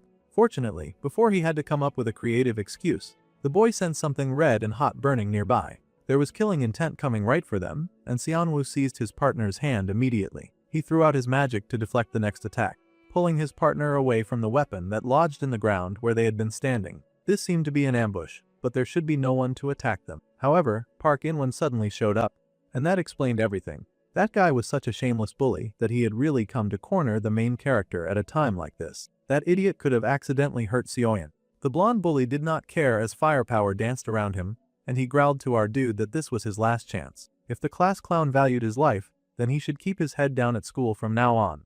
The brunette scoffed and asked exactly what would happen if he refused to do that. Of course, that response quickly got the blonde guy heated.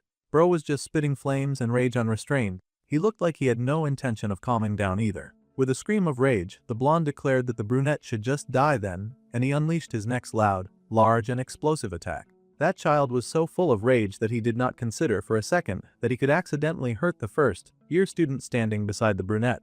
The two students leap out of his way immediately, because they were not stupid, and they were not going to stand there while this dude tried to kill them. A pink eye was observing them in the forest, and it drank in this sight well.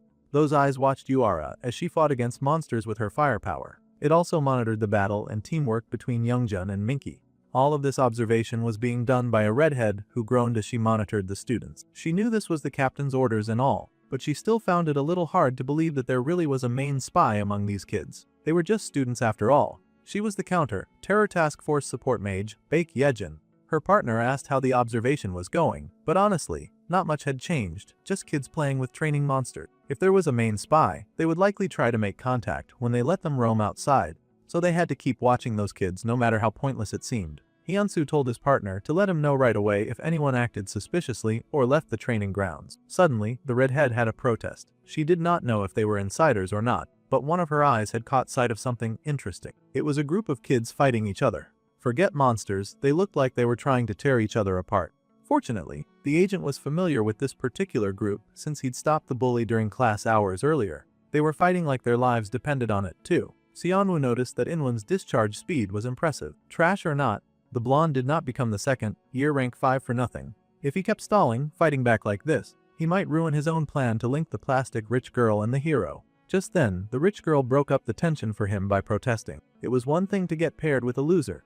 It was another thing to get attacked because of that loser. If her seniors wanted to battle like starved dogs, then they could do that during training hours. Seonwoo yelled out for Choi Soyeon to stay because the area was still dangerous and the lunatic was still rampaging. It turned out there was another lunatic on the ground, and she was not staying silent about this. This stupid behavior would only bring shame to their school, and Senior Park In-won should know better than to act like this. He should put away his inferiority complex towards Senior Seojin and Senior Seonwoo, in this instance before it becomes the ruin of their school. The main character could not believe that she had the strength for that outburst. Instead of taking the advice like a good boy and stopping his madness, In-hwan somehow just got even more pissed at all the people who were willing to side with the brunette. Perhaps it was because he was not acting like a mad person and rampaging outside of school grounds. Well, the idiot turned up his firepower and blasted it right at the boy and the girl. He was involving an innocent junior in his mad activities just because he was angry. It was a very pathetic behavior from him. Bro turned up the heat so high that the eyes in the area actually got fried. Now that was definitely a genuine cause for alarm, and the monitoring agent gasped in horror. Her magic circle had been destroyed, and she could no longer watch that batch of kids. Well, Hyunsu was not about to waste any time crying over spilt milk. He grabbed his word and headed out right away.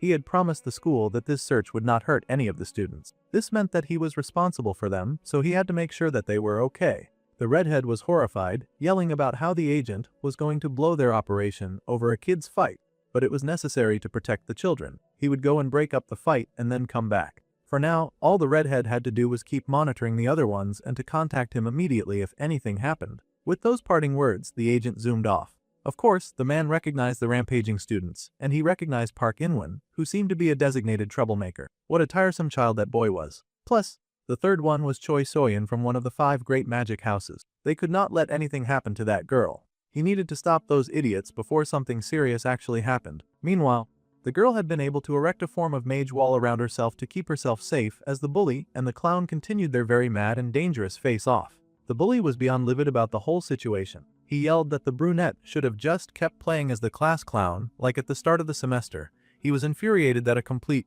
nobody would join the special class, and he hated that the boy was not cowering in fear at his might.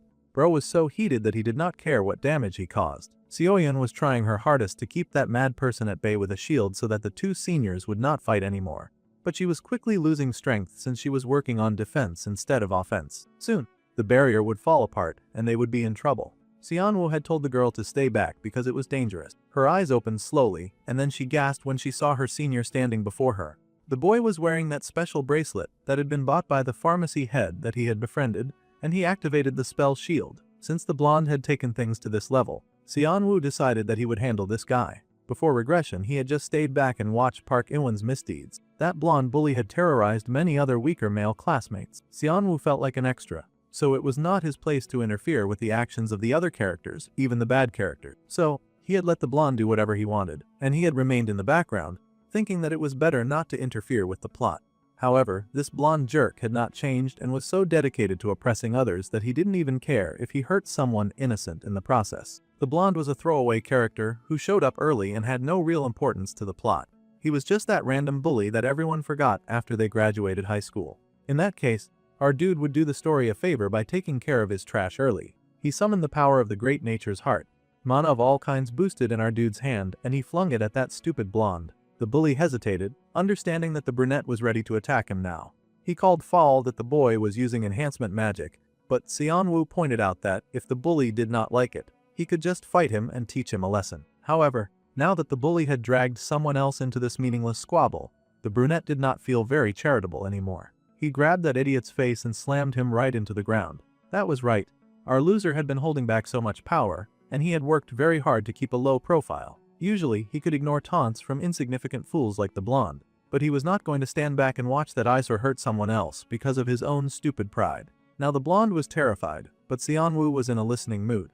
He wanted to know just one reason why he should forgive garbage like that, and it better be a good reason because his hand was charged and ready to fire at the slightest provocation. The blonde was singing a new tune, Lightspeed Fast, when he saw all that. Suddenly, he was on his knees and begging for forgiveness. He promised that he would not pick fights anymore. He was even willing to admit that he was wrong, so he begged for forgiveness this one time. The brunette did not really want to forgive that waste of space, but the stuffy Seoyeon reminded her senior that he was wasting mana. Since that was the case, he put away his attack. It was not like he actually planned to hurt that idiot anyway. They would do things in a different way. He grabbed the blonde by the hair and told that loser to get away from the area as far as possible. If the brunette saw that loser again, then he was dead. That was all the convincing argument that the bully needed to hear. He would not be bothering the class clown a second time. However, he hesitated to ask if Seonwoo would keep what happened here a secret by any chance. He didn't even want to do the stupid blonde any favors, but it wasn't like he wanted the school population to know of his strength either. So, he just told that bully to scram. The blonde took off like the wind, and the boy sat on the floor in relief. A heated battle had appeared out of nowhere, which had been rather nerve-wracking. Still, the payoff was great, and he got to watch Park In-won suffer for once in his miserable life. The blonde raced away from the scene, and the redhead informed her senior immediately because the bully was within the range of another of her eyes. She hurried to tell the agent that Park In-han, who had just been fighting, was now rushing out of the training grounds. The agent understood that and slowed down his hurry to save the students. This was a relief to Seonwoo since he had sent that bully out to get the attention of the task force at once. The blonde was just happy to escape, cursing that he had barely gotten away from that clown, Kim Seonwoo. Now, there was a mysterious old dude chasing him out of nowhere. This poor kid could not get a break from a single person. He had taken his nonsense too close to the sun, and now the special agent was after him. With relief, he sat on the floor and sighed, figuring that this should be enough to draw attention away. It would not really affect the plot either. Suddenly, a finger poked his bruised neck, and the main character yelped in shock. Seoyeon could not help herself. Of course, she tried to assist when he looked so hot. He couldn't believe that she had just said that. However, the resident pretty girl found it admirable that a dude that she considered a loser had been able to beat Park In-won, who was ranked 5, especially since the loser had a score rank of 72. The girl would now have to reassess her senior's skills after all. That was troublesome, so the brunette just laughed that if the blonde had come ready to kill, then he never would have won, lying that he just chased him off with momentum. The second year sighed, saying that he now kind of felt bad. The poor girl must have wanted to team up with Seojeon, but instead, he had dragged her into this mess. The pretty girl smiled, saying that she was just grateful that he had saved her, that was all. His pop-up screen came up, and he looked at it curiously. That screen was always useful when it came to telling him things that others would not say. Unfortunately for the brunette, Choi Seoyeon was now interested in him. This was trouble. The girl smiled and said that at the start of the semester, she had not thought very highly of her senior. After all, she had seen him doing that pathetic mopping thing the other day. It looked like the boy was just trying to get attention because he had no skill. However, watching him lately, with the way that he had helped Haeyoung train and the power that he displayed tonight, he seemed like a completely different person from the dead, last attention seeker that she knew.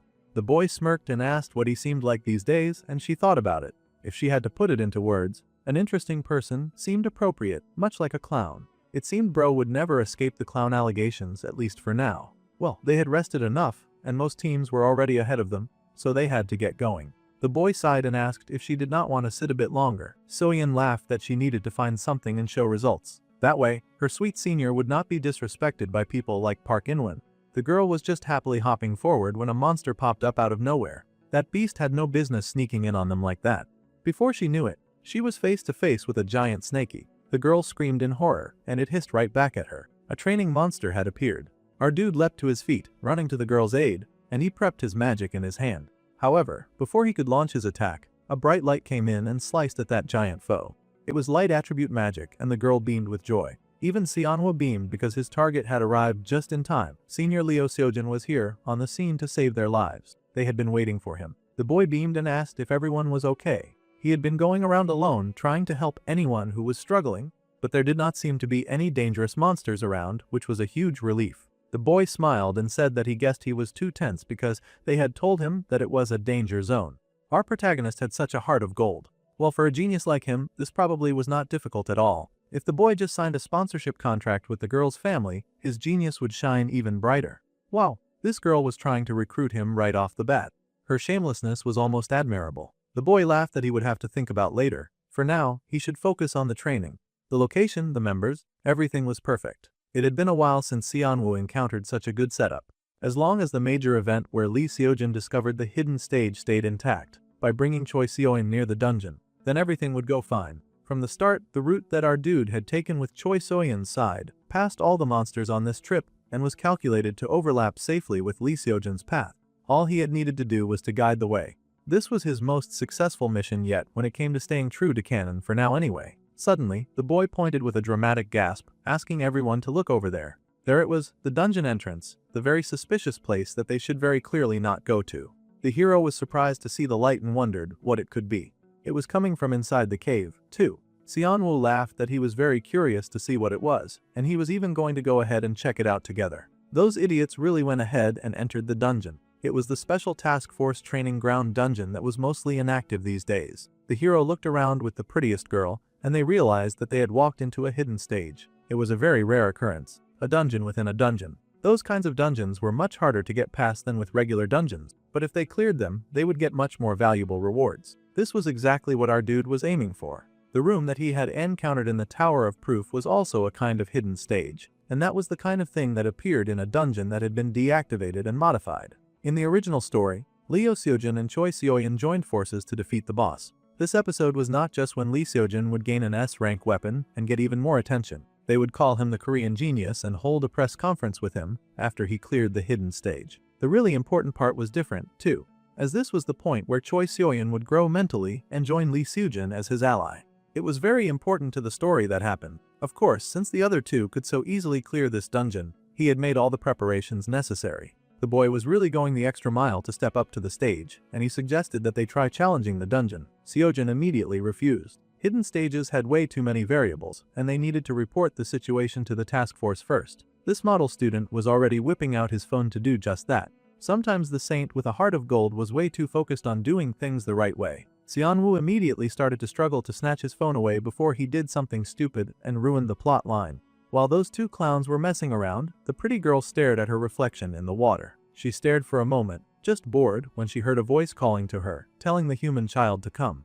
There was a monster reflected in the water, and the girl seemed unaware as she dipped her finger into the water, just messing around with the ripples. It was beckoning her to the deep and the dark. The water called for her to come inside. The tip of her finger touched the water, and a feeling rippled through the dungeon. The hero stiffened in shock, and the brunette stared in horror at Choi Seoyeon. That was not how the story was supposed to go. Well, things had gotten wicked, and whatever mad beast lived in that place was happy to take mad advantage of the situation. It erupted in laughter and grabbed the girl by her neck, activating the damsel in distress trope with made immediate efficiency. Oh, this beast was a girl, the ghost witch, and it was rank B. A monster had popped up behind them when they had not been looking, and the two students rushed to help the girl immediately. Seojin yelled at the girl to snap out of it, but clearly she was not going to do that. She had just been captured by a witch diva who wanted to claim her. They could be cute, vicious girls together and all that. Well, the boys were not crazy about that program. Worse, that witch was running away. For a monster to attack first, the plot had diverged from the original again. Our boy kept working so hard just for things to keep ending up like this. The man was tired. Suddenly, there was an explosion of force that seemed to come from the dungeon behind them. The boy stared in shock at the swirling gate, and the hero asked what on earth had just happened. Choi Seoyeon had just been kidnapped by a monster.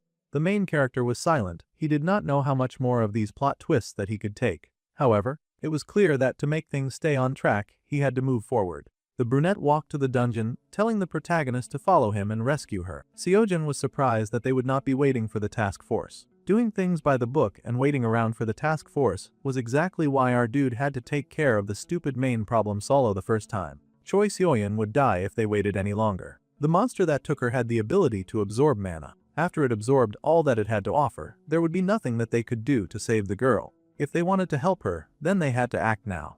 The boy placed his hand on the hero's shoulder, making him understand how important it was for them to work now. Since they had no choice, the protagonist tightened his grip on his weapon. He was not about to sit back and let his classmate die. They would go to save their junior immediately. So, the two raced inside of the portal. Meanwhile, the task force agent had finally caught up to the blonde, who was whining that he had done nothing to deserve getting hassled like this. That was debatable, but the man asked who the blonde was conspiring with and what their objective was. Obviously, the kid was just a bully and not a main in disguise. Good grief. The man still really believed that the obnoxious kid was trying to hide information, and he asked why the boy had suddenly tried to run away.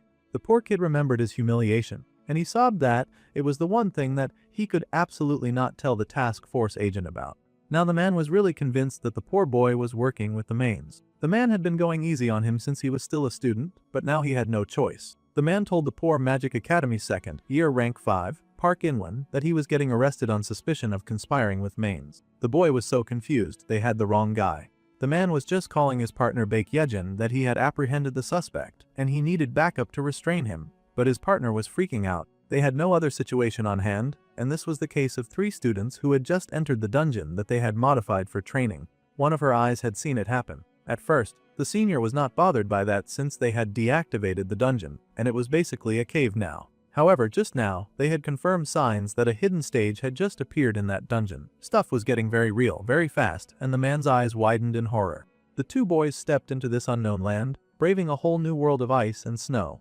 The inside of the dungeon looked very different from the outside. It was a wonderland of ice. The main character reasoned that the evil witch must have strengthened the environment with the ice attribute mana that she had stolen from Choi Seoyeon. It seemed they had 2 girls in this story with the power of ice. The hero was shivering in this new dungeon. They were both rather underdressed for the occasion, and the boy could not help but think of how he had a mountain of things to do. For this situation, it seemed we got a glance into Seojin's point of view for once. It seemed even heroes could be miserable when doing heroic things, and the boy felt so cold that he thought for sure that, at this rate, he would collapse from the cold. The thought had barely entered his mind before the main character draped a big, fluffy woolly coat over him. He was not about to let the protagonist back out of this very important mission, but he also would not let him die from a cold.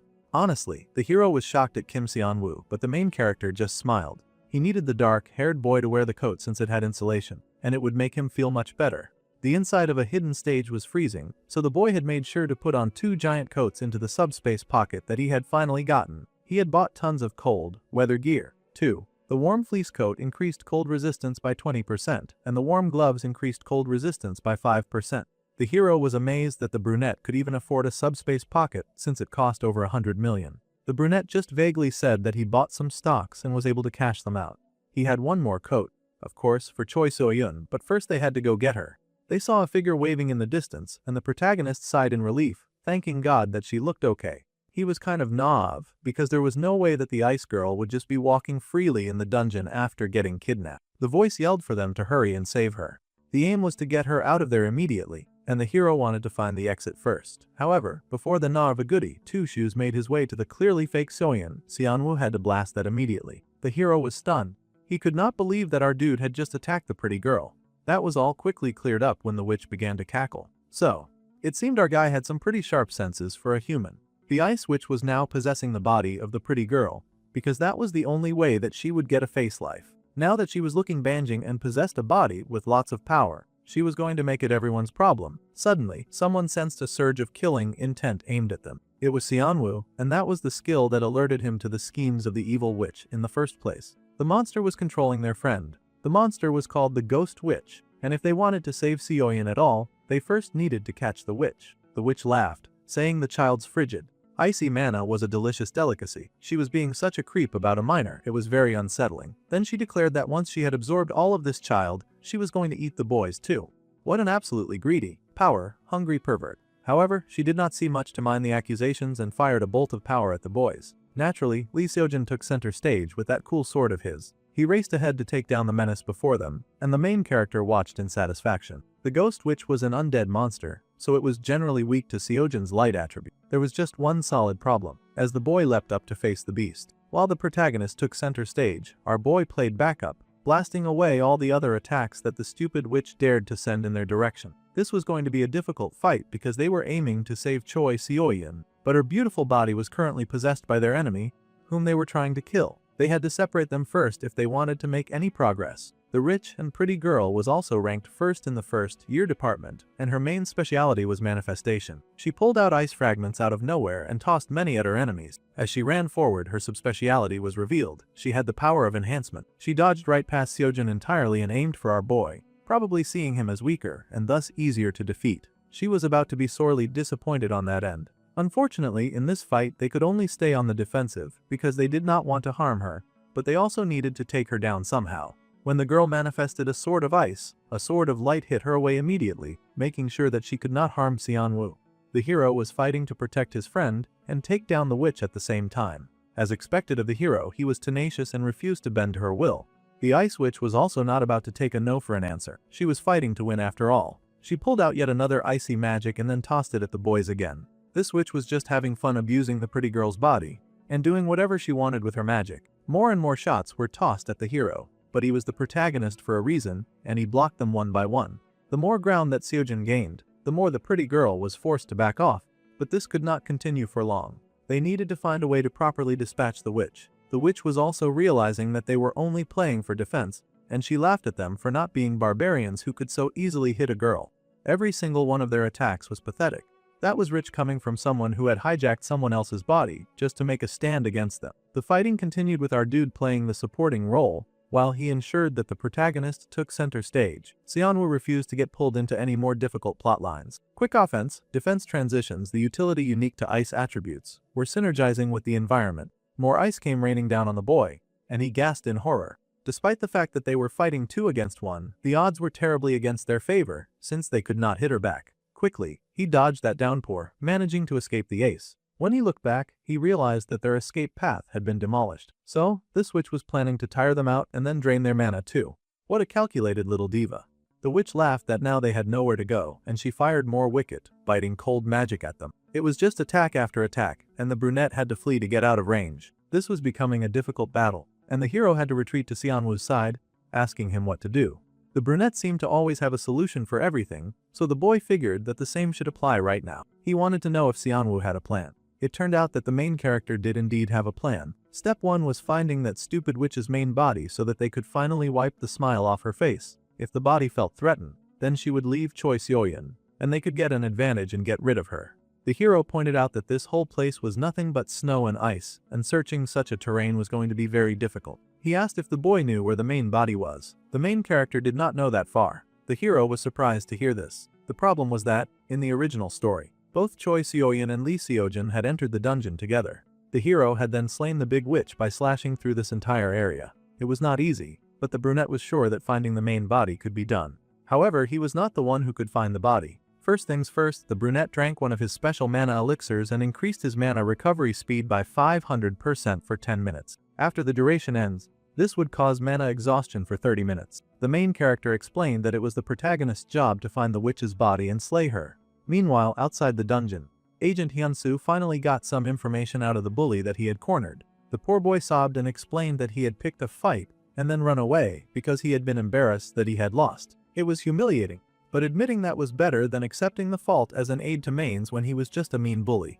The agent now realized that he should have investigated each student more thoroughly before acting. It also turned out that the kids going into an active dungeon had nothing to do with the blonde wither. The boy wondered what sort of mastermind they thought he was in the first place. He was just a mean jerk who was way in over his head. He really did not know anything. The senior agent was furious about how things were going, scolding his junior because they were supposed to guarantee the safety of the students. The junior apologized for his oversight. The hidden stage was an unexpected anomaly. Honestly, no one was expecting that dungeon to open, or for students to be dumb enough to walk inside. Then, the man asked if there was any chance of rescuing the students. First, they would try to see if they could open the entrance from the outside. If they could not do that, then there was going to be huge trouble, and all they could do was pray that the kids would clear the hidden stage and come out. It was a pretty risky wish, since hidden stages could be very difficult.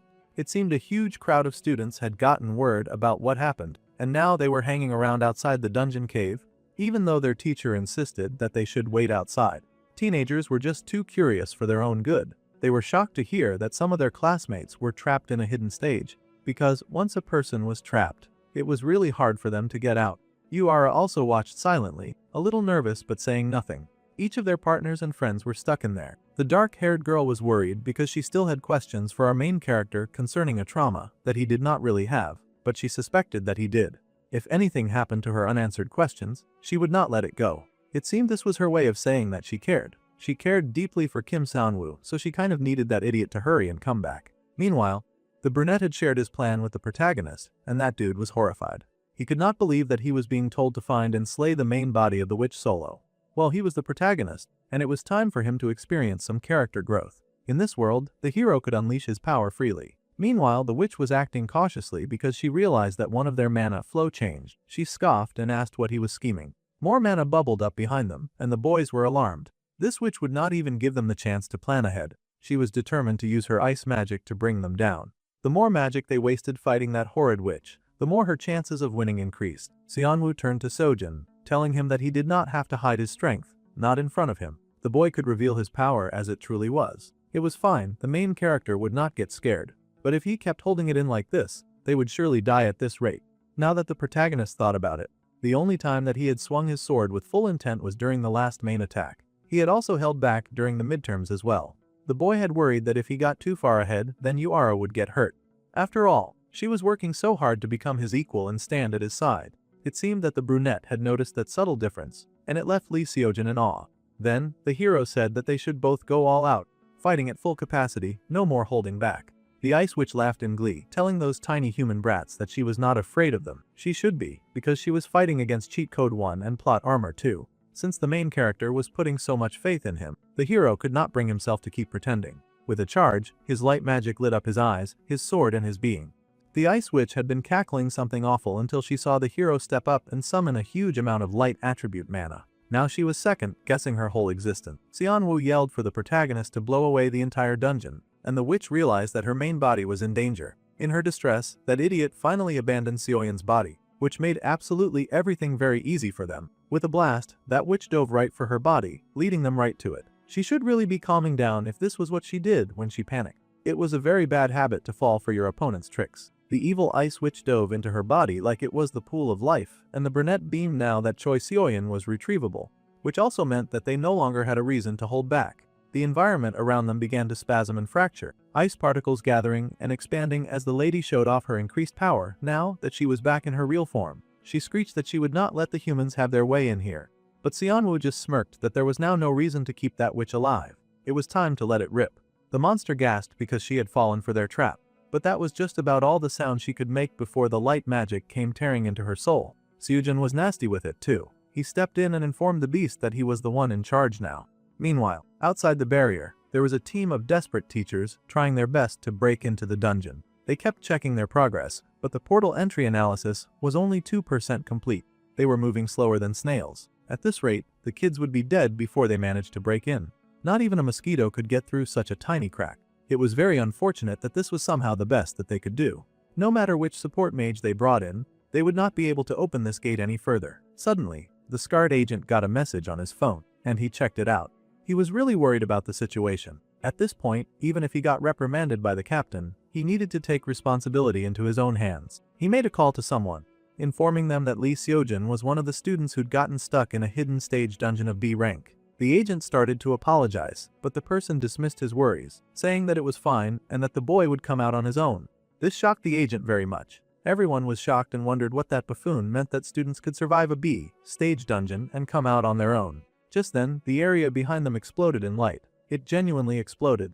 That thing hit the sky like a nuclear wave and cleared out all expectations and disbelief. The students watching wondered what on earth was happening now, and if a monster boss had popped out of the dungeon. However, Yuara would recognize his rival's light attribute mana anywhere. It was definitely her man Lee Seojin. The boy sighed as he looked at his broken sword, a little sad that it had come to this after all. The sword that he'd been using so far just could not handle his mana. The two looked ahead and there was a nice, shiny giant sword up ahead. Right on time too. That sword was glistening with power. And they had retrieved their classmate, too. She was passed out behind them. It was the Blue Moon Blade, an S-rank sword imbued with mystical power that contained moonlight. It had weapon enhancement, which increased the blade's destructive power and mana amplification by 50% for 30 minutes, with a 30-minute cooldown. It had a lot of pretty good specs. Our dude sighed with relief and told the hero to claim the sword. It was his to wield after he had gone through the trouble of saving their lives. The hero had contributed the most to catching the ghost witch, and he just happened to need a new sword. Of course, the kind and sweet hero was immediately interested in what the brunette would get in return. After all, they had fought together. The brunette just smiled and said he would take all the other treasures apart from the sword. If that satisfied the hero, then he should hurry and claim his prize. Xianwu would even watch over Choi Seoyun while the other boy went over to collect it. Standing tall, the protagonist then stepped forward into his destiny, picking up the sword that was now his. This radiance that came from it definitely meant that it was S rank. He could not believe that his partner would give up a weapon like this so readily. Our dude was only doing that because he kind of needed the hero to survive very long in this story, or the whole thing would crash, and he would be back to square one. Of course, he was handing over the sword. However, the protagonist thought that his partner was a very admirable young man. Now that they had subjugated the hidden stage jointly with Pain character, the causality rate went up by 0.8. The character Lee Seojin's interest in him had increased by 1, and the protagonist's interest in him had risen to level 2. Our dude now has 2,000 points as a reward. The system was getting really stingy with the points these days. Meanwhile, the boy was checking on the girl they had rescued. She was currently suffering from severe mana exhaustion because she was not yet at the level to fight on such a large scale. The evil witch had pushed her body too far. This was the aftermath of having her power forcibly squeezed out while being controlled by the ghost witch. The hero happily came over with his coat full of all the other items that were scattered around. Of course, he was happily giving this to Kim Seonwoo. The boy was grateful for the gifts, but now the hero leaned closer, trying to figure out what the main character was doing. Now that they had finished that very troublesome battle from earlier, the boy was trying to give the girl the extra boost in her health that she needed after experiencing such a difficult fight. The Ice Spirit's Heart is an A-type elixir. It was going to restore mana upon consumption and permanently increase the ice attribute control proficiency. Carefully, he poured that elixir into the girl's mouth to help her heal faster. Slowly, the beautiful damsel opened her eyes, and she found herself staring at the two boys who had saved her life. Seonwoo asked if she was doing okay, and the girl stared at her seniors. Suddenly, she broke into wails and asked why they were staring at her like that. She clutched Seonwoo's coat close to her body and acted like they were predators instead of the heroes who just saved her life. The hero was impressed that the girl was doing well, but he did not seem to care at all that she was wailing and abiding them. The main character also agreed with a grimace that she was definitely full of energy now. The girl stared at them in shock. wondering where she was and what had happened. It was a bit long to explain, but the brunette cut it short by just mentioning the hidden stage. Lee Seojin had worked very hard to defeat the boss after the pretty girl got kidnapped by an ice witch. Our dude was marketing the hero like a salesman marketing the best product he had. No matter what, he had to put the protagonist at the front of every successful mission. The hero was starting to recognize that pattern at this point. Someone their age had actually cleared a hidden stage. There had never been a record like this before. Well, technically, our dude had done it first, but that had caused a bunch of problems for his other self that he did not like to deal with, so he needed the protagonist to take the credit. The girl stared in awe at her two seniors, but they had to save the gawking for later because the exit had appeared, and they had to get out of there. The hero smiled, saying that he never knew that light could look this beautiful. That was funny for a dude with the attribute for light. However, after they went out, Seonwoo wanted to say something. The boy asked them to help him up because he was now suffering from mana exhaustion. He had done a lot of summoning and support, and then gassing the hero into beating the big bad guy. There was only so much a background character could get away with doing, and he was very exhausted now. The hero smiled, and they both helped that silly clown to his feet. The moment he woke Koi Seoyeon, he had ended up collapsing. It was kind of embarrassing really. However, this time, he had calculated the elixir duration perfectly from the extra boost that he had taken during the battle. When this incident ended, the one who should get attention would not be him. The main character was smiling with such confidence that at this point, he was going to jinx himself. Still, he wanted Lee Seojin and Choi Seoyeon to get all of the attention from this stage. With a smile, he left the dungeon with the two main characters, and they faced the outside world while dragging him like he was a big sack of rice. Lee Seojin, who had cleared a hidden stage at the youngest age in history, swept public attention again following the main subjugation incident. The sword Lee Seojin obtained, the Blue Moon Blade, was later appraised and revealed to have two of the highest tier options even among S ranks. The boy made the front page of every newspaper. It was incredible. They just printed pages and pages of the young boy holding his magic sword. Lee Seojin's genius exploits were featured, and the world began to take notice of Lee Seojin. After interrogation, poor Park In-won was cleared of the misunderstanding of being a main insider. However, while being investigated for attacking the main character and Choi Seoyeon, his history of bullying other students with his gang was exposed. The poor idiot immediately faced disciplinary action. Life was going pretty rosy for Kim Seonwoo now. From now on, that bully would no longer be oppressing other kids on the campus, and that was for the best. Even though there were complications, the main character was satisfied that he was following the original story well in the end. The fact that the special class activity was a task force operation would remain a secret, and Choi Seoyeon would build a bond with Lee Seojin through this incident. Of course, Hae-young had been absolutely distraught when she heard what had happened, and calming her down was a bit exhausting, but all was well that ended well. He had a few things on his schedule, but someone interrupted his train of thought.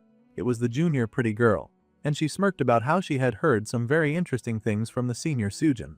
That was why she had come to thank him in person. The boy was surprised, and the pretty girl blushed because she had heard that the senior Seonwoo was the one who had insisted on going to save her. He had also fought quite fiercely for her sake. The boy was horrified at the turn of events, insisting that the golden protagonist had been the one to save her. However, Lee Seojin was bad at lying, and he had told the truth and nothing but the truth. The main character insisted that the protagonist had defeated the evil witch, but the pretty girl just smirked. She recalled the look on the boy's face when she had opened her eyes back then, and it had her seeing things in pink. Well, if her senior insisted on denying it, she would not push things. However, she smirked and said that she would be seeing him at the next special class. Choi Seoyeon's interest in him had now unfortunately grown to the level 2, and our dude gained a 1,000-point reward. That was crazy. Now she was on the same lane as the protagonist. At this point, Seonwoo was very concerned. He was determined to do even better in the next incident, no matter what. He refused to take credit for anything they tried to throw on him. Meanwhile, in the school gym, a lot of training was underway. Seonwoo smiled at all the students hard at work. It looked like everyone was doing their best and working hard enough to grow stronger. The brunette happily walked through the halls. Thanks to being next to Lee Seojin when they came out of the hidden stage, our dude had been able to earn a ton of points. So, he had bought a new trait this time. Specifically, it was the secret method of evolution and adaptation. This was the type that enabled the user to achieve evolution and adaptation by meeting specific conditions. It had been a really expensive buy, but now our dude could stay in cold places for a long time to gain cold resistance, and his night vision had improved too from hanging around in dark places. It was not the kind of skill that came with explosive changes, but it was highly versatile since it raised various basic stats. In the original, this was a trait that the first year rank 2 Jaeon Minky would acquire, but since what was in the point shop was separate, it did not really matter to the plot.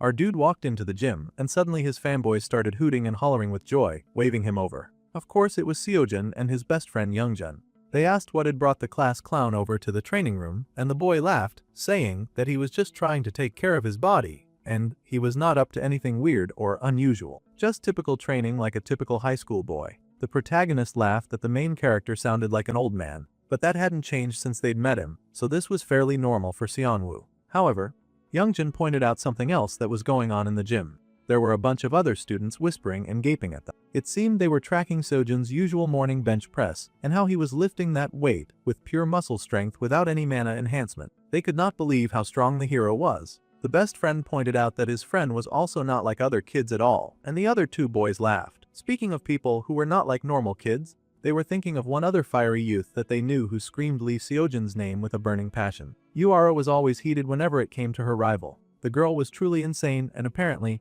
she was doing hellish training and saying that she would show all of them real firepower meant. The hero was not so sure how to feel about hearing that news, considering how passionate the girl could get. However, the brunette was delighted and said that this was good for the young girl. She should keep it so that she could grow even more. Yuara was the type who worked even harder when she had a goal, so this was good stimulation. However, the teacher Jang Ancheol was not here today, and that was surprising. The man was always in the training room when there was no class. That dude pumped out all sorts of quick sets on the weight machine like it was nothing. Apparently, the teacher was currently patrolling the school. This was a secret, but apparently, they had found a body drained of blood near the school. Now that was not a good sign.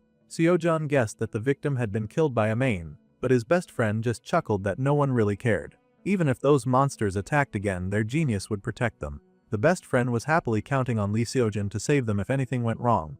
The hero groaned that his best friend should go away. However, Seonwoo was thinking seriously about the situation. It was true that Main could attack the school again at any moment, because there was an insider who had infiltrated the school. To be precise, what had infiltrated into the school was not a human collaborator but a Main itself. It seemed we were finally going to get an introduction to that spy in the school. A beautiful lady walked into the gym with perfect flowing locks of dark hair and a beautiful, toned body with nice muscles. The lady smiled, noting that the junior Sojin was sweating a lot. She was the third year rank 4, Park Minai. She happily handed her junior a towel, and of course, Youngjin stood to the side in awe of this cool moment. Our dude was watching the whole exchange too, with a wariness in his eyes. The best friend commented on how beautiful their senior was, and the lady laughed but thanked him all the same. His compliment was so sweet. The hero was also glittering and glowing, and he thanked the senior Park Minai for her kindness and all that.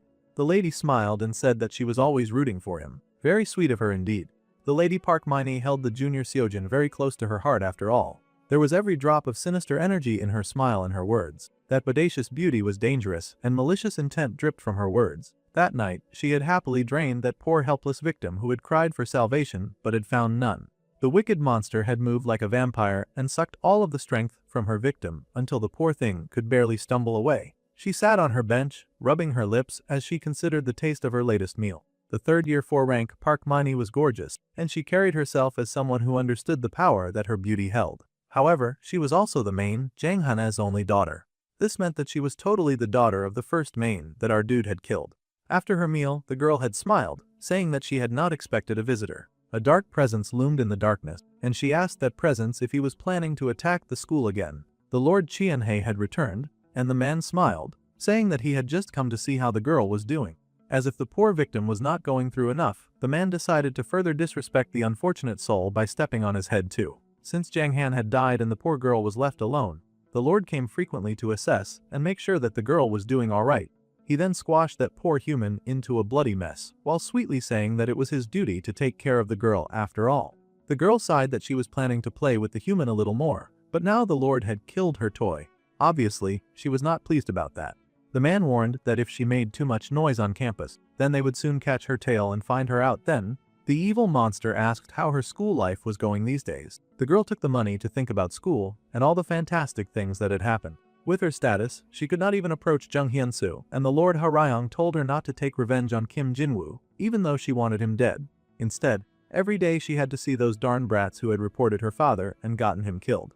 Obviously, her school days felt like trash, and she had to fight the murderous feeling that surged within her every day, that she had to see Lee Seojin and his friend Youngjin. The man sighed at the girl, saying that among said brat, Lee Seojin had become quite the topic lately. The boy's rise in society had, of course, been noticed by the top dog monster. During the school attack, the boy had also been identified as the prime candidate for possibly being the child of prophecy. The girl was shocked to hear this. During the school attack, the moment the demon's grand barrier disappeared, the boy with the sword had suddenly appeared. All of that was already suspicious, but the girl's report confirmed it. That overwhelming power that had exploded during the special exam could surely be nothing else than a flood of mana, which was the power to destroy mains. The child of prophecy was definitely Lee Seojun, so now they would be targeting him just as the story intended. The girl was so excited because every main had been given the authority to track down and eliminate the child of prophecy, which meant that she would get to kill Lee Seojun with her own hands. No wonder she was just beaming when she saw him at the gym after that night. The Lord Qianhe was no fool, and he asked the girl if this task was something that she could accomplish. They had all seen that boy's power directly, whether they liked it or not. That boy was a powerful problem. The girl said that Lord Qianhe would just never understand what it was like to walk up to that scene and see her father's decimated body lying dead on the ground. The pain and thirst of having the fruit of revenge right beside her, but she was unable to pluck it. It filled her with rage. This was not just for her revenge but also for the sake of their clan. If this overpowered boy was the child of prophecy, then she would definitely kill him. It was her honor to end the troublesome hero once and for all. That was the right mindset for Zhang Yi to have. The girl gasped when she saw the person who had appeared without any warning. The man in a tailored suit smiled, saying that it had indeed just been as Qianhai recommended. The girl had made a good resolution at such a young age. The lord immediately fell to his knees before Lord Songjin, saying that he had not expected him to come here personally. If someone was going to be his subordinate, then the man must see their face directly. Though right now the girl's power was weak, her resolve was pretty good. Thanks to that, the man would happily accept the girl. The lady was, of course, stunned but also very hesitant. The man in charge told the girl to join the king's order to attack the child of prophecy again. He would not accept refusal, so it was basically a threat wrapped in a pretty pink bow as he exuded his dark energy, waiting for the girl's response. He was, of course, one of the 10 demon council members, an S-rank main who was known as the king's right-hand Songjin. Now, something was going down at the Bukansan Demon Sealing Hall Dungeon, 5th entrance. There was a battle as a mage wielded their power against their foe, a horde of deadly bat goblins. Summoning a big enough circle of mana in her hands, she prepared to shoot it at her deadly foe and blasted ice right through a few of the flying creatures. It seemed to be Haeyang, and she worked really hard as she trained with our dude, who stood behind her and directed her magic and attacks. The goblins were kind of intimidated by this very determined and relentless attack.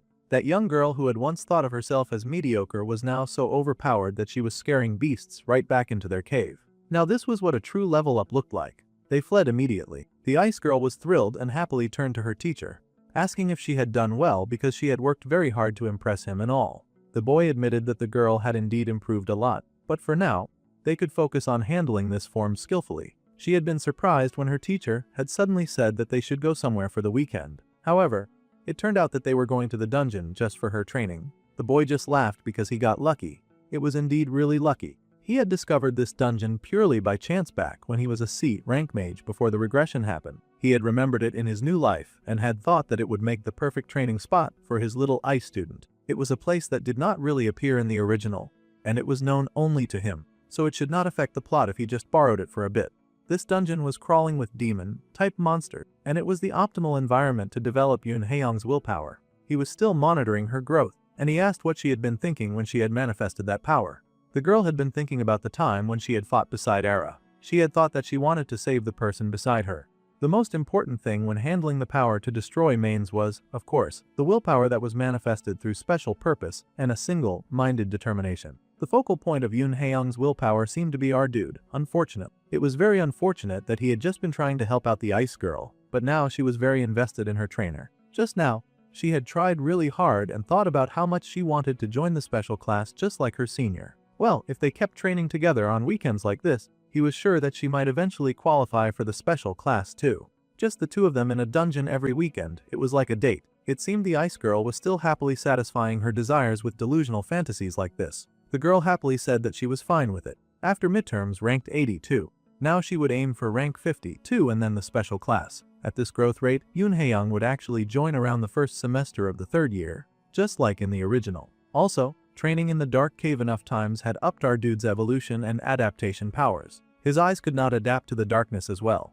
Then all that was left was the problem of Zhang Hain's daughter, Zhang Yi. In the original, Zhang Yi was a villain who approached Lee Seojun and continuously schemed for her father's revenge. However, now the ones who had killed her dad were him and Jung Hyunsu. Yet for some reason, she was approaching the protagonist even though he had not gotten the credit for slaying her dad.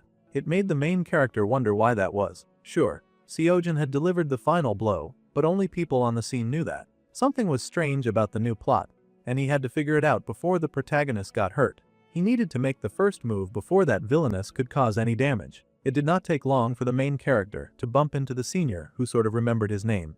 Of course, she remembered his name after all. She had heard that the boy had been rescued by Lee Seojun from a hidden stage recently. The girl had also heard that the young junior had something to tell her. The girl prepared to summon her magic, wondering if she had been caught using her main powers somehow.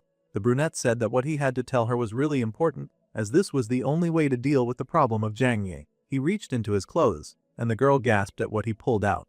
This was sudden, but the boy would say it anyway, and he raised a magical book at her, saying that he wanted to keep in touch with his senior privately. He was hitting her with a confession attack. This was surely going to backfire on him somehow.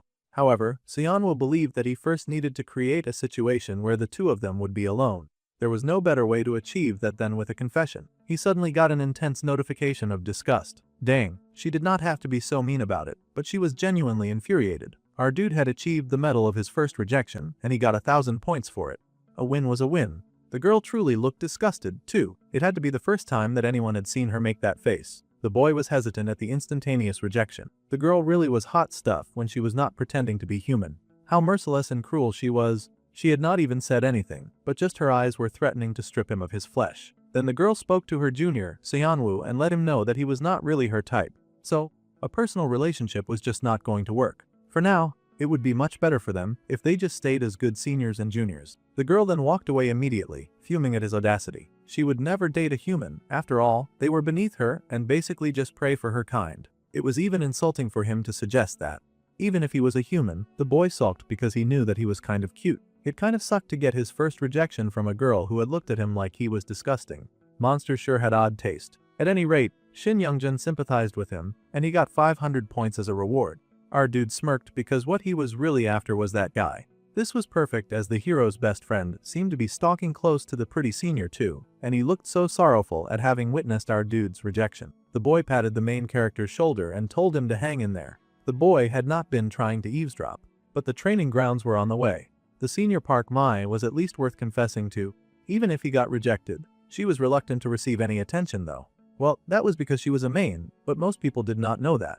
At any rate, the brunette focused on how Shin Youngjun had not even started his classical magic theory notes assignment. This caught the other boy off guard, and he asked how the main character had known. Then Youngjun sighed and admitted that he was an ace when it came to physical activities. Unfortunately, theory just did not stick in his head, no matter how hard he worked. It was a huge pain. Then, Seonwoo asked if the other boy wanted to reference his assignment. He was a rank 1 in theory after all. The musclehead was amazed, asking if that was really okay. He would appreciate all the help that he could get on theory. However, there was no condition. The class clown smirked and asked the hero's best friend about how he used the school message board. Later, most of the students were in the cafeteria just dishing out their food and eating with their friends. Soon they spotted the guy that they were looking for from the other day's school board. The boy could not get attention for being dead last, but now he was pulling wild stunts. It seemed the main character had done something crazy to get attention focused on him once again. Now, 247 people were interested in him, and he gained 1,500 points as a reward. The boy sighed at the results of his hard work. On the school board, he had written a rather audacious message, saying that absolutely no one should touch the third-year senior Park Manai. She was the Magic Academy's greatest beauty, and she had been claimed by the second-year class of Kim Seonwoo. No one was allowed to touch her. If this did not get the main heated, nothing else would. Already, word about the ridiculous message on the notice board was going wild among the students. The teachers were laughing, wondering if this was a way that kids confess their feelings nowadays. The teachers thought that it was such a cute expression of youth, and even the first-year students thought that this was hilarious. The ice girl was so upset to find out that her crush apparently liked older women, and the fire girl just told her to eat her food so that she would not hurt her heart. Logically, there was no way that he had posted it himself, so the fire girl guessed that someone must be playing a malicious prank. However, that idiot had indeed gotten someone to post that very stupid and audacious method for him. However, the ice girl was thrilled to hear the fire girl's theory. Now she wondered if Seonwoo was handling things okay since someone was playing such a mean prank. However, the brunette had truly not posted the message this time.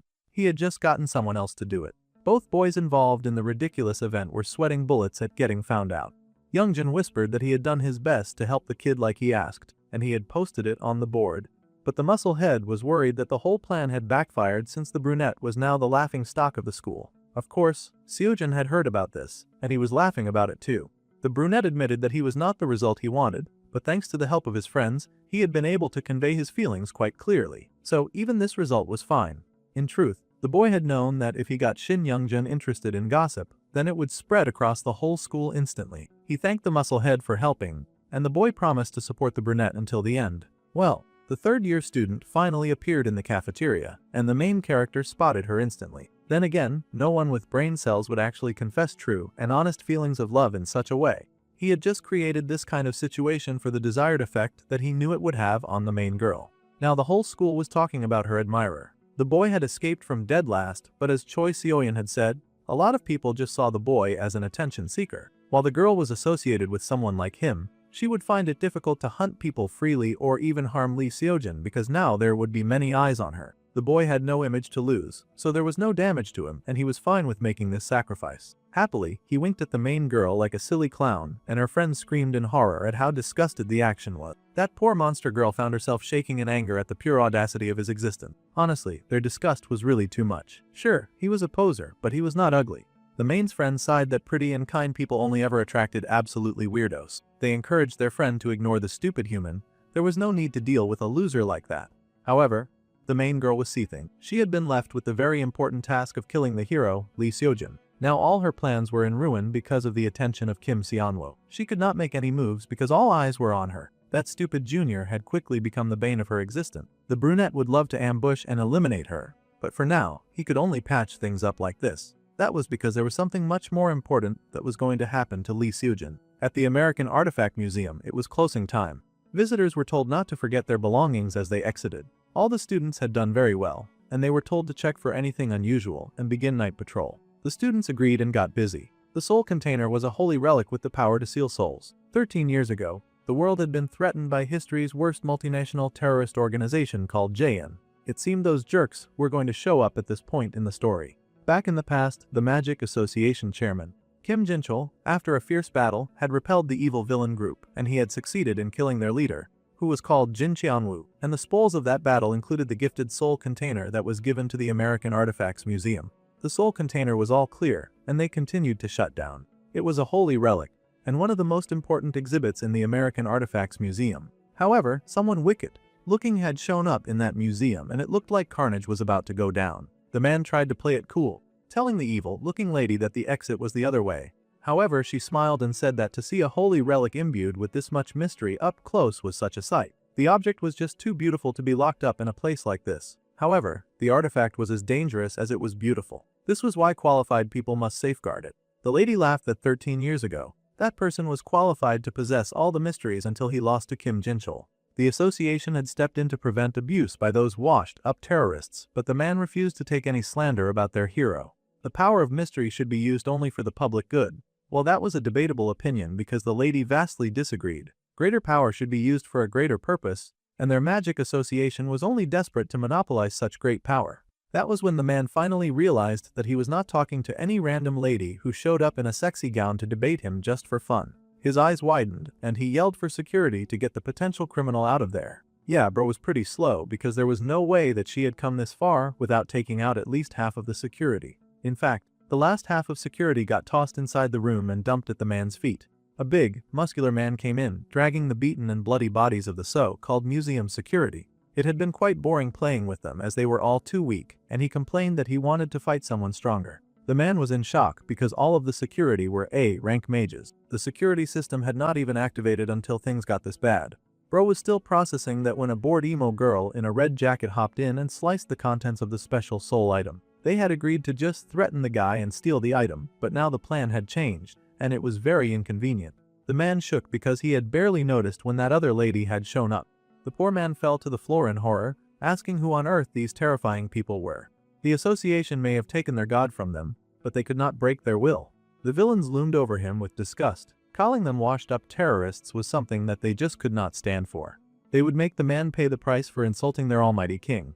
With a boast, the man realized the villains he was facing were Jayun, which was all he managed to say before the museum lit up and then exploded. The resulting echo rumbled through the whole city like a roar and a declaration. The schoolbook shook, and the hero paused in his reading at the rumble that he felt in his very soul. The recent terrorist attack at the American Artifacts Museum had been revealed to be the work of the cult group known as Jian, which had previously vanished in the past. Though site records were damaged, the terrorist attack was presumed to have been led by Executive Burt. Voices calling for the Magic Association to make a statement could be heard all over the news, but what was louder to Yuara was the terrified pounding of her own heart. After so many years of searching, her face went pale because the monsters that had taken everything from her had come back to the light. The first girl lied that she was just feeling queasy and stepped away from the dining room. It was going to start soon. The first battle with the main villain group, Jian resumed activities, and the nightmare group from 13 years ago had returned. This was broadcast on Sigma News along with the recent terrorist attack at the American Artifacts Museum that had been revealed to be the work of the cult group Jian, which vanished in the past. Though site records were damaged, the attack was presumed to have been led by Executive Burt. A man asked a lady if she was satisfied with the news, and her very satisfied smirk was all the answer that she needed. The photo had come out very well. They did not have time, so the man had barely covered their faces. If they were going to do it like this, then he wondered why he had gone through all that trouble disabling the security system. This man was the Jian member Jin. It turns out that the plan had changed because a clueless curator insulted the blonde. The woman smirked and said that she had made the man atone for his life. She could not stand for that loser calling them washed up. This was the Jian member called Natasha. The bigger blonde guy insisted that the whole carnage had been ended way too quietly, and he did not like that. In the old days, they would have razed the entire surrounding block to the ground before leaving the site. Jian Skye seemed to have a lot of conqueror and arsonist tendencies, but that would not work right now. Times had changed, and such an action was way too hasty. Even the dark-haired terrorist member agreed with Jin. The task force and the Blade of Dawn were still hunting them after all, so they did not have the luxury to take a lot of unnecessary risks. The big guy did not care. He was ready to fight those goody two-shoes any time, and he yelled at the woman not to call him an idiot. The blonde lady then stood and said that the team should go somewhere quiet for a while. Like Jin said, she had been a bit hasty this time, so they might as well go to Korea and take a bit of a break. Now, this got the entire terrorist group feeling pumped. Korea was a place with plenty of strong opponents for the big guy to fight, and the smaller looking lady wanted to hit up the Sil Magic Arena this time. The man Jin said that going to Asia was all well and good, but he wanted them to avoid running into Kim Jinchul. The blonde woman chuckled that the darkest place was under a lamp. No one would expect them to visit first after all. Plus, there was one thing that she needed to confirm, and she looked with seriousness at the picture of what seemed to be a high school boy. The man could already guess exactly what the blonde intended to go see, and the woman smiled, saying that the man knew what that child meant to them. They had been caught up in a lot of incidents, too. It made them wonder what on earth Baek Unsong was doing with surveillance. The crisis made the man in the big guy's opinion. Still, it was best for the villain group to be on the move. It was decided, and the lead lady told Jin to prepare for their fake IDs because it was time to get this show on the road. They needed fake IDs and passports, and then they needed to contact Baek Unsong. They would tell him that they were coming soon. The lead lady was the Jian member called Burt. Meanwhile, at the restaurant Kantia, our dude was out living his life. It had been quite a while since he had come out as Kim Jinwoo, and he should be fine to be active now. Since he had been this cautious, Ha Ryong's interest level should have dropped. He was not really looking to get the attention of such a dangerous man after all. More than anything, before they encountered one of the main villain groups of the story, he needed to raise his specs first. So, Seonwoo stepped inside the specially reserved room and found his favorite client waiting for him. The lady perked up as soon as she saw him walk inside, beaming at the fact that he had come. The guy mentioned that she could have just sent someone with the item that she came to deliver. However, it had been a while, and she had wanted to see his charming face. Happily, she pulled up what he had requested and showed him the holy herb potion and high durability combat boots. The boy stared in awe at the very nice items that he had been given. The combat boots were 6B functional multi-purpose combat boots, and they were custom fit to match the user's body. They reduced stamina loss from walking and running by 20%. It was a pretty good buy. They also had dual options that had our dude gasp in awe. He was sure that this cost several times more than items of the same grade. It was a gift from her, and she could not choose the ordinary items that he had asked her to pick out.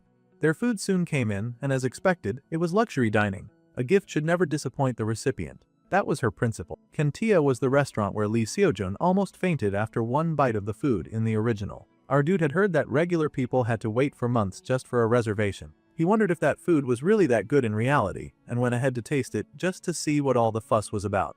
Our dude took one small bite, and as the golden pastry shell broke, what filled his mouth was the subtle mushroom aroma of the Dexel's sauce that flowed in with the meat juices. Finally, the 1++ Korean beef roast that had been made to perfection was hidden inside. It reacted with the red wine and became a sauce flavor explosion. The boy chewed with delight, his eyes lighting up with joy as he took a bite of the food in his mouth.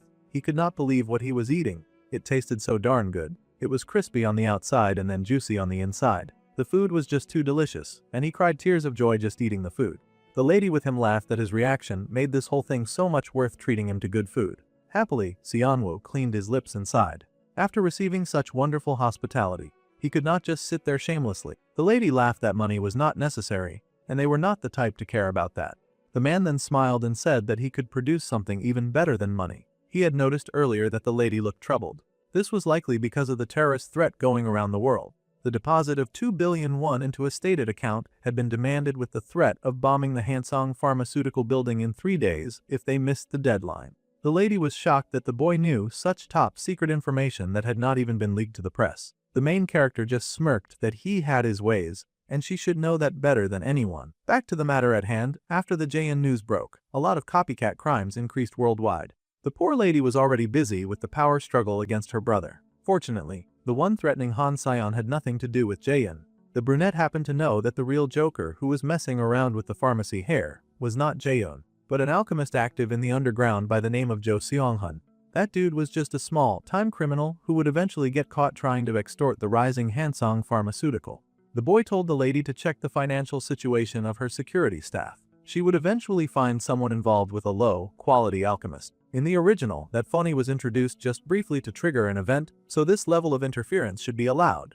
That was how he felt about most interferences until they eventually ballooned into something beyond his imagination. However, he was always able to handle the problem, so Xianwu was not really worried about it. After dinner, the dude and the lady went out walking, with her looking like a tiny and thin in comparison, despite being a manager involved in a business. The pharmaceutical hair was pondering how the boy knew high-level information that even she did not have access to.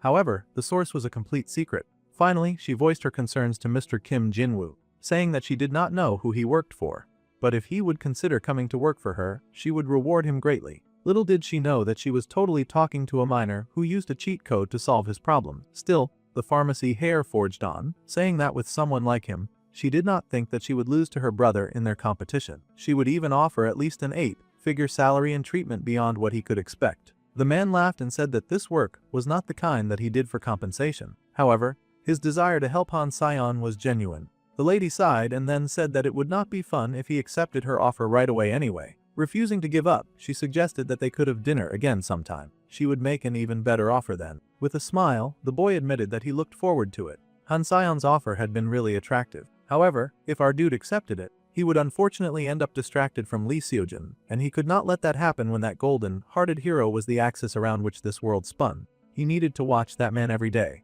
However, the main character did very much like his new combat boots. The pharmaceutical hair was ever so generous, and that was very kind of her. He was wearing the boots now, and he immediately activated the ability to airwalk to give him a bit of aura. All he had to do was imbue the shoes with mana. That made it a triple option shoe too. Fortunately, there was something useful among the hidden stage drops, and the boy raced ahead with a happy smile. With a leap, he took off from a ledge, jumping into the air and landing on it. That's right, our dude had pulled out one of the coolest miracles of just running straight ahead in the air. It was cool to be able to walk in the sky, and as long as he kept those shoes full of mana, he could pull off audacious air-walking stunts like this. Soon, our dude landed on another roof and smiled with satisfaction after testing out the strength of his fancy new equipment. It was not bad, but he would need to practice a bit if he was going to get used to it.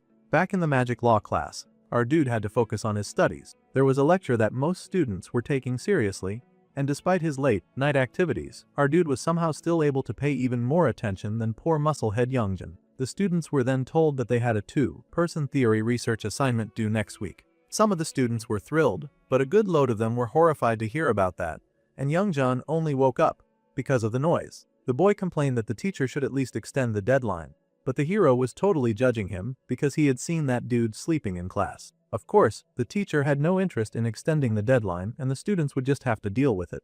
With the inside benefit, our dude was sure that he should be able to finish the assignment in a day and get some rest. He needed to find someone suitable to pair with, but it seemed that someone was already headed in his direction. Before our boy could blink, Yuara actually approached him and told the boy to be in her group. The other students started to complain that Yuara had snatched up the kid who was best known for doing great at theory assignments, and they whined that all the top theory students were going to hog everything. Of course, the girl shamelessly said that it was their right to do just that. with such a dark and oppressive aura that all the boys in class just accepted their fate. They were not about to fight against her or anything like that. It was first come first served after all, so she could go ahead and take what she liked. Then the girl asked if Kim Seonwoo had a problem pairing with her. Honestly, the boy did not mind, he was just surprised that she wanted to work with him at all. With that, the girl told him to find her after school because she would be at the training grounds. He had no idea that she had this super delusional idea that he was also hunting the Jaein group. However, this setup kind of worked out well. He needed to check up on this character at some point after all. At least, that was the idea that he had in mind, until he suddenly found himself pinned against a wall. The brunette realized that he was in over his head and asked what on earth the girl was talking about. The dark-haired growled that denial would not work with her. She knew his identity, and the boy was panicking about it. The boy said that even if she said that, he was not exactly sure what she meant. Honestly, she could mean anything by insisting on his true identity. He had so many at this point, like the secret of what happened in the hidden stage, the truth behind the main attack incident, the incident that would happen next. The possessed person, bro had so many secrets that he could not even be scared properly because he did not know which one she was referring to. Yuara then said that on the first day of school. He had casually brought up personal circumstances of hers that he would only know if he had investigated her. That was when she had suspected that something was off. Now, she was sure that Kim Seonwoo, as well, had also been dragged into a Jaein terrorist attack. Finally, all of the assumptions clicked into place, and the brunette stared at the girl with wide eyes. So, this was what this was all about. She thought that he was a victim. Well, technically he was, but he was a victim of getting dragged into this troublesome story with its multiple twisting plots. 13 years ago, Jaein, an evil and despicable group, had hunted the prestigious mage families and also small clans in order to seize the power of mystery. The family of Yuara had been one of the unfortunate families of the 5 great magic houses to suffer this fate as well. They had fallen to Jaein, who had then stolen the clan's treasured artifact. The young fiery girl had then vowed to become stronger to take revenge on the villain group herself, and strong enough to kill them without any hesitation. That girl had driven herself mercilessly for 13 years in her drive to achieve that goal. However, for her to think that the boy was a victim of Jaein as well was kind of incredible to him. He had no idea where she got that crazy idea from. He even asked, and the girl admitted that she had vaguely suspected it during midterms, and she had confirmed it yesterday.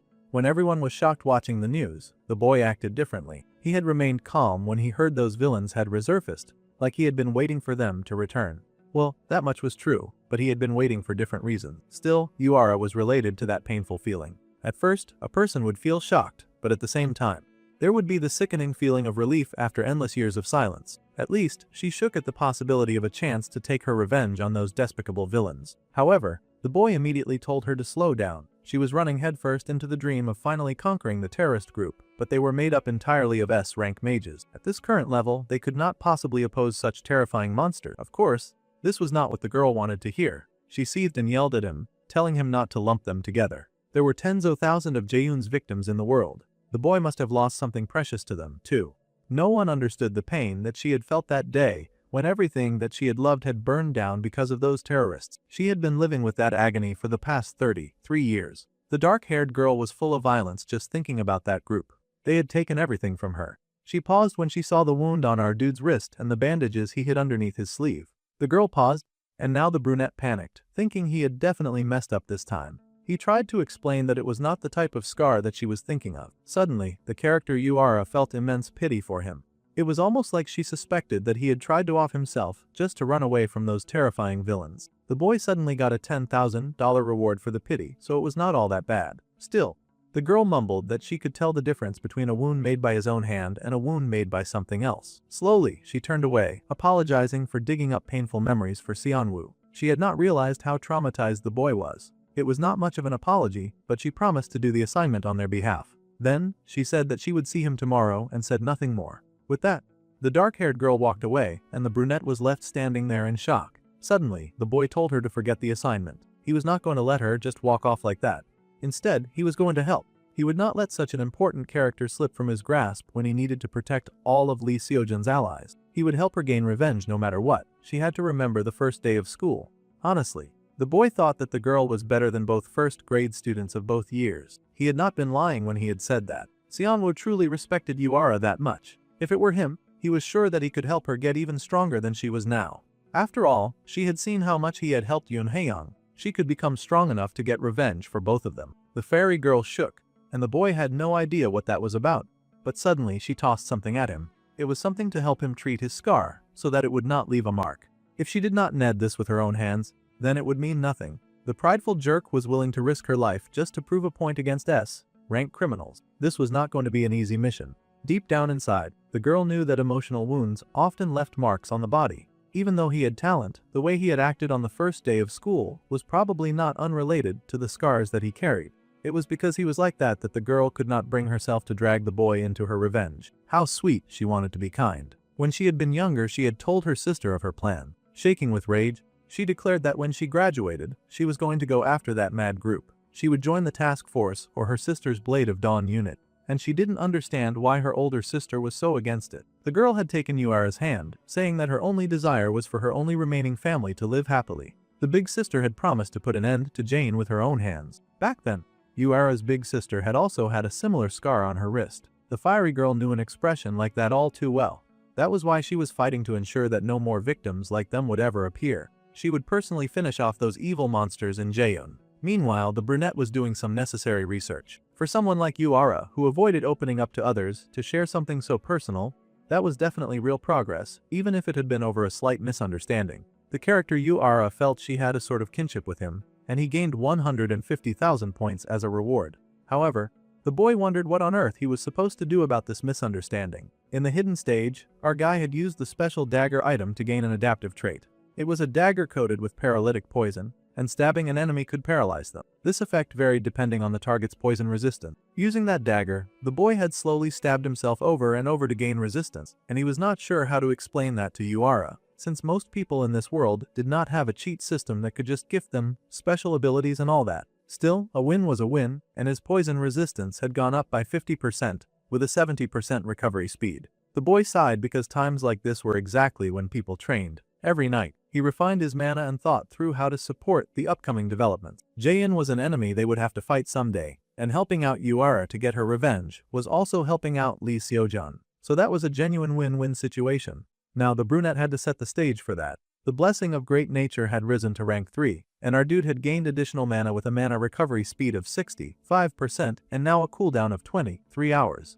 It was not a bad deal, and he definitely had something to show in this next incident. Yongwol, Gangwon-do, the mercenary experience activity, one of the elective field activities that all students had to participate in. They had to form groups and receive missions from the mercenary corps nationwide, and spend about 3 days assisting them. According to the original story, the mission our group took on was as escort support for the large Gangwon-do mercenary corps, the Black Flame, a VP who specifically requested Lee Seojun to come all the way out there. Of course, the usuals were already in the group: the hero, his muscle, head best friend, his fiery rival, and our dude was here too. Jang Hye was also involved, so it was kind of a dicey situation, and he had to keep his eyes on her. The main would not attack Seojun. Surrounded by veteran mercenaries, even in the original, nothing happened at this point. However, just in case, until they arrived, Seonwoo was going to keep her from getting near the hero. Way too much had changed in the story for him to take anything for granted these days. The boy smiled and asked his senior if she would like something to drink. Obviously, to keep her heated and agitated, he was not about to let the rumors of his crush fade away so easily. No. This whole thing was going to be torture for the both of them. The girl immediately rejected the water, politely saying that just the thought was enough. The boy was relentless and then asked if she would like a towel to wipe her sweat. The girl shook her head again, telling the boy to just give that to the juniors following behind. Truly, the main girl hated the boy's guts, and she swore that one day she would totally end his life. The hero chuckled that he had never seen Seonwoo this fired up, but the fiery girl did not want to have to deal with the loser and his pathetic crush. It was crazy that a manifestation type like the brunette would have so much stamina from hiking up this difficult path. The muscle, head of course, was having the time of his life, and he chuckled that maybe his efforts for those two were finally bearing fruit. After all, the senior was no longer looking at her junior with outright disgust. The other two main heroes really doubted that though. Suddenly, the teacher called everyone to attention. This was Jung Ha-jun, the A-rank mage and captain of Team 6, the Black Flame Mercenary Corps. They had now arrived at the mission site, and the men at the gate confirmed that they were friendly visitors. They were then granted permission to enter the premises. A mansion like this in the mountains was amazing. This was where they would be working. The students were expected to be in awe since this was likely the first time that they were seeing a place like this, even for a famous genius. The difficulty was D rank, and the client was a famous artist. Lately, several pieces in the mansion's collection had been stolen. So, for the next 3 days, the kids would be helping them out. The Black Flame Mercenary Corps was going to guard this mansion from petty thieves. The man had gone through all the trouble to explain the job, but it looked like the students were not even listening. They were just going around admiring all of the beautiful paintings. Seonwoo even explained to the other students that the artist used intense colors. But the background did not overwhelm the subject, and everything was in harmony. This reflected the artist's unique view of their work. His classmates were impressed with such a sharp analysis. They asked how he even knew stuff like that, and the boy beamed, saying that he knew a lot of things. He should know about this, especially. Down came their client, and she sighed that she was so grateful that the students thought so highly of it. They could even call her Charlotte. This was the client who had designated Lee Seojin for this mission. She would be in their care for the next 3 days, and she was looking forward to seeing what the students of the Magic Academy could do. She was also especially eager to see Lee Seojin. As expected, it was Bert of the villain clan, the villain of the incident that was about to go down in this mansion.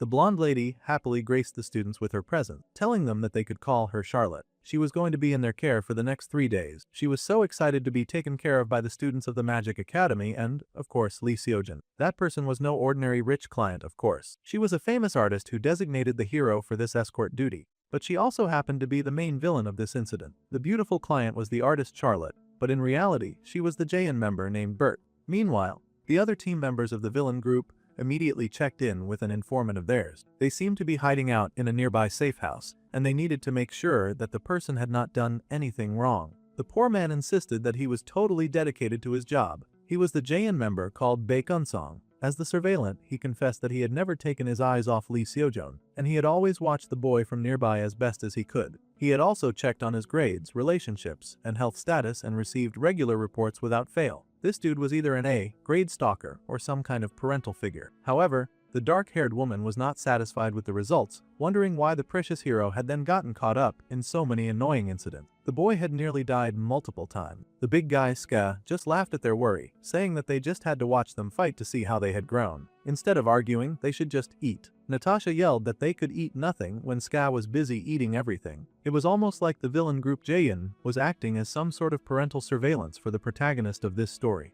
The man making the report insisted that if the young boy had been in any real danger, then he would definitely have stepped in. Well, they had to agree that Bae Kun-song was not clueless after all. Natasha and Skye were still bickering back and forth about table and food etiquette, as well as whether or not Skye had washed his hands. This conversation stressed Jin out so much that he told those two idiots to just shut up and eat. He was trying to solve a problem, and all they added to the situation was just arguing about food. Well, that deflated them pretty fast, so that he could finally turn back to the matters at hand. Tonight, at 10 in the evening, something was about to go down. Still, the man wondered if they really had to go this far just to see Lee Seojin. If they were curious about his skills, they could just go and test him directly. It seemed extra to have to go through the embarrassing route of disguising themselves as petty thieves. Natasha just simply said that they had to do it because Bert told them to do it. It seemed she did not really need any other reason. Well, Baek Kun-song was more than happy to join in on the fun, and he put on his mask with joy, asking how he looked. Jin sighed, but also put on his mask. If they wanted to avoid drawing Kim Jin-chul's attention,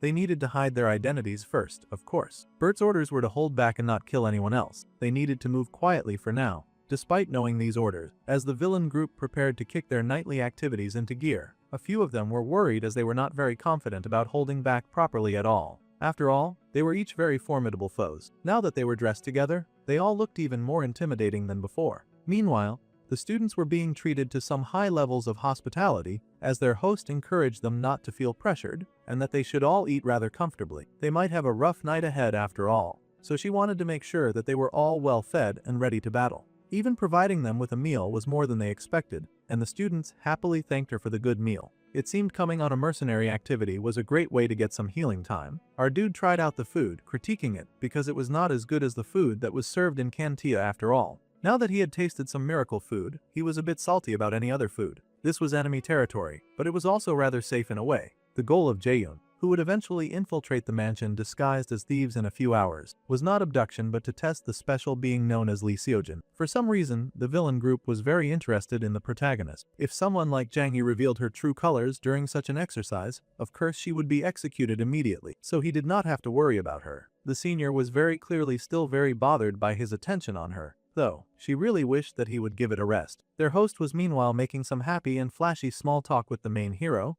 commenting about how she had seen the news about him being the youngest A-rank mage clearing a hidden stage. He had saved the student sitting over there, who looked very sincere. The hero shakily admitted that it was true, but honestly, Seonwoo had contributed a lot to saving himself, and he just might be the furthest thing from sincere. Even the brunette was offended to find out that he apparently looked rather sincere. It felt like an insult more than anything. Then the lady noticed that the female student who was active with the hero had not come along. The hero explained that Choi Seoyeon had some family matters she had to attend to. Some of the students were now wondering if this request to have students guard her was just so that she could get up close and personal with the celebrity that Seoyeon was becoming. The blonde smiled. She had her own reason for asking all of these questions after all. With the hero's talent, the lady smiled that his family must be very proud. Now this made the hero hesitate a bit. He did hope that his family was proud, but with a small, sad smile, he admitted that he did not really have a family. The boy explained that he did not lose them to anyone, he did not even know who they were. He was sharing this really touching story,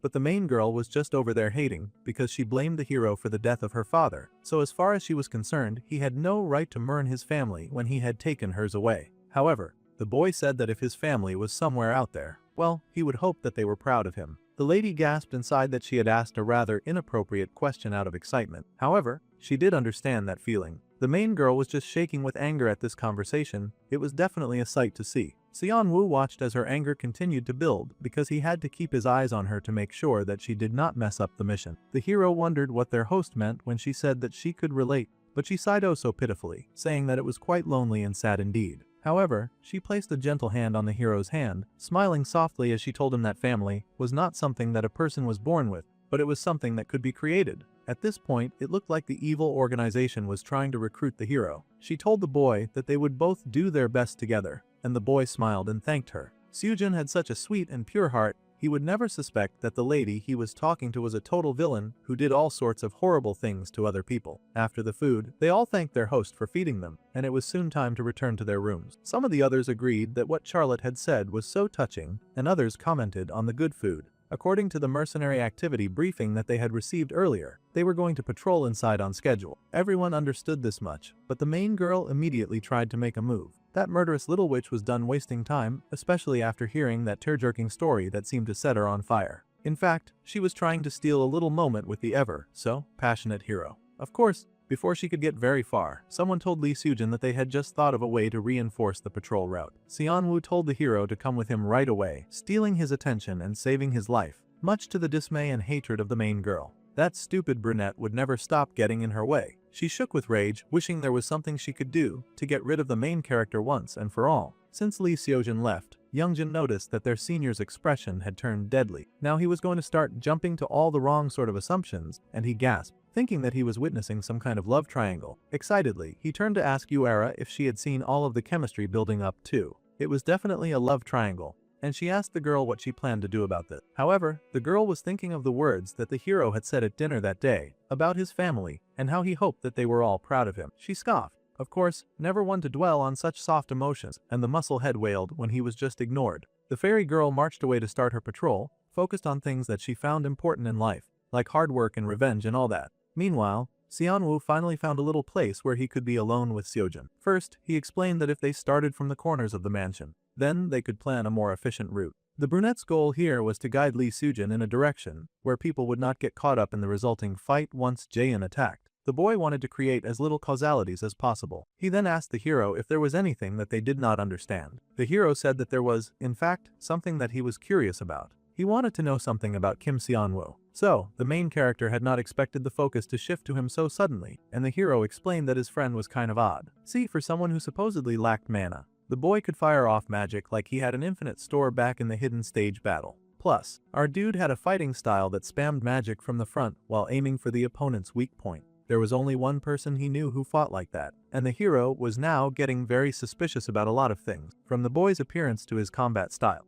Everything about Kim Seon-woo greatly resembled that of the one mage that he had encountered in the wild, the infamous Kim Jin-woo. Okay, so the main character had not expected the table to get turned on him so fast like that. The protagonist was not surprisingly acting just like Yuara. However, the brunette pointed out that it made no sense. A minor could not possibly be the mage Kim Jin-woo. The hero admitted that. The mage Kim Jin-woo was a hero who conquered the tower's hidden floor and caught a main alone. It was likely that the dude was several times stronger than his odd and suspicious classmate. Seon-woo could not figure out if that was some kind of compliment or an insult. However, it did mean that his secret identity was safe, so he would take it. However, the hero was curious about who the dude had learned his fighting style from and why he hid his own power from most people, especially after the brunette had told the hero not to hide his own powers. Alright, so Seojeon was making a lot of really important and really logical arguments on that front. The boy was sweating, wondering what excuse he could make for a situation like this. However, they suddenly heard a voice, someone saying that they were not hiding their power. They just had no choice. Both boys turned in surprise to see Yuara walk in on the scene.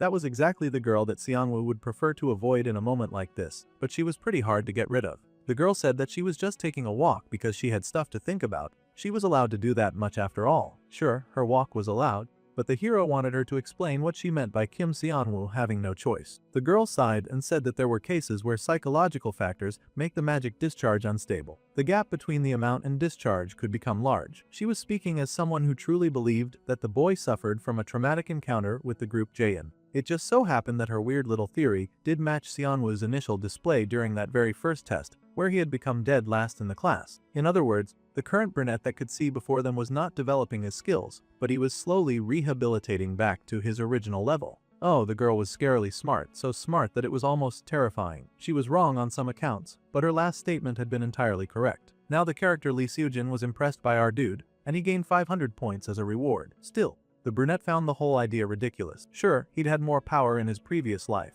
but in this life, he was truly starting from zero and growing. However, now this theory was making sense to the hero, and he suspected that it explained the strange medicine that his classmate had taken during the hidden stage. Well, our dude could not come up with a better theory as to why he was acting the way that he was, so he went along with it and sighed dramatically like they had found out his almighty secret. He sighed that he didn't want sympathy, so he had kept it a secret from everyone. The hero was horrified and apologetic for prying so much. He promised to definitely keep it a secret from others. Alright, now that his secret had come to light, the brunette pretended to be weepy and said that he was going to head back now. Lee Seojin should just start his patrol from the corners of the mansion, following the route that he planned. He was going away to collect himself. The hero wished the brunette some good rest, and the boy sped off, leaving the hero alone with Yuara. He managed to put some good distance between the two of them, and the boy sighed in relief because he had been able to survive thanks to Yuara's misunderstanding. Looking around the mansion now, he could not help but notice that Bert had collected a lot of precious stuff. This mansion was one of the hideouts of the villain organization, Jaein, scattered around the world.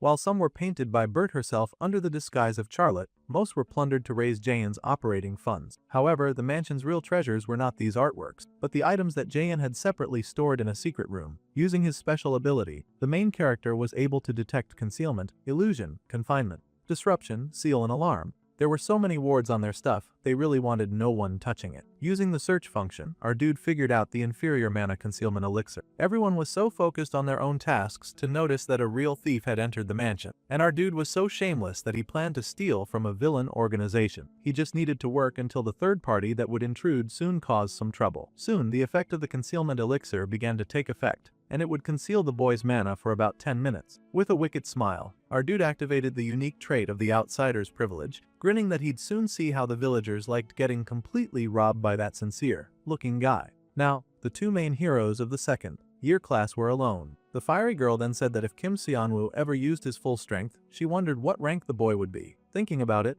the hero guessed that the boy could be ranked 15. Yuara thought that was such a low number. She thought that at least the hero would recognize what the brunette was really capable of. It was clear to the fiery girl that their classmate ranked much higher. Well, the situation did not matter. Yuara would swap with the hero when it was time for her patrol shift, so she told the boy not to bother coming to wake her up. The top-ranked student waved and also added that he had shared the route to her student ID, so all she had to do was check that out. The moon was bright in the sky, and clouds drifted in the sky. Meanwhile, Xianwu was hard at work. The boy understood that just having a large mana pool did not make an excellent mage. It really depends on how precisely that magic could be executed. In that case, when the hero had guessed that Xianwu would be the 15th, that was not the highest level that the boy could achieve, not in his opinion anyway. 15 was just his starting point. If the power that he had displayed in the hidden arena at the time was truly the youth's true level, then the hero could not help but smile at the other boy's talent. Suddenly, he heard a noise that alerted him that someone was nearby. Immediately, Seojin turned and he found someone walking around at night.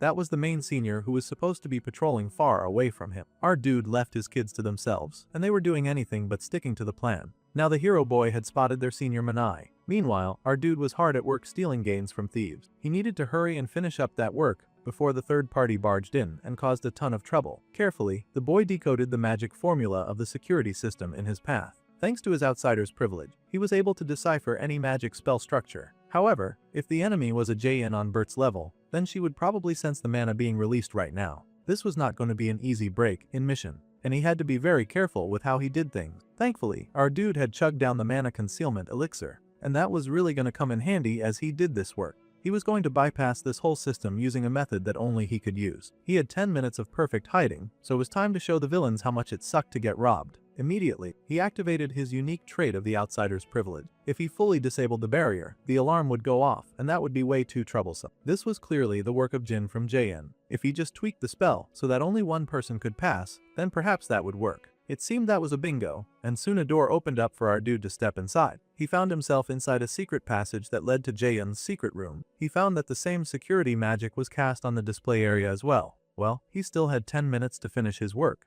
And that was more than enough time thanks to his space pocket that made stealing so much easier. He was going to rob the villains blind. Meanwhile, the security that stood outside the mansion was getting bored. They had heard that the thieves had apparently attacked the place regularly, but it was getting late, and they had seen no sign of anyone like that. One of the security men informed their captain that something seemed off. The Black Flame Mercenary Corps Team 6 captain was the A-rank mage Jung Hajin, and he asked what the problem was, taking the time to heed the warning of his subordinate. The other man pointed out that they were currently in the Gangwon province. If they stepped off the road a bit, it would lead to a monster field with high-level monsters rampaging around. No matter how tempting the art was, it seemed crazy that thieves would risk their lives by targeting an area like this. The captain dismissed the concern. After all, they were just here to guard and to get paid. At worst, it was probably some staged incident to collect insurance money. They were well aware that sometimes rich people did that. Instead of poking around the client's motives, it was their best bet to think of the best way to recruit Lee Seojin. The subordinate sighed and agreed. They had no idea that someone had suddenly shown up behind them. The man masked in a heavy dark aura touched the shoulder of one of the soldiers, acknowledging their hard work and good job.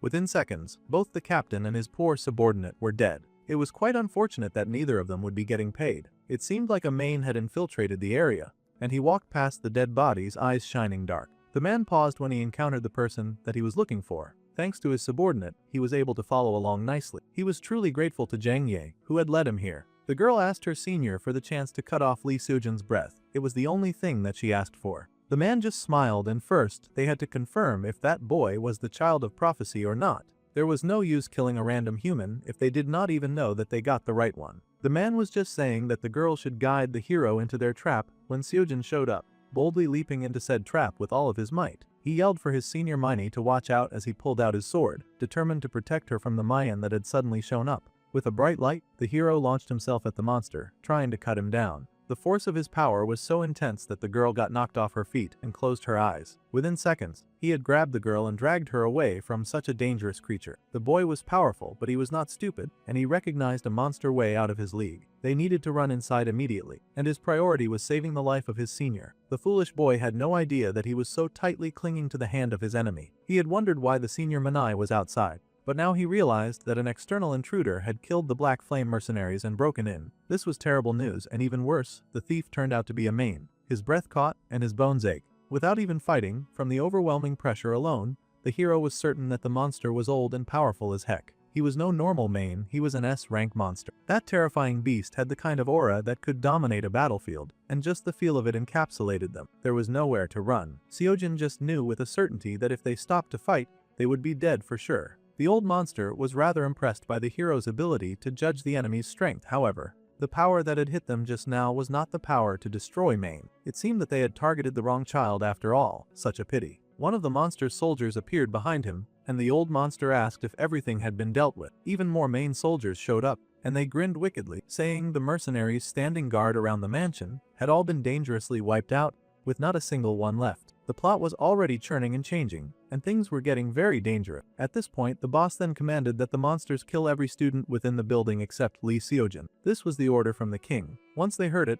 all the mains took off to obey. No variable would be tolerated. Somehow, the protagonist was able to make it back in time to inform everyone that an S-rank main had suddenly shown up. The Black Flame mercenaries had been annihilated, and other mains had surrounded the mansion. Senior Mani had, of course, seen it too. The girl panted and admitted that if it was not for Junior Seojin, they would have been in real danger. Anyone in that position would have done the same. That was how the hero felt. The girl just smiled, and Youngjin was watching the whole exchange very closely, since he still had that manic love triangle theory going on. Now most of Xianwu's plans had scattered, and he was not even aware because he was busy stealing. Still, Youngjin was crying for the sake of such a painful love triangle. Right now, the students need to focus on how to survive, and the hero suggested calling for outside help. They needed to contact Charlotte, but she had conveniently left hours ago to go buy art supplies. The situation was getting worse and worse. Meanwhile, all the main girl could think of was the fact that she had her target so close by and right where she wanted him. Of course, she wanted to take the opportunity to take revenge right this second, but that meant that she would have to fight Yuara and Youngjin head on at the same time. It would be suicide. Plus, she could not disobey Lord Songji's command to not engage until they had gotten a confirmation about Seojin's powers. They were stuck in the mountains, so their phones did not work, and the hero immediately asked Kim Sanwoo what he thought, just to realize that the boy was not there. Now that was odd. The brunette was supposed to be in the house since he had retired first. It was just 5 students left defenseless in this situation, and they had to make sure that they were all accounted for. They had all gone to the brunette's room, but the boy was not shifting from his bed, and when the fiery girl tried to make him stand, they found that he was not even in the bed in the first place. Now the girl was confused. Everyone was confused, but the hero, especially, was worried about the boy's safety. For now, everyone should stay inside. He was going to go out and find their missing classmate. The boy left the other students in silence, and they all stared at the door. It was a really tense moment, a situation that could determine life or death for a lot of the main characters. During a situation like this, our dude was busy looting. He had finally snatched the last special item, which was the beast summoning scroll that could pull out as epical hell serpent that would be loyal to him. Then he shoved all of that inside his subspace pocket. Bro had stolen so much stuff that his subspace pocket could not take it anymore. Bro had done a clean sweep of the entire safe house. What a greedy pig. There was nothing on the level of a holy relic, but he had secured some relic, great items, and he was feeling very satisfied with all of that. Now, he just needed to get back in time for what he believed should be the JN event. Unfortunately, a lot of plans had changed. In the incident that was supposed to happen, instead of Lee Seojin or Jaein, a third party would intervene and wrap things up. In all of that chaos, Jaein would not have the leisure to worry about the stolen items. Their third party that was going to clash with Jaein was, of course, someone that our dude expected. What he did not expect was for a main to show up just as he was walking out of the secret storage room. The boy could not believe what bad luck he had. Meanwhile, the main was absolutely elated that he had found a student to kill. He somehow managed to dodge that first attack, but the big monster was not bothered. After all, it had all night to get things right, and most of the students stuck in this unfortunate mansion were like cornered rats. The brunette had no idea why on earth a man of all things was at the scene, and he wondered where the plot had gone wrong this time. Quickly, he raced ahead, knowing that he did not have time to analyze or figure out why there was a monster after him. Right now, he had to somehow survive it, so he whipped out his trusty scroll. It was a monster summoning scroll, the kind that would summon a powerful hell serpent that would be loyal to him. Barely 2 seconds after stealing, and he was already trying to launch an attack using stolen artifacts. Fortunately, the snake scroll worked, and the monster leapt out of the pages, targeting the burly main, who had not expected a student of all things to care about a dangerous snake. The brunette smirked because he had brought the creature just to serve as a distraction, but he had not expected such a powerful serpent to appear. That creature was gigantic and hungry, as it immediately got to work threatening the monster man with its fangs. Now that the main was restrained, Seonwoo moved close to study the situation. The creature was a B rank. Acknowledging this, he moved to questioning the man immediately, asking why on earth he was attacking this place. The main was a bit intimidated now that he knew this kid could summon mana balls out of nowhere and giant snakes. He was not really crazy about finding out just what else this kid could do. However, the big bad monster suddenly started to laugh. Even if the kid was weird and dangerous, he had no desire to betray his master, especially not because of a puny kid. The monster laughed that they were all going to get killed by the Lord Songjin anyway. The creature did not realize it, but that gave the main character all the information that he needed to know. Now that he knew what he needed, he dispatched the main immediately. That low-level goon sure had taken a lot for someone who would not tell him anything. However, the fact that the enemies had made it this far meant that the mercenaries guarding the perimeter had definitely already been killed. This was the worst. If veteran mercenaries were taken out instantly without a sound, then it was likely that more mains had come besides this one guy that he had subdued. Plus, it didn't help that Songjin had come with them. The boy could not imagine what the main king's right hand was even doing in a place like this. That villain was supposed to appear much later, yet he was here now and leading a group of mains. It did not make sense, and more importantly, the brunette could not let these jokers clash with Leo Sojin. Unfortunately, it did not take the mains long to figure out which room most of the students were hiding in. The muscle head, of course, immediately put those muscles to work, and he fought off the monsters trying to break in. It was tough luck that the mains had come in a large group and were not ashamed to call in backup to assist themselves. Their goal was to kill all the students except Lee Seojin, of course. The entrance was too narrow, so fortunately, it was holding back the monsters a bit from fully entering the room. They had to push Youngjin away from the door. But the boy stood his ground as much as he could against those wicked monsters. Suddenly a cheater main showed up with some firepower, telling his subordinates to just clear the area because he would take care of the children himself. That big ball of intense magic was actually hurled at the poor combat student. Even the main at the door was shocked that they would endanger him like that. However, before that dangerous-looking mana ball could make contact with anyone, an even larger flame shot out of the room above Youngjun's head.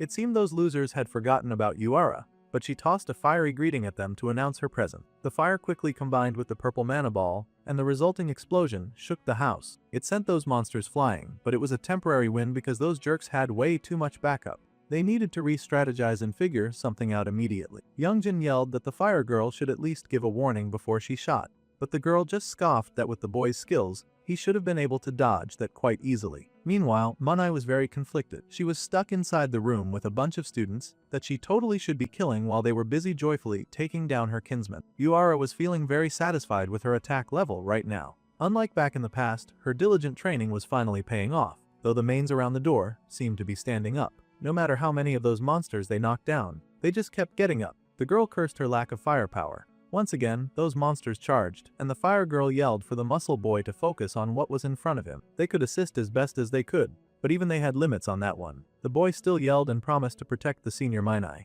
The girl smirked and thanked her sweet juniors for all of their help. This was a conflict of interest situation, and she was not sure how to handle it, considering that attacking the kids would mean blowing her cover, but since she had multiple of her brethren outside the door, she figured that eliminating 2 kids would not be so hard. She was prepared to wipe them out and then go kill Seojun. She had finally made up her mind on what to do. However, before the main girl could strike, a huge blast of power outside the door alerted them to a very familiar presence. That power was so vast that it wiped the entire hallway of monsters. Those guys had not even seen it coming as they were swept away, much to their hatred and dismay. The other students stared in shock and awe, wondering who had appeared now. Suddenly, the entire hallway was indeed left empty, with nothing but a gaping hole in the ground and all the monsters gone. The 3 had no idea what was happening. Meanwhile, Seojun was running as fast as he could to find Kim Seonwoo. He had no idea where the boy could have possibly gone in a situation like this, but this was definitely the worst time to be playing a sick game of hide and seek, considering the circumstances. He worried that the boy had gotten taken out by a main, but the resident optimist had to believe in more than that.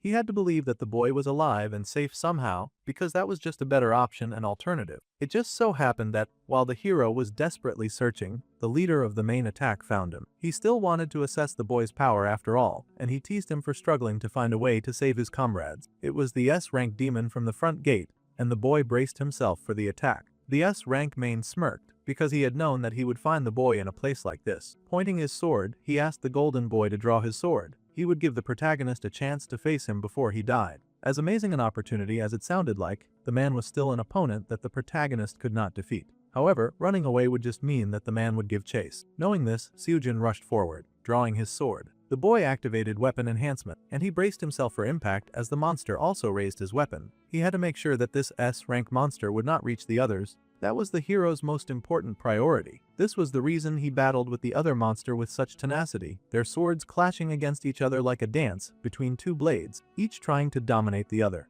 It was a clash of will as well as duty, because both warriors had their own reasons for fighting that day. The S-rank main was impressed that the youth could launch a counterattack in such a short amount of time. This was very interesting, but the boy was still a boy. The monster kicked his opponent back, but he was not done fighting yet. Naturally, he expected the boy to pick up his sword and continue the battle. The boy went flying back, groaning in pain from the hit. Give it a few more years, and the main was sure that no other monster would be able to stop the protagonist. That was exactly why the boy was dangerous. With a roll, the protagonist managed to barely avoid getting stabbed to death by the old man. He slid back and leapt back on his feet. This was a fight for his life and for the lives of his friends he could not give up yet. However, the main could not find the one thing he was searching for. It seemed that the hero was not the child of prophecy. Even if he was strong, he just happened to have a light attribute. Then again, the monster also suspected that the boy was holding back because he didn't believe that the S-rank main was a worthy opponent. The hero, of course, did not understand what the monster was talking about at all. He yelled that he had no idea what that was and raced at the man, determined to kill him. The monster was now starting to make some very quick mental calculation. However, he still thought that kid was playing dumb,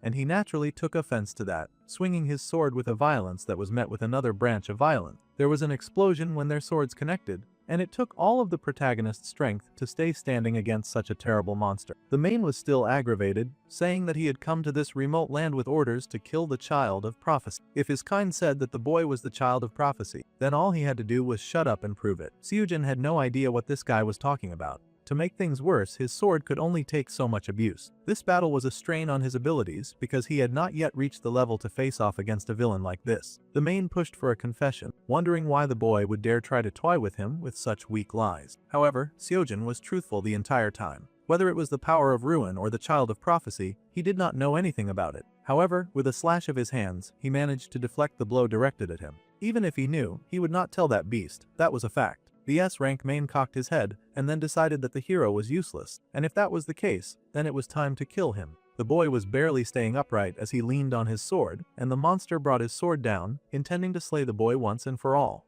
It looked like, for all intents and purposes, that Seojin was cooked, until a familiar blast of blue light entered the room, of course. The main froze, but he had not shifted enough when that mana blast came in and tore right through his shoulder. A sniper of all things had shown up, shocking the protagonist and shocking the main. So much was happening, but they both wondered who on earth had come. Well, there was one now, and he happened to see the dude retreating. If Seonwoo wanted to dodge accountability, he should really try running away faster. The main Seongjin was not pleased about the situation at all, and he growled about who the heck would dare to interfere with his battle. Of course, the main character was not dumb enough to reveal himself. Honestly, that monstrous jerk somehow being able to dodge his fatal shot had not been part of the plan. So, the villain had indeed dodged, he just had not dodged all of it. Our dude had, of course, used his trust-amplified mana elixir Rick to increase his recovery speed and take up his mana levels by 500%. Of course, now he was in the mana exhaustion period, but thankfully, the concealment elixir made sure that he could actually hide after taking so many reckless actions. The poor boy had drunk a potion on top of the Heart of Great Nature, and he had poured in all of his power into that stupid attack.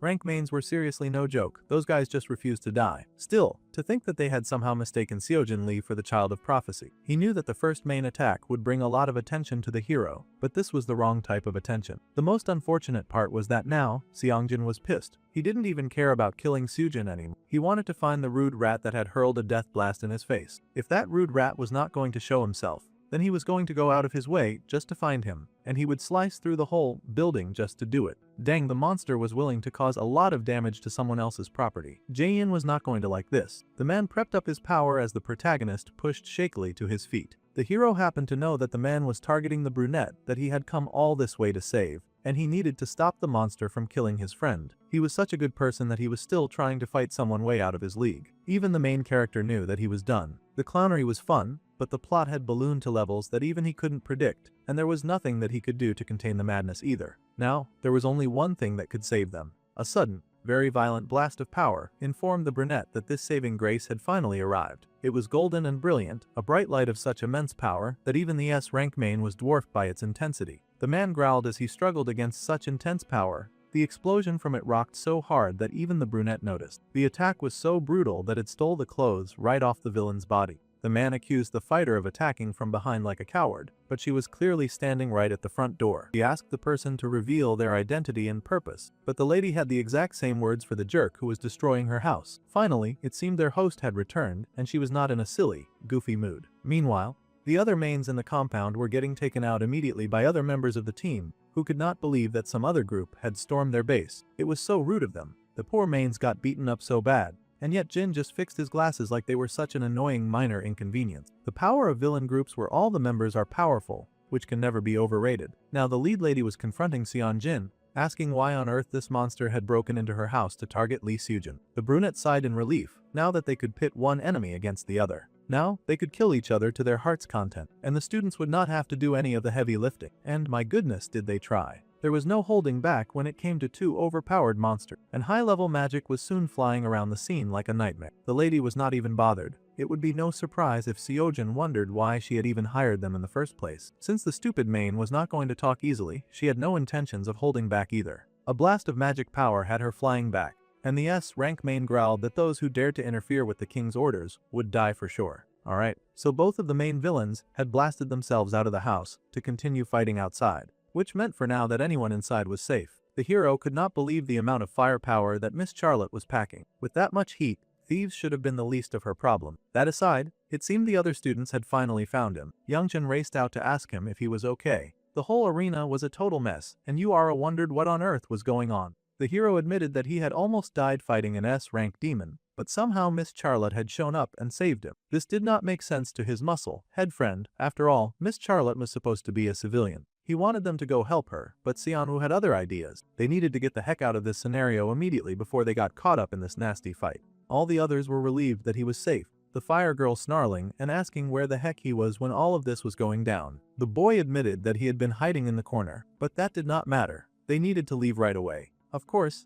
Yuara did not feel good about running away when Miss Charlotte was fighting for her life. Yeah, that was the other way around. That monster in heels was going to be fine. The same could not be said about them if she found out that one of them had stolen their stuff. It was not like the boy could tell them that the blonde lady was actually a worse villain than the first guy. However, Miney already had a clear understanding of what was going on. If even her boss, Songjin, was having a hard time, then there was no way they needed to help that woman. After what happened earlier, the sweet senior faked that she was so terrified. She was an enemy, but the brunette could use that to his advantage. Still, he wondered why the girl was suddenly acting all scared and frightened. The truth was, the girl hated all of them, but she hated dying more. Intervening now would only lead to a worse outcome, so she was more than eager to bolt. She just needed to convince her other classmates to do it too. She was going to survive, and then get her revenge with her own hands. Such was the selfish nature of a monster, no matter how cute she was. Since most of them were in agreement, the boy had found a way for them to sneak out, so all they had to do was follow him. With a serious frown on his face, he led the team, knowing that even if Jangya was up to her usual filthy tricks, neither he nor she could do anything about this situation. They needed to run,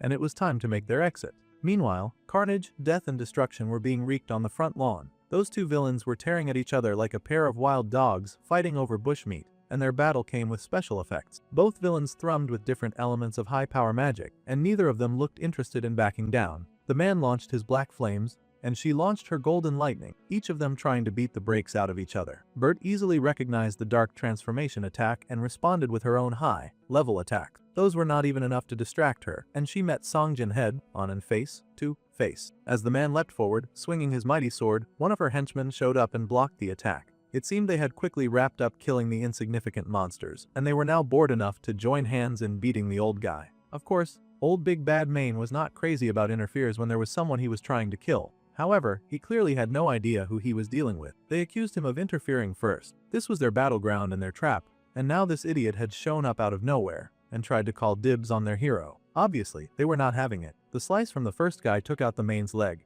and then another subordinate showed up. One by one, they had quickly rounded up the first order of business that they had needed to attend to, and now they were turning their attention to the more noteworthy fight happening against their main madam. The main was now starting to realize that something was off. Suddenly, there was a whole group of S-rank mages around. He was now fighting a 3 against 1, and with the way things were looking, those numbers were going to just keep getting worse. He was sure that one of these people attacking him had to be the guy who had sniped him earlier, and he really wanted to kill that guy. Of course, this S-rank monster was not like the usual weaklings, and within seconds, he had regenerated his leg, asking those jerks to get off him. Obviously, they didn't listen because he was over here destroying and razing their property. There was no way that they could overlook that kind of lousy interference with their own plans. So, the fifth continued, and the battle waged harsher than before. With all of her underlings now doing the fighting for her, Bert took a moment to reassess the situation as she watched them fight. Jin reported that they had cleared out all of the mains on the first floor, and the ones in the garden. Scar should just be rounding up and taking care of the monsters on the second floor as well. As for Lee Sojin, the hero that they were oddly focused on was safe, and the man had confirmed that the boy had escaped along with the other student. The lady sighed because there were just so many things that she had wanted to ask the boy. This interference had ruined everything. Baek, Insong and Natasha were told to wrap this nonsense up immediately. No more playing around. The main smirked, wondering who they thought they were to make such a harsh command. However, when he raised his sword to strike down the fighter in front of him, he found, to his dismay, that he could not bring that sword down. Natasha was working against him to keep his hands in the air, and that left him wide open. The black-haired villain scoffed, asking the old man if he had really thought that he would win just because he could regenerate. He growled that he was going to kill her, but he really should try to focus on the enemies that were right in front of him. Of course, Seongjin immediately got stabbed by Baek Unsong, who had been waiting for an opportunity. He did not even just stab that dude once, he poked through him almost 100 times. The main screamed in agony at such persistent torture, tearing through his body, mind and soul. They roared in hatred of humans who would dare to oppose him like this. A huge explosion could be heard even far from the house, and all the students flinched. They were trying their best to sneak out so that they would not be involved in such a difficult situation. Seojin stared back at the house, so many questions on his mind concerning the woman who had come to save him, the main that had tried to kill him, and the mission they'd been hired for. However, it did not seem like he would get any of those answers right now. He needed to focus on what he could do, which was escape.